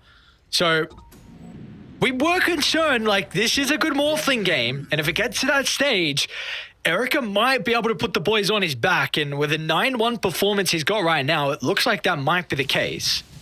I mean, they really just need to dodge out this Morphling as much as possible. I mean, it's easier said than done, right? But you need the... you're already having your attack speed reduced by the Morph Replicate. You're already fighting into a Butterfly. You're going an MKB to be able to address it. But, I mean, you're going to have enough time killing him once, let alone twice, while this Aegis is still up. So for the next 3.5 minutes, I really don't want to see the main focus for IG Vitality be onto that Morphling. It needs to be onto some of these other heroes. Try and find a way to be able to find pickoffs. And, I mean, to their credit, they have heroes that are going to be able to do it. You know, the Centaur Corsa, he could just use the vision from that to be able to try and find where a lot of the Last Arc members are placing themselves. I mean, you take out Shining, then you don't have Slob going on, you don't have Pipe of Insight, you don't have Crimson Guard, you don't have that BKB piercing stun, you don't have an attack speed increase for the Morphling as well. I'd say Shining is by far the most important hero that needs to die for IG Vitality's chances. They really need to pick up a gem as well. They've just been under Hawks for a lot of these team fights, and well, they're standing underneath one right now, so Shining able to position himself perfectly near the rest of the team to be able to just dodge enough away from a lot of this early aggression.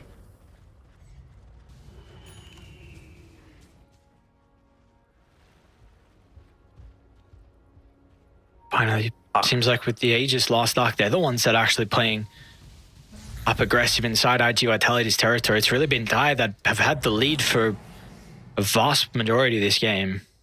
The thing is, though, Hara, he's getting close to his Scythe of Ice as well. So, like, he's avoiding the team for a lot of the time. He's pushing in this top lane. So, something that they're going to need to be conscious about. Although he's tipping all the way back now, still will be a little bit of time until he's even able to join the rest of the team. They should know that there's a Hawk covering their vision right now. Marblu gets rid of it with a Chakra, but he's in. Pretty deep attempts. Once again, trying to make space for Erica. It's an awkward start. Raw's going to be out, but Erica's not playing with the replicate onto Ukyo, so this is a good fight for Dire. They'll turn to deal with Echoes. Now turn to Soren as well as Erica. Wants to pop the BKB to stand strong. They're going to have the damage at the moment. Banishment will buy some time. Erica wants to turn to Marblu as well, but the Timbersaw, he's a tanky man, but meanwhile, Ukyo is not. No buyback on the Medusa as well. 70 seconds. How much objective damage can they get out of this window? I gotta use that glyph. It's at a pretty decent timing. They're gonna be able to get rid of that last range creep. Erica's got Aegis. He's put himself in a compromised position. Hara's gonna jump in as well, but he can step it off. So they will finally deal with the first life. I think they've at least lost one lane of Rax here. Oh!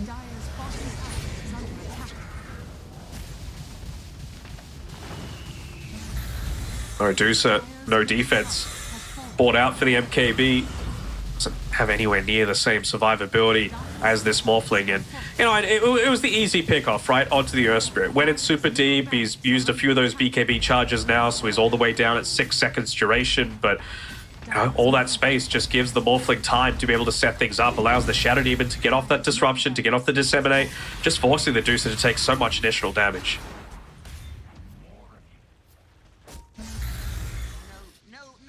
I still need to see this gem picked up by IG Vitality. Like, they have been playing Undivision, and it really is the reason why they've lost a bunch of these previous fights, just enabling the Last Ark to set themselves up perfectly. It almost seems like every single time that they want to take the fight, they've been enabled to, just off of the back of this information. It's not always perfect because, again, Earth Spirit roll, not the most reliable initiation, but when it has come off, and well, even just the distraction there, catching IG Vitality when they were slightly out of formation, it still shows how effective it is. So first racks, probably not what a lot of people would have foreseen coming at even the 20-minute mark. It was already a 78% win probability for IG Vitality, but it's skewed back the other way now towards the Last Ark. What do we make of this blink decision from Ukyo? He has it currently queued up. What is he really just wants to be able to disrupt with the Stone Gaze on the backlines, because he's needing to use it very defensively at this point, and I think he's just wanting to say, you know what, that's not really what this is for. You know, I want to make sure that after even just the disruption, right, he might be able to get a blink back immediately afterwards to be able to avoid that Morph Replicate onto himself. Use that to be able to refresh the Lincoln Sphere timing onto him too.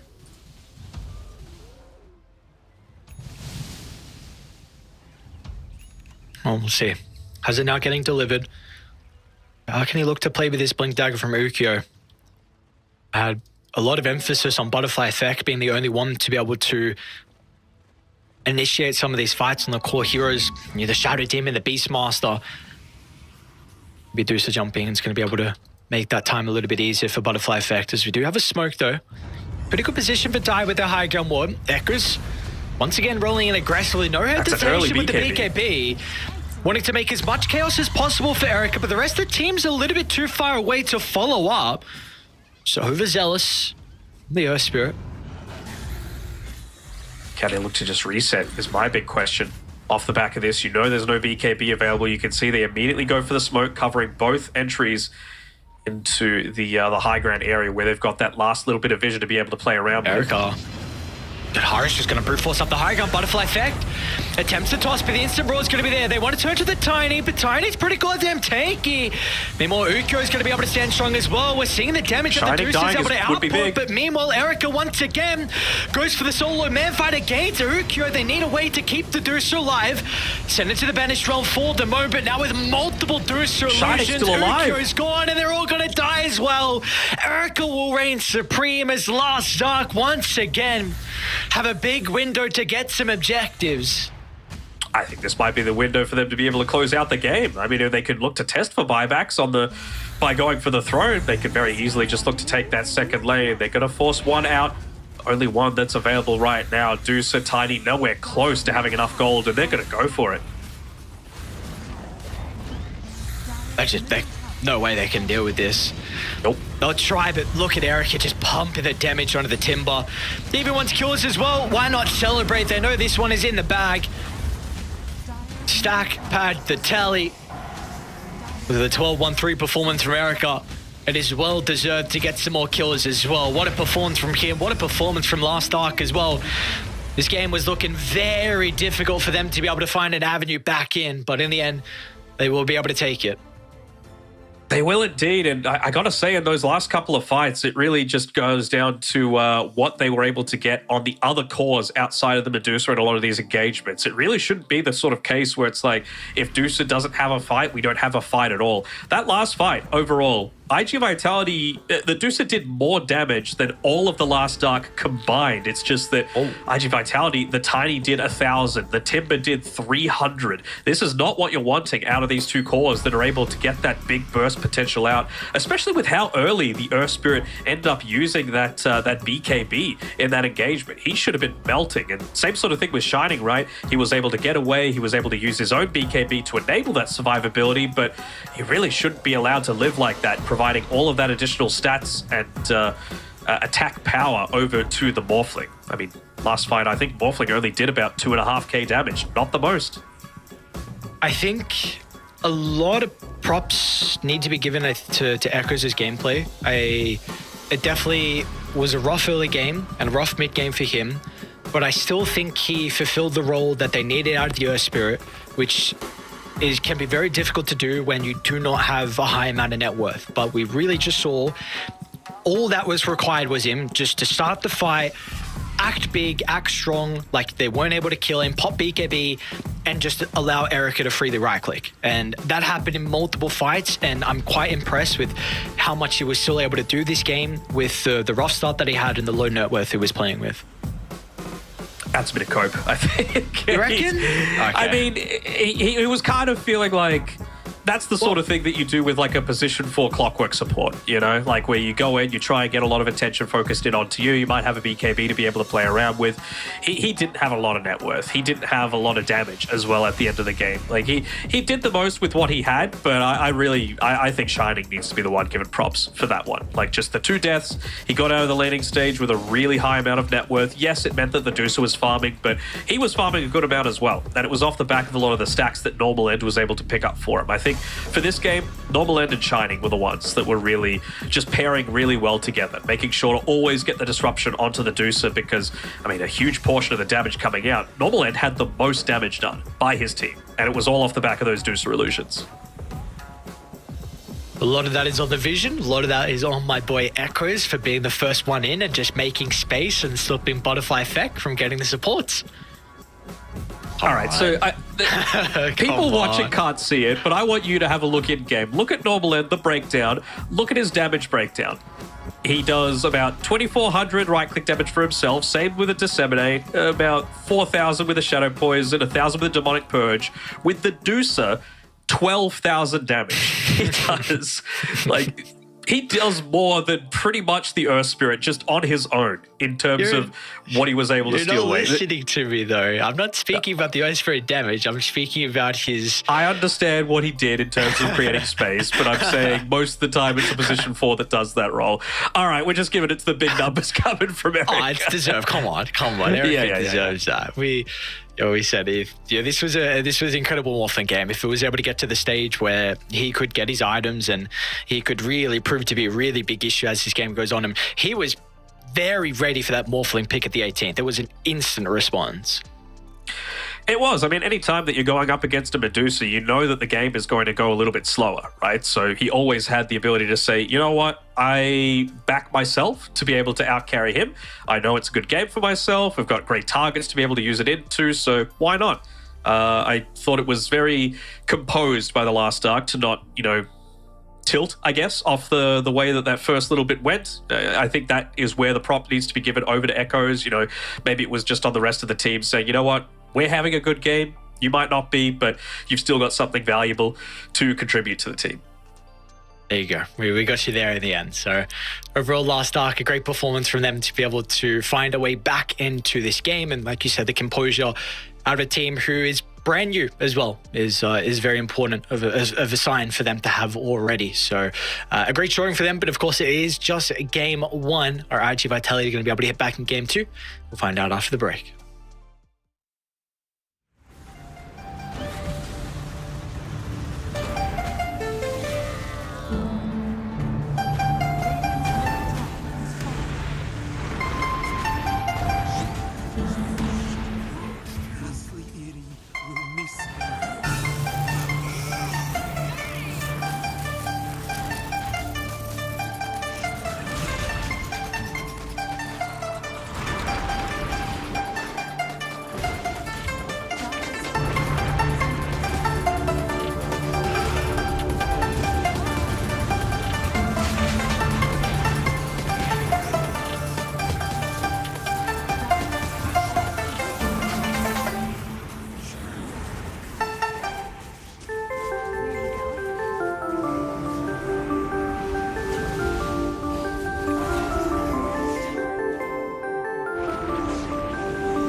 Last arc with a solid comeback performance gives him a game advantage here in our last series of the night. Now let's see what we have in store for us for Game 2 draft. Already getting underway. Looks like our first phase is done. ID Vitality opened up with the Techies. Response was there with the Shadow Demon Beast. And then the Void Spirit to close out the first phase in the 8th. You reckon this is just Butterfly Effect saying, you know what? I feel like I didn't have a bad Tiny performance last game, but it was basically what was left. Just give me something that I want this time around. You know, that second phase of bans. They're still going to go ahead and start banning out some of these melee heroes. So, these mid heroes like the Quap being removed as well. Of course, the Void Spirit can be flexed. Magnus is still in the pool as well, so I'd be a little surprised if that isn't removed. They really think this Void Spirit's going to be like a position 1 here. I'm confused. Yeah, same. I'm quite confused. I'm trying to think of... Just ban the Mag, and then Void Spirit's probably not a 1. Right? Mag feels pretty good against the SD as well, right? If you're going to come forward to get that disruption off, quick skewer back into them. I'm glad that they got rid of the Medusa themselves, especially considering the Shadow Demon came out on the first phase this time, not as a response to the Medusa. So I was also thinking like, well, okay, what does IG Vitality actually want to pick for their position 1? Is it going to be something like, I don't know, a Naga Siren that, you know, you might be able to get a disruption off onto somebody, but it really, you're not going to be able to dish out all of that damage that the Medusa was. Naga's much more about the swarm as opposed to the individual pickoffs. The downside, though, is that, up against the Beastmaster, pretty decent matchup against the Naga Siren. So we'll see what IG Vitality opt to do. I mean, clearly they're just looking to give Butterfly Effect a lot more comfort, we would say, in that mid lane. The Bat Rider's already gone as well, so he should be able to feel pretty confident, although Bloodseeker's still in the pool, so gotta be careful about potentially letting that one through to the end of this phase.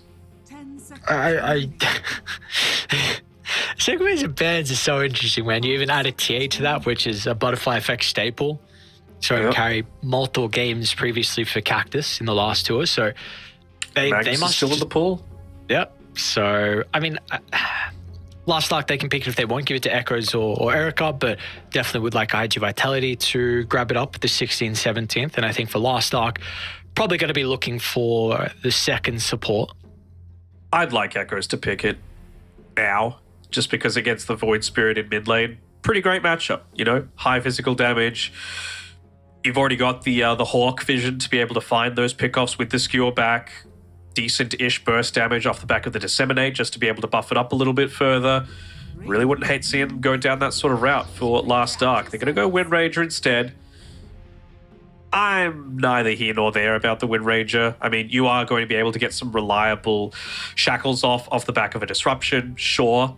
Same sort of thing with the Primal Roar, I guess, but I don't know. I'm not as sold as a lot of other people are, even though the pro win rate is like 55%. 5 seconds remaining. Can this hero be played as a 5, or is it solely for like 4 or 2? I don't like it as a 5 at all. Yeah. You need a little bit of farm. I wonder if it more reveals that it's potential for Echoes as hero, because I also think Shadow Demon should pretty much always be a 4. So if you run I'm also just thinking, like, what are they actually going to pick to potentially counter it, right? Like the Windrun, of course, dispellable, feels pretty nice to be able to get rid of that one, but Shadow Demon's already been picked up. Do you Oracle?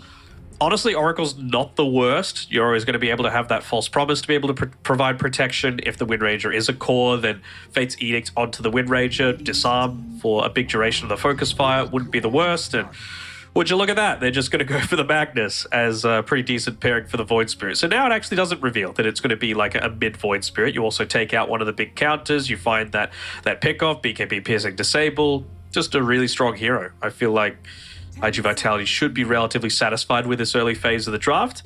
I'd still be cool with an Oracle pick. Would I be cool with a Lich? Yeah, probably not. Not into the Shadow Demon. It might Morphling again. Especially into the Willow. I think very good versus the position 1 Magnus in particular, but just in general. I mean, you want to go Scepter against him, sealing all his stats is very important, and they will. So We saw what he was able to do last game. I think it's going to be a very similar game. You Manta completely nullifies the Dark Willow control. That is a big concern for me. You once again have a Morphling Beastmaster as well, which I'm quite a big fan of. 10 seconds. It's a lot of issues that IG Vitality are going to have, right? Like you mentioned, like the lane needs to go exceptionally well, which I don't think it's going to against this Morphling. Like Morphling should be able to farm relatively freely. And then, like you said, you've got the Manta style for the save. Even if you get the perfect RP, you've got the Shadow Demon Banishment save. And then off the back of that, once you get the Aghanim Scepter, you can go into the Magnus. You can go into the Dark Willow as well with Beastmaster attack speed bonus just to get even more right clicks out. Like this is a game where Erica can absolutely take over. Which is worrying because it was the same thing in the previous game. So It's probably even better Morphling game this time around, to be honest. what can they do potentially on IG Vitality to make that a different factor then? Are we... Fast. Fast, okay. Okay, which is sometimes a concern with the mag, but you farm for a little bit, then maybe just go, like 20 minutes when everyone has potentially an item advantage over the enemy. Give me a Night Stalker. Yeah, I would say Night Stalker. I would go a position 1 Void Spirit. I would go an offlane Night Stalker. I would go a mid Magnus. And then the Night Stalker really isn't going to be pressured that much by the Morphling. You're a natural nullifier builder. You can get the Empower buff onto you. If Beastmaster does go Hell with the Overlord, you can eat it. Not that he's going to. He's been going the Slom a lot of this time. But yeah, Nullifier against the Wind Ranger feels pretty great. You're able to find out the Shadow Demon and really take out that save from the fight as well.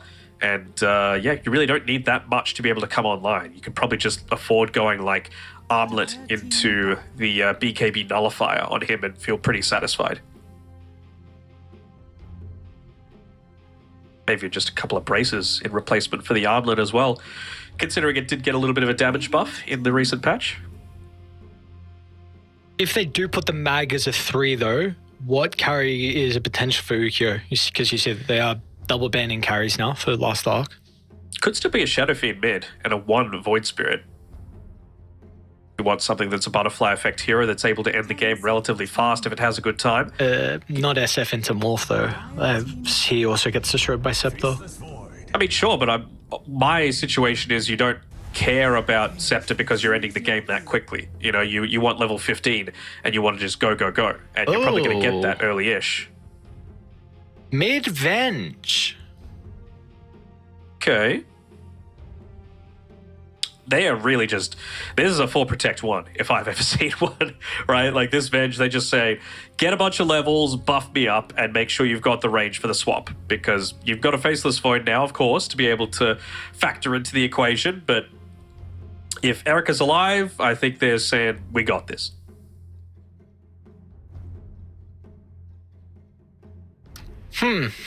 Very interesting. Seems pretty full Protect 1, wouldn't you say? With last arc, yeah, it does. For IG Vitality, I'm a bit confused on the Void. I mean, there's a synergy with the Magnus, of course, with Empower. But you were kind of saying like maybe they want to go down the route of looking to end the game early and have just an overwhelming amount of control. And Void doesn't particularly do that. Like I feel like his core build at the moment is really like Midas into Maelstrom and they're on. And they picked it into a Beastmaster too, which used to be a very, very Beastmaster favored lane and just early game as a whole because of the tempo he's able to create where you don't need cooldowns, you can just run down objectives. So I wonder if there's going to be value on actually not going for the Slum this game. I'm still don't have a very good grasp on when Helm of the Overlord is good and when like the Slum is good, but at least in prior metas, when you're versing a Void, a Faceless Void for that matter, you get Helmed on, you run down objectives, and you just completely take over. Yeah. I'm just thinking, like, with Ponyo being the position 5 this time around for IG Vitality, it's some pretty decent right-click for the boar, which might make it a little bit more challenging to be able to really get value out of it.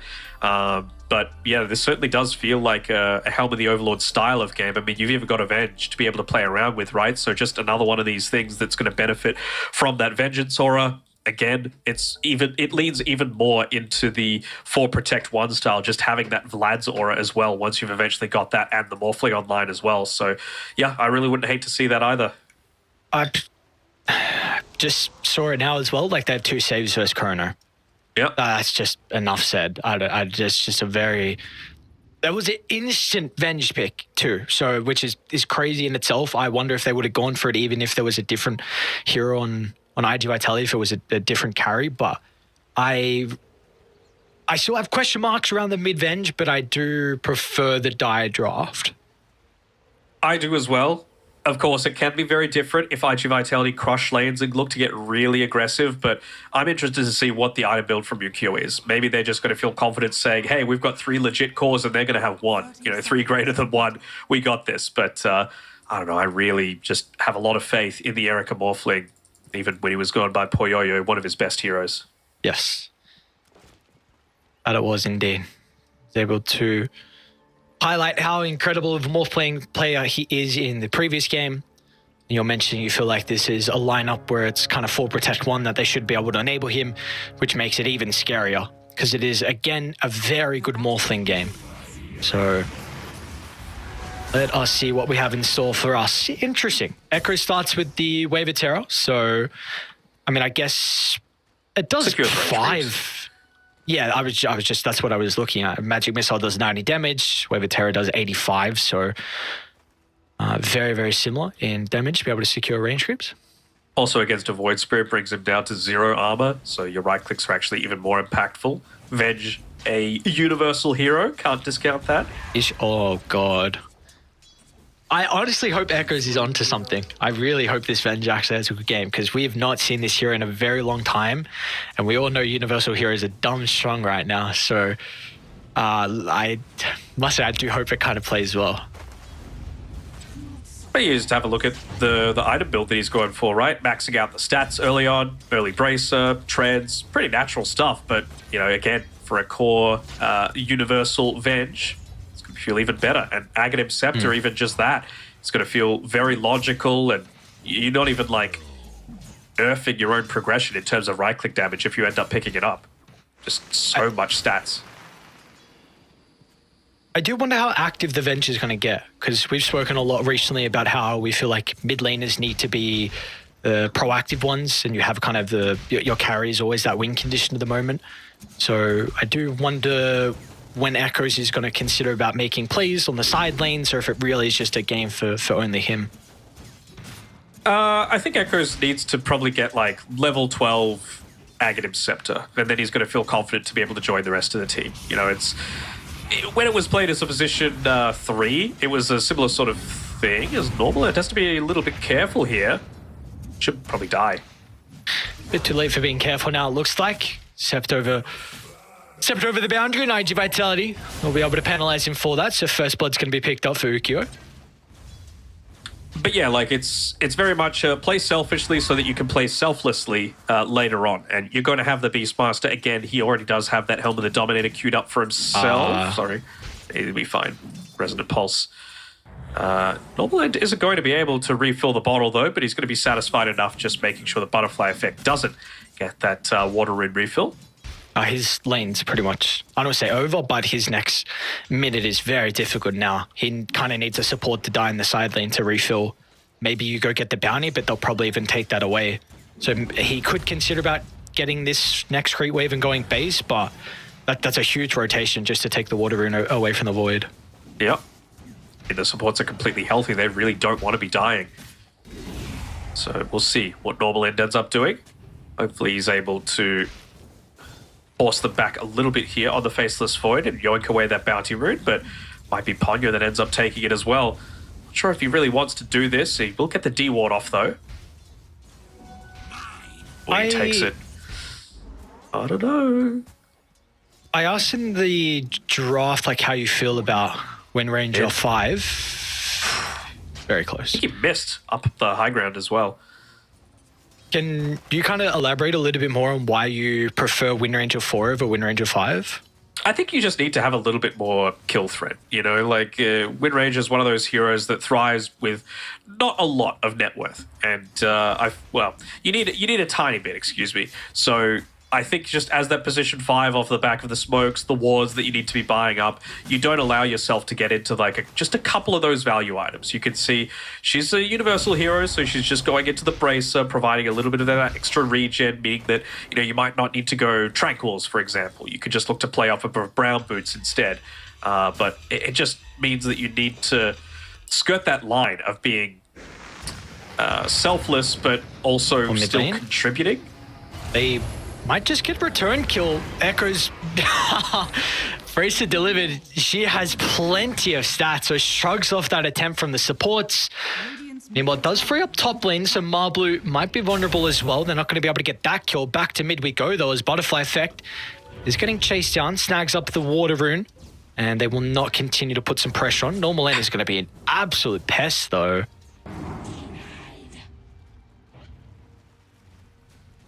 We He do was a see, pest in though... game 1 as well, wasn't he? Yes, that he was indeed. We do see off that one stolen water and at the 2 minute mark, like take a look at the last, it's 25 and 10 compared to the 17 and 3. So that is just a huge decision to rotate as a support at that stage. It's made this lane very difficult. That's a second TP. Sorry, man.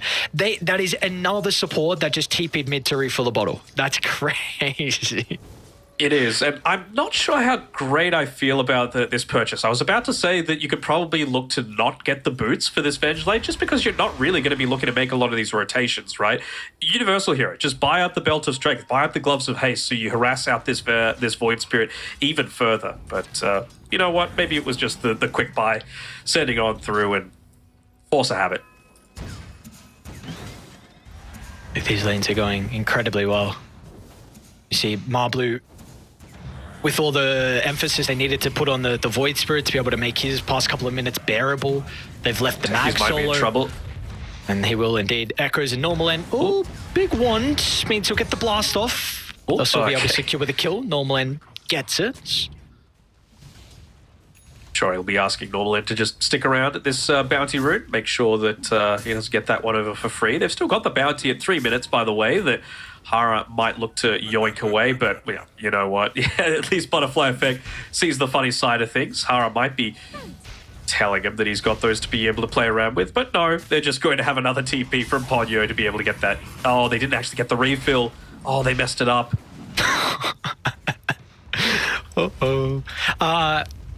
Do odds on Echoes going swap at 6? He's got the skill level. What do we think? Don't know if he needs to.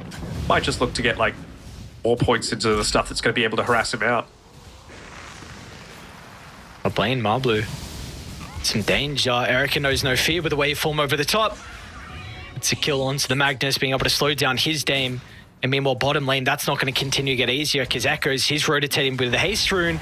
Can they get the vision before the jump away? They will be able to, thanks to the Wave of Terror.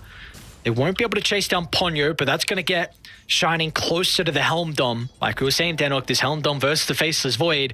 This might be a game where the map shrinks at a very rapid rate. Makes sense that they're going the Midas because of this, you know, of course, to be able to get rid of the Helm Dome creep immediately, but if you've got less space on the map to be able to play around with, Midas really is that most efficient item to be able to have. You know, you're guaranteeing your net worth off of every single use out of it.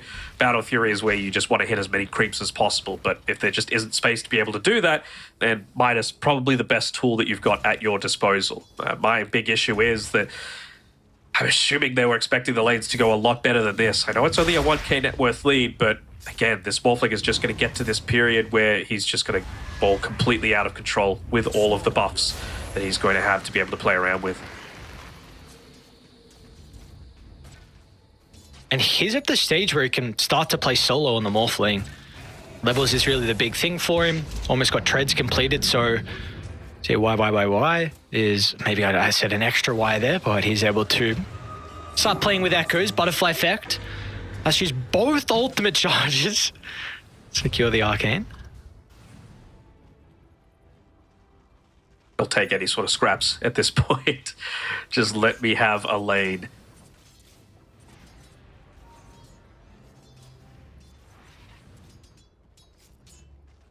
Blue, looks like they might be able to get the Magnus as well. It's just both supports, but even Erica's going to consider about moving over as well. I don't know how that Shackle didn't latch onto Hara.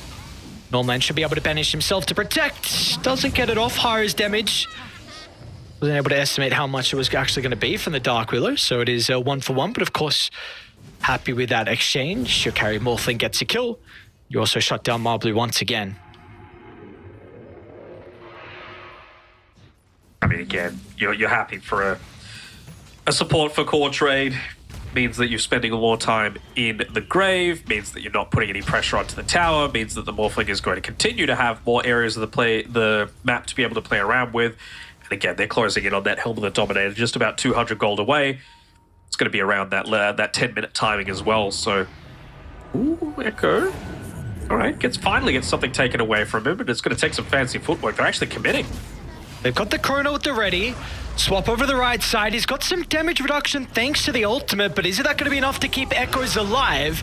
Well, secure the kill. Shining still going to turn it around off the back of the Raw.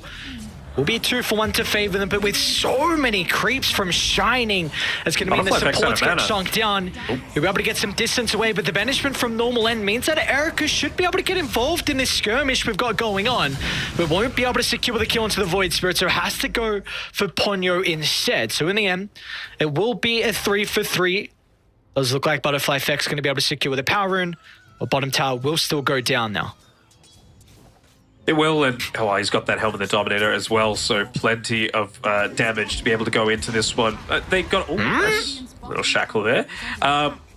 They just got to try and bring as much attention towards this mid lane, make sure they're not able to protect that tower, and looks like they'll be able to after taking it, just taking the Twin Gate up towards the top side. That's why the Shadow Demon is TPing up onto the outpost. It's really just about protecting as much of this area of the map as you can.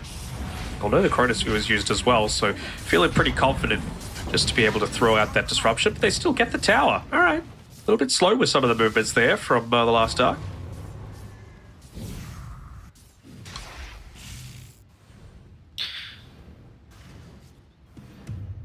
So the game state not looking too bad. Butterfly Effect, higher net worth than the Vengeful Spirit, even after a bit of a rougher lane. So he's going to be working on the Echo Saber. You've got Ukyo back into the jungle, closing on his Midas. And it looks like Marblu's actually going to go play down bottom as well. So away from the team, isolated, but of course he's going to be able to farm a whole lot inside the jungles. Wind Ranger gets the Wind Run away. Shining though with a wraparound. Hara's going to go down to the creeps. So Shining can use his spells under Butterfly Effect if required, but have some difficulty with keeping up with the Void Spirit. That kill might lead them into the objective mid lane though. They got plenty of creeps to be able to play around with, and really no one that can look to defend unless that Chronosphere is available. It's going to be a little bit of time until it is up again, so see if they opt to make something happen with Butterfly Effect. But again, they know that these shackle shots from YYYY have been on point. They've still got that Primal Roar available. That's just another objective claimed. Lads now coming out for Shining. Both good for the sustain, good for the push, good for the mana regeneration, and of course eventually going to be buffing up this Morphling too. Oh, does he take it? He does, okay. I was going to say, does Morphling want the DD or not? Of course, he's got some farm to be able to continue to get. Push stacks inside the jungle. But again, so Radiant with this lineup, I mean, Mag Void plays a very slow game. We spoke a lot how we both feel like Morphling late game is probably going to be the biggest win condition. So what are Radiant looking for, as they should be able to get a kill into the Wind Ranger? Looks like that'll be the case. No rotations coming out. What do we feel like is the ultimate timing for IG Vitality? I'm wondering if it even is a timing. Like, is it going to reach the point where they just want it to get as late as possible? And, you know, even if a Faceless Void is able to get all of this farm, like, are they going to be able to go over what the Morphling is able to contribute, right? Like, it's still an amazing Morphling game, but you get caught out, Agi shifted inside of a Chronosphere, you could die, right? So maybe it's just going to be taking a successful team fight, denying away an Aegis so that you're really enabling that Chronosphere, enabling that RP as much as possible, and then looking to fight into them. But, I mean, it's going to need to be as late as possible. It really feels like they're playing reactively. I mean, this is an early Blink Dagger that Mag is working towards. In regards to the Chrono, I wonder when Eric is going to consider about the Ag Shard, because you can shift through Chrono with that. So, I'm not quite sure on what the build is for the Morphling when you go down that route, well, especially against a Faceless Void as well. That's true. I mean, yep, that's even true. So he might not even need it, right? You've got, like you just said, double save. Ags can still being worked on for Echoes, and he's doing a pretty decent job to be able to find his farm. We haven't seen him involved in a lot of the rotations recently, so this is something you mentioned. Like he was pretty active early game. I was quite surprised, but that was really off the back of just all the power runes going his way. And now that the game pace is kind of slowed down, he's like, okay, I need my own time to farm. So once he gets that scepter, those saves inside the fights is going to be even easier.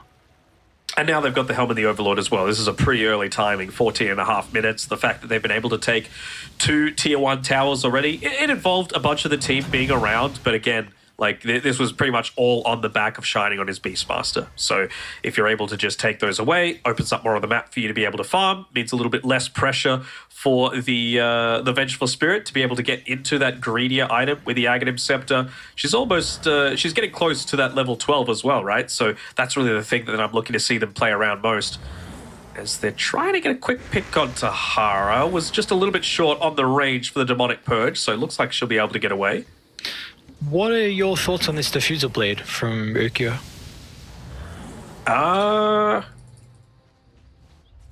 Really going Diffuser? Is it going to coming out? Oh. Yeah, it's coming out. At least what I make of it is that it's just, again, we've spoken recently about the cost effectiveness and damage, and I think he just feels like he's forced to fight super early on. I guess, but if you were forced to fight super early on, do you really want to go a Faceless Void into a Morphling, you know? Like, this comes back to the draft for mine. So, I don't know. It feels like they're kind of in two minds as to how they want to take this one. Oh, awkward time walk in. They've got plenty of time to respond. Meanwhile, over to the left side, Shadow Realm was there as well before the Roar. Don't know how that worked. They want to try and go for the Ancient Thunder Hide. Shackle's going to prove to be a bit of an issue. Meanwhile, Hara's going to be killed off over the left side. Yuko finds a pretty good chrono, but where's the damage follow-up? He's going to try and target normal at the moment. They've got the jump in as well from Butterfly Effect with the RP there, but everyone else is in full retreat. They've used everything and they didn't even get anyone. Erica can now look to clean up with a skewer up in a couple seconds. Not be too long though. Marblue chased down close to the tier 1 tower. That might be Roshan as well. I mean, you know Chrono has used RP, you've got this Helm of the Overlord and the Wave of Terror maxed out, and this could just be the Roshan now get all the outer towers. Should be pretty simple for that as well. I mean, yeah, that was a Chronosphere onto both saving supports, and like you said, they weren't even able to get a single one off the back of that. It's actually TPing away here. Looks like Windranger still wanting to protect as much of their map as possible. Should be able to do it as well. Just that one point in the win run. Still giving enough safety, fancy speed movements, and yeah, you could just see, you know what, I'm in position 5, but I'm making a lot of space for my team. Says why? Liking this Bracer build as well.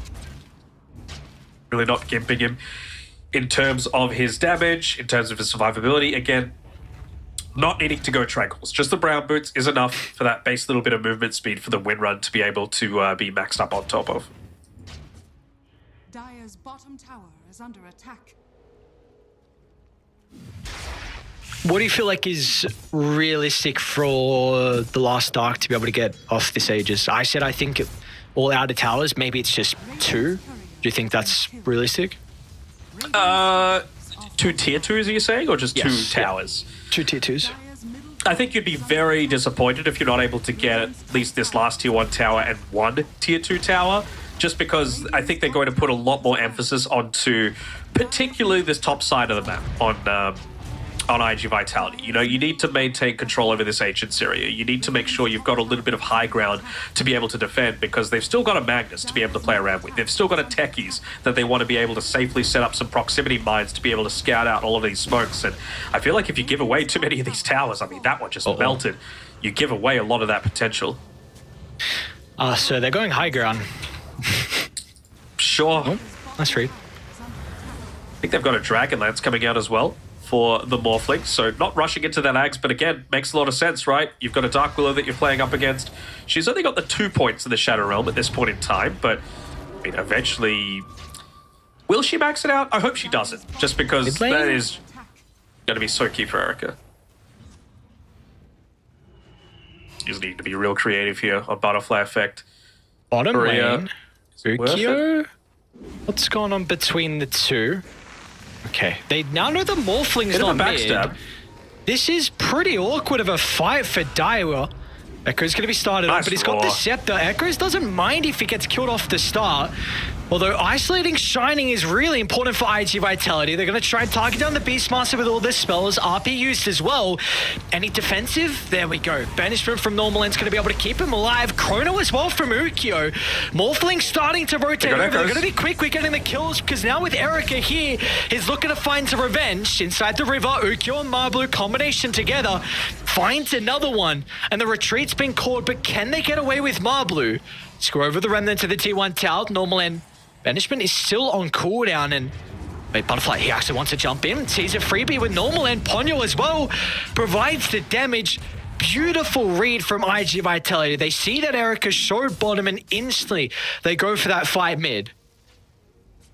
I mean, that's they basically gave him that on a silver platter, right? Your Aegis carrier going away from the rest of the team after they're trying to sweep across the map and take away a lot of these outer towers, a lot of the space for IG Vitality to be able to play around. And, well, I thought Butterfly Effect played that one pretty well. He still hasn't died this entire game and dishing out the most damage in that team fight as well.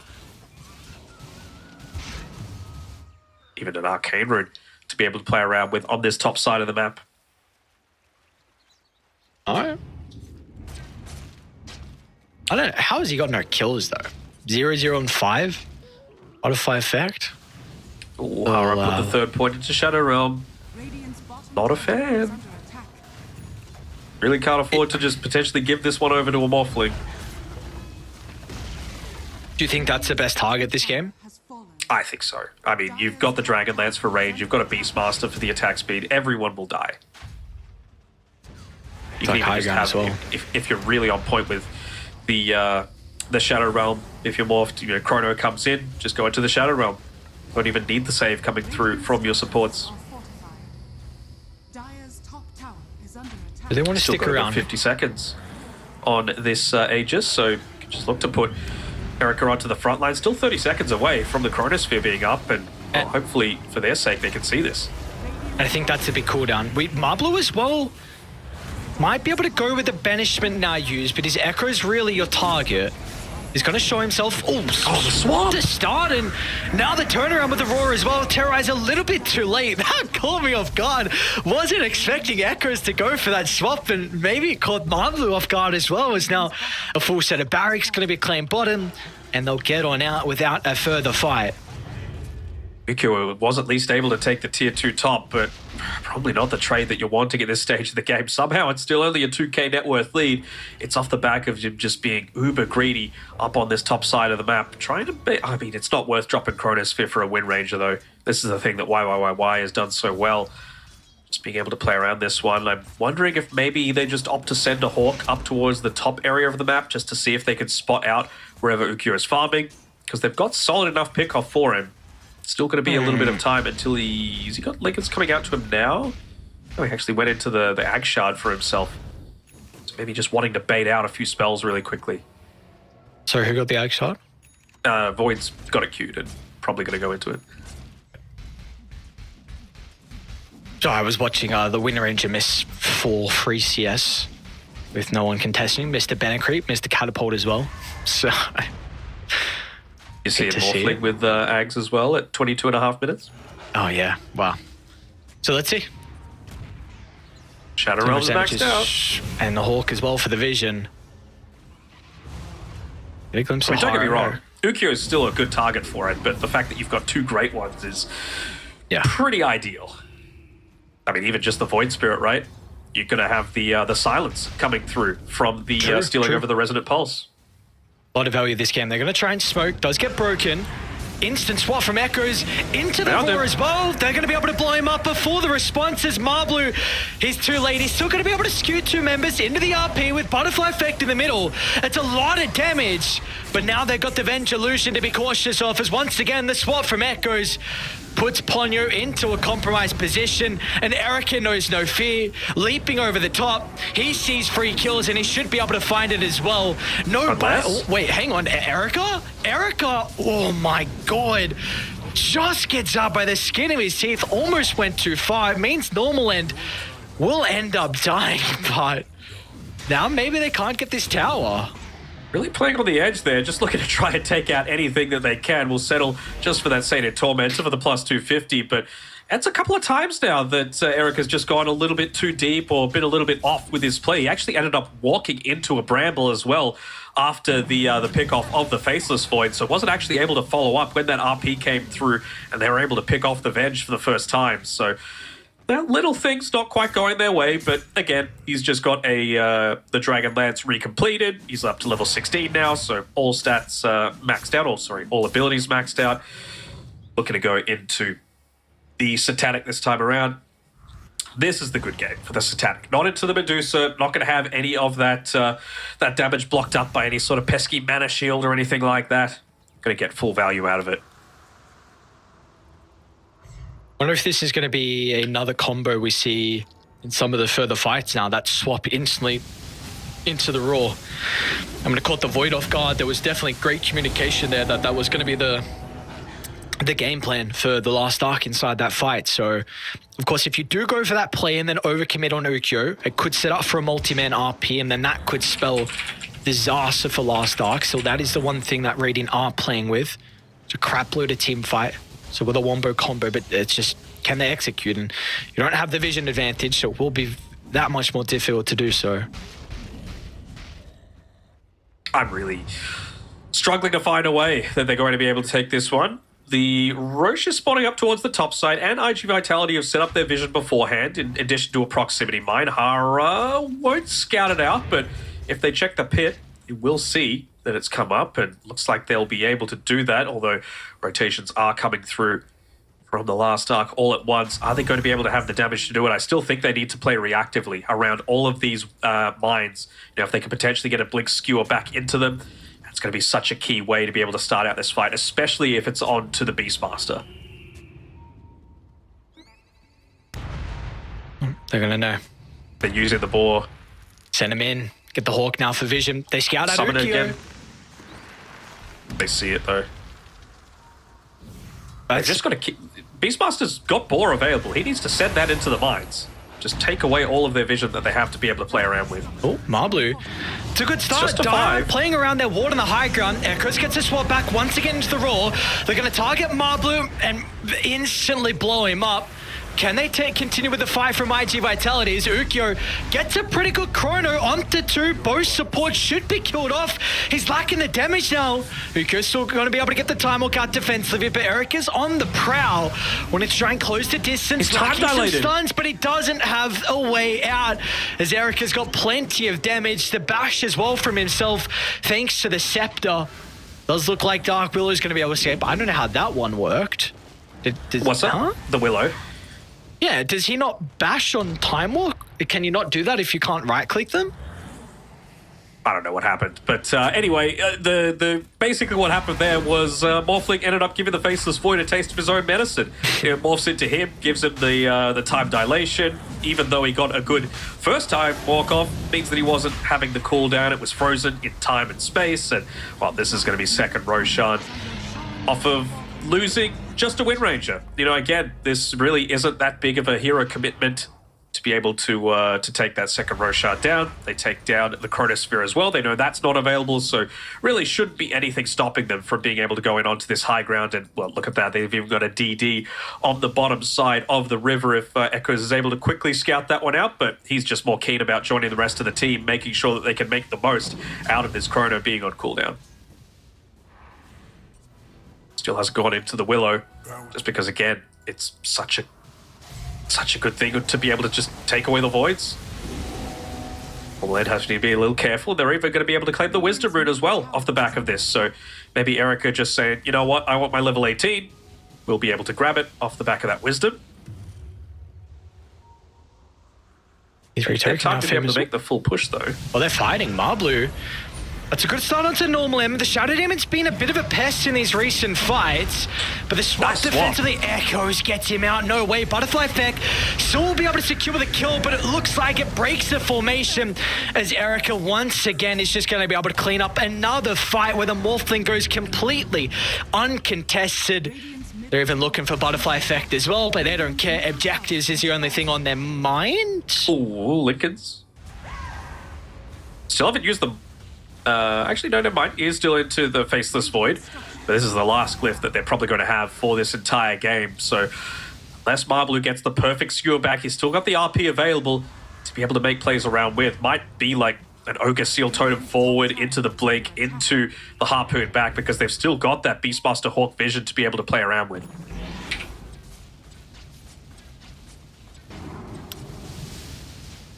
Important thing is, like, Dark Willow's back up. Faceless Void has the Chronosphere available. Might be able to get a quick kill for free, but not wanting to overcommit here, especially with Normal End just respawning. It's all the way back in base. Going to get the Wisdom Rune for his team. Not quite enough to bring YYY up to level 15. The level 15 talent on the Wind Ranger is actually pretty huge in terms of the damage reduction off of it. You know, I think it, like, effectively, if you're the 5th target hit, it adds like 400 damage to it or something crazy like that. Oh, wow. Yeah. Okay. Let's see what they can do with this Observe Ward outside the base, though, on IG Vitality. Might be able to scout out a support. Well, never mind, that should get de-warded pretty shortly with the sentry drop down. So very nicely done from YYY. The thing is, Marbleu just has to be perfect, right? He doesn't have a buyback to be able to play around, and he still needs to be the one to make the initiation happen, so all eyes have to be on him. Someone needs to be able to make chaos happen for him, though. He can't just walk in. He doesn't have the freedom to do that. You're 10k behind into an Aegis. He's going to start. Onto the morph they go. But the response is there with the waveform. There was no follow-up at the moment. With the banishment on cooldown, it might be an opening for Ukyo. See how hesitant they are, though, going to this Aegis target. Once again, Marbleu's going to attempt it. Can they get the first life? Ukyo jumps to the backline. Doesn't see an opening for the Chrono. Ace is just gone. Yeah, all the while, the Ancient Black Dragon's just doing the work. Now they're just going to back off. No Satanic for Erica, but still with that Morbid Mask if he wants to. And just start right-clicking into a creep a few times. Oh, they see Ukyo out of the base. And they got the Watcher Vision as well. No, You can't Ukyo, afford not to like be this. here, my guy. Ooh. This gets a time walk. Power He's shot? just stuck, though. What do you do? What, like, how do you get out of this one, brother? The team's starting to run on over, but they're going to be too late. Oh, and he doesn't have a buyback. Not even close either. Bounty runes aren't going to save you. I mean, if Marbleu had a hard task before, it's going to be even more so now off the back of this. Still 50 seconds. I feel like Erica's going to play even more ballsy here. Oh, what a swap. Oh, now Dieback. instantly just tears him apart.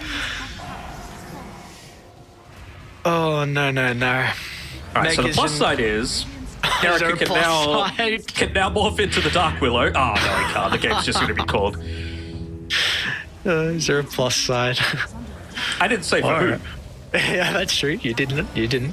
I thought you meant for you. I tell you, I'm like, I don't know. There's got to be some cope or something, but damn. Last arc, beautifully done. Erica with his staple, instantly get rid of the camera after the series. So they're going to be able to take it. And bam, what a performance from him and the boys as well. Like, it wasn't just the Erica show. We saw that. I've really like the itemization from Shining, going this Helm of the Overlord against the Faceless Void again. It is your very stable counter that we've seen in the past. Echoes had a great game with rotating early. Supports, I loved how they itemized just to try and stay alive, and I felt like everyone had a really good game on last arc. You got to say, though, the way to beat Morphling is to be faster than him the majority of the time, or have, like, those direct counters, whether it be, you know, again, they aren't really heroes that are in the meta right now, but the OD, for example, just be able to burst through him while he's agi-morphed. And, well, I just don't think that they had the speed to be able to play around with. They tried to get greedy, they tried to go this tri-core, but like you said, Shining, the choice to go into the Helm of the Overlord, not only upping the tempo, taking away a lot of that map, really off the back of himself alone, but also just being able to buff up that Morphling even further. He was really the only one standing up on the front lines towards the end of these fights, playing off the back of the Vengeance Aura, playing off the back of the Helm of the Overlord. They didn't have a Solar Crest on anyone, but still plenty of auras on everyone to be able to make this fraud protect one strategy work, and protect it did. Didn't die a single time on Erica, going 15, 0, and 2. He had one death last game yet? One death, yes.